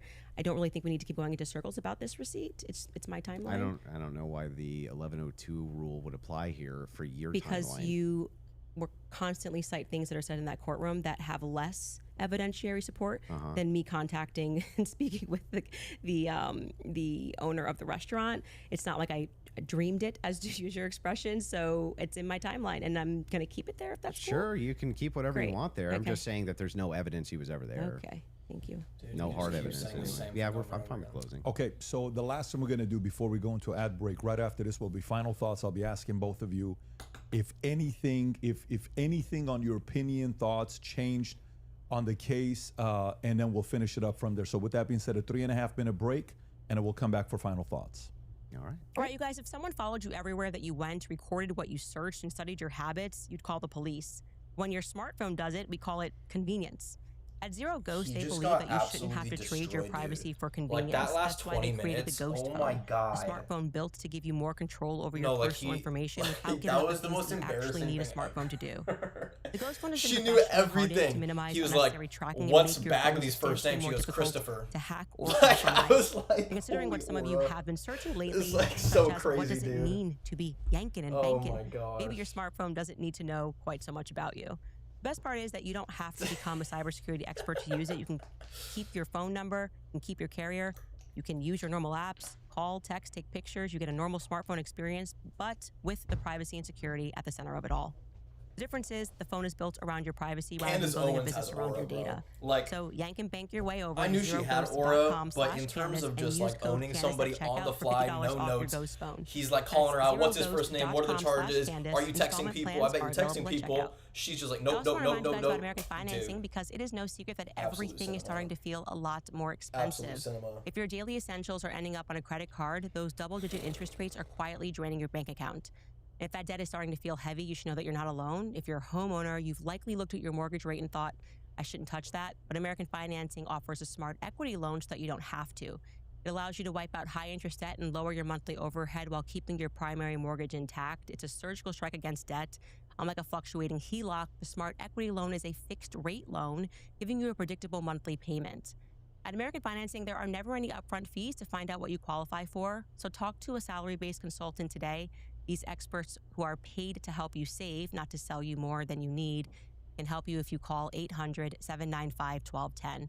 Again, that's 800-795-1210, or visit americanfinancing.net/Owens. Again, that's americanfinancing.net/Owens. I have to tell you guys about Nimi Skincare. You know I love them. They make the best tallow skincare products I've ever used. Their tallow comes from grass-fed, grass-finished cattle raised on a Montana farm, and in a world where so many companies hide where their ingredients are coming from, that really matters. Everyone seems to be talking about tallow these days, but not all tallow is created equally. Nimi has focused on sourcing exceptional ingredients and creating products that people genuinely love to use. That's why I've been using Nimi's Sunshine Tallow Cream and their Buzzin' Tallow Balm. The Sunshine Tallow Cream has become one of Nimi's most popular products. It's rich, nourishing, and made with tallow, aloe vera, avocado oil, and shea butter to deeply moisturize the skin while it's feeling lightweight and comfortable. It leaves your skin looking soft, hydrated, and healthy without that greasy feeling. When my skin needs a little extra support, I reach for the Buzzin' Tallow Balm. It's a richer formula that helps lock in moisture and leave skin feeling deeply nourished and cared for. What I appreciate most is that these products are rooted in simplicity, high-quality ingredients, American sourcing, American manufacturing, and skincare that simply works. So if you've been curious about tallow skincare, now is the perfect time to try it. Visit NimiSkincare.com to save an additional 10% off your order with promo code Candace10 at checkout. Again, that's NimiSkincare.com, promo code Candace10 at checkout. This is so embarrassing. You know why this is embarrassing? Because like I said, Andrew Wilson, his whole thing is debating sex workers and OnlyFans chicks and feminists. That's literally it. Other than that, I haven't honestly, I'm being so serious. I can't remember a single thing where I was like, oh yeah, Andrew Wilson did that and from that or spoke on that. No, bro. It's always debating degenerate 19-year-old chicks they sell their body online, which is not hard to do. So he bit off more than he can chew, because if you're going to try to call out Candace all this stuff and she's literally just going by list, yeah, these are the 7 charges. Do you know one of them? He can't answer it. He doesn't know a single one. It's like, it's so embarrassing, dude. It's so bad. Like, I got secondhand embarrassment the entire time in the past 20 minutes. Holy crap.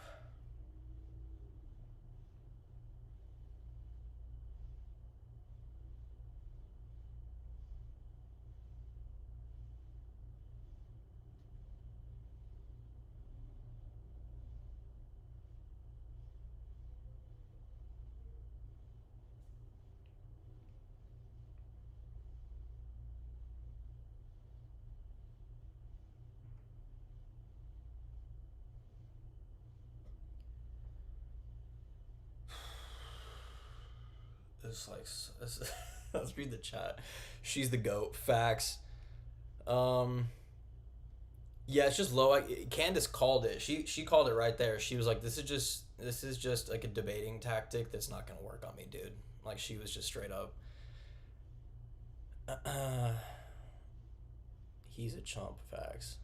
Bravo, Candace.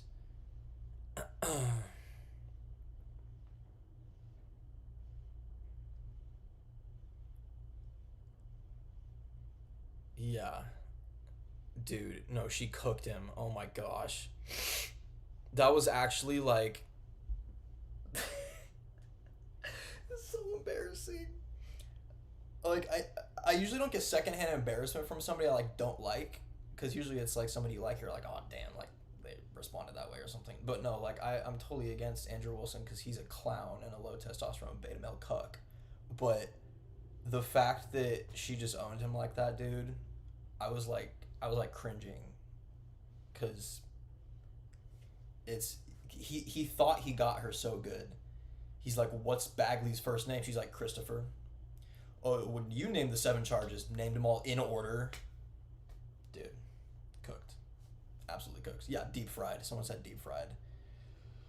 Oh my gosh, what was the other thing? I forgot.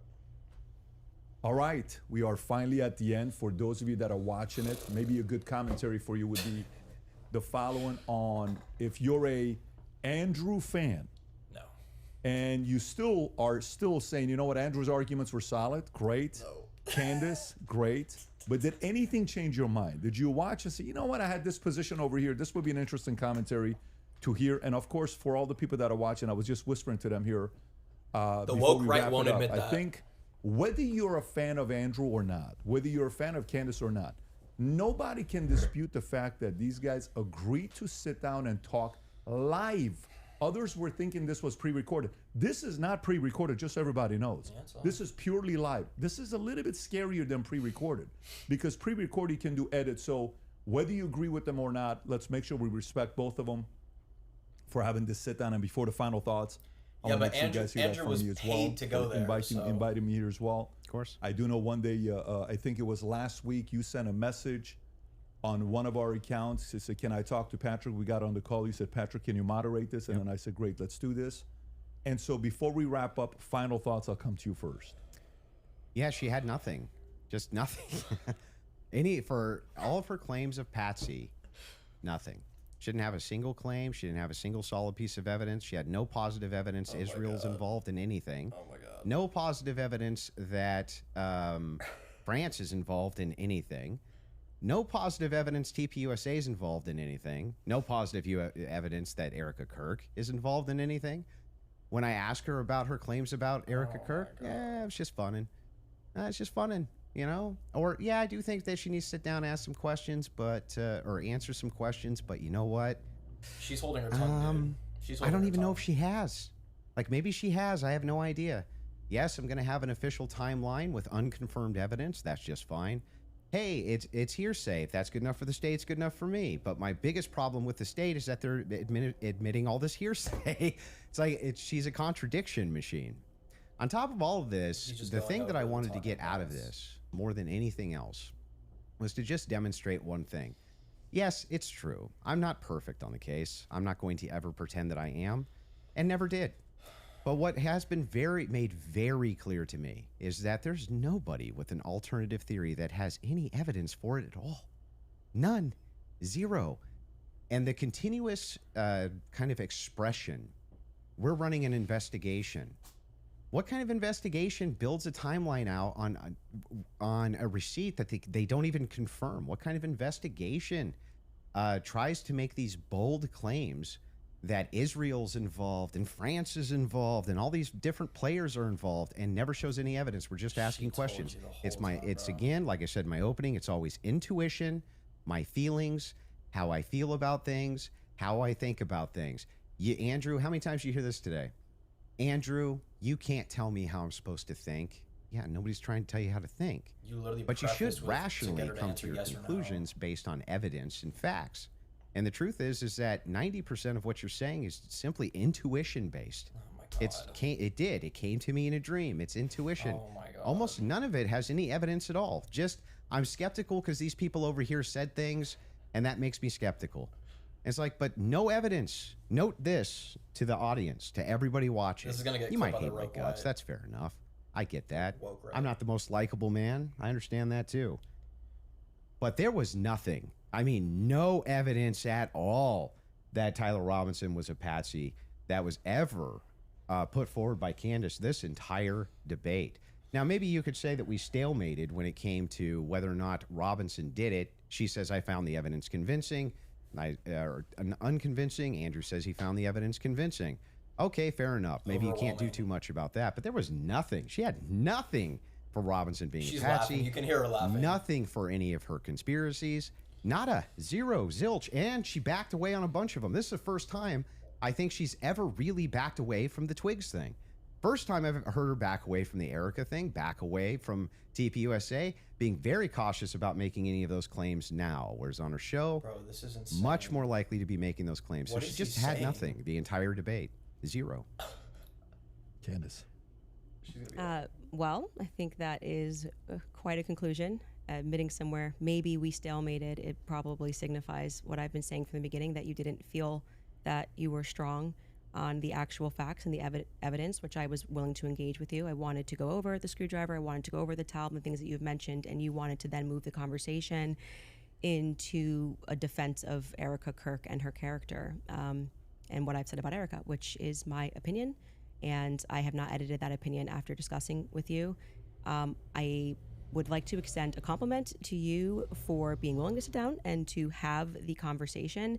I still walk away feeling that the people who are jumping on the bandwagon about this case don't care about this case. They don't care about Erica Kirk. It tends to be follow that they take a meeting with Turning Point USA and they come out and suddenly have a lot of junk to say about Candace Owens. And I do want to also stress that Turning Point USA tried to pepper him with something as a surprise. He showed clips that were meant to be a surprise. I did no such thing. I stressed to PBD from the beginning that I was grateful he was taking this on and that I wanted this to be a clean debate because I believe I can win this on the merits, and I believe that I did win this fully on the merits by engaging the evidence of what has happened. I do still believe that there is more evidence which supports that there are more people involved and that Tyler Robinson has been set up. And that none of the evidence that was presented was in any way overwhelming, which is why I think you wanted to move to end that discussion quickly and to speak to me about France and to talk about this Panguitch receipt and my timeline. I want to remind people that a lot of the at-home investigators, which you were open to, as you called them, internet sleuths, I think it was on a show that you did right after Charlie was assassinated, that internet sleuths would solve this. This is the reason why Charlie, a year on, is still a conversation every single day trending on Twitter. I knew Charlie. I cared about Charlie. I care about finding out what the truth is here. My heart is in the right place. I think anybody who watches my show or even just watched this debate knows that if I get something wrong, I'll instantly correct it and own it. I'm not arrogant. I don't need to sit here and pretend that I didn't misspeak on the Lance thing. It hasn't been ruled out. But you saw that he just really wanted to hammer that point. You know, part of being a well-meaning person is to concede when you are wrong, to take something off a timeline when you know it's not right. And I would like to think that that is why I have earned the audience that continues to follow me, because they know my heart's in the right place. that I deeply cared about Charlie and I deeply care about the answers. I want to thank Andrew's team who are providing the fact checks. It's a very small room that they're in. I want to, as always, thank my team who worked really hard to make this happen and flip this set. And to you, PBD, just for being a great moderator. I think very fair, letting us both speak and making sure that Andrew got out of this what he wanted, which was a little more than what I wanted. But I'm very content with how I dealt with this, and I will let. I trust. I don't need to convince the audiences with the magic trick of what they need to think about this debate. They can watch it and draw their own conclusions. Beautiful. Fair from both of you. I think the audience won. And again, from the beginning, all of this is because of how much love and respect we have for Charlie Kirk, a great man that's no longer here with us. His 1-year anniversary is coming up here. I can't believe it's that quick that is here. The audience, I think you also won if you did. Support the Crucible, support the Candace Show, support the PBD Podcast, subscribe to the channel. This is how you help these voices get out even more, especially going into future when this happens. You want a lot of independent creators to have these types of discussions. And last but not least, the two of you, I respect you guys again for having this conversation. It is not easy to do so. Hopefully this will lead to more discussions. A lot of different things we talked about. I'm sure there will be a lot of follow-up. With that being said, take care, everybody. God bless. Have a great weekend. Bye.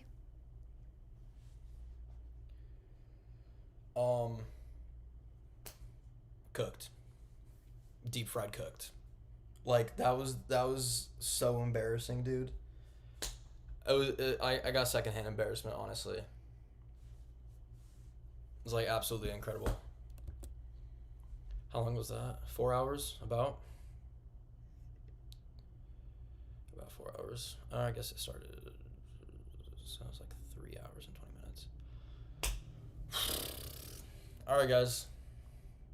Thank you guys for watching, whoever stayed. So glad that's over. Literally, dude. Oh, man.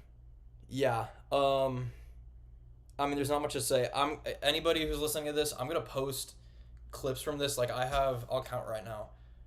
Just off the top from going 1, 2, 3, 4, 5, 6, 7, 8, 9, 10, 11, 12, 13, 14, 15, 16, 17, 18, 19, 20, 21 timestamps I got throughout that whole thing. So I'm going to clip a bunch of stuff, put it on Twitter, definitely some on Instagram too. But yeah, crazy stuff. The only thing that matters is the truth. And that dude was obviously paid by TPUSA to go there, and he failed. So Erica Kirk, you failed. Andrew Colvette Blakeneff, you guys failed because you thought that he was going to have some gotcha moments with Candace and she was ready for anything. And she obviously won that. So yeah, thank you guys for watching. Take care too. Thank you. Yeah, I'll see you guys on any of my other platforms. So I got TikTok, Twitter, Instagram. I even have a Rumble. I don't really post on it though. But yeah, check the link in my YouTube channel. That was a bit underwhelming. Andrew being so aggressive at streaming. If you think that was aggressive, go look at his other stuff, dude. He just calls chicks whores all day. Yeah, have a great weekend too. Yeah, I'm gonna post some stuff. But yeah, keep searching for truth, guys. Don't just be a sheep. Don't just believe the narrative. R.I.P. Charlie Kirk. Yeah, it's all crazy. So just remember, if you're on the right, if you know you're on the right side of history, that's what matters the most. Because if you're just a sheep, if you're doing it for money, if you're doing it to fit in with people, you're not doing it for the right reasons. That's why Candace was asking him, like, do you know the seven charges? Do you know one of the 7 charges? And she was like, you just don't care. You don't care about this case. So, and he showed that he doesn't care. He was obviously, he hadn't even seen the Robert O'Neill clip. So he's a clown. But yeah, that's what I got. So I will see you guys probably on Twitter more than anything. But thank you guys for watching. Have a great weekend. R.I.P. Charlie Kirk, yeah. So keep pushing on his true mission. Turning Point hasn't done that. Erica betrayed him. Turning Point 2.0 betrayed him. And got to keep the legacy alive. And that is asking questions, fighting for truth, following leads, and not listening to the official narrative and always asking questions. So that's what I got for you guys. I'll see you guys in the next one. Peace out.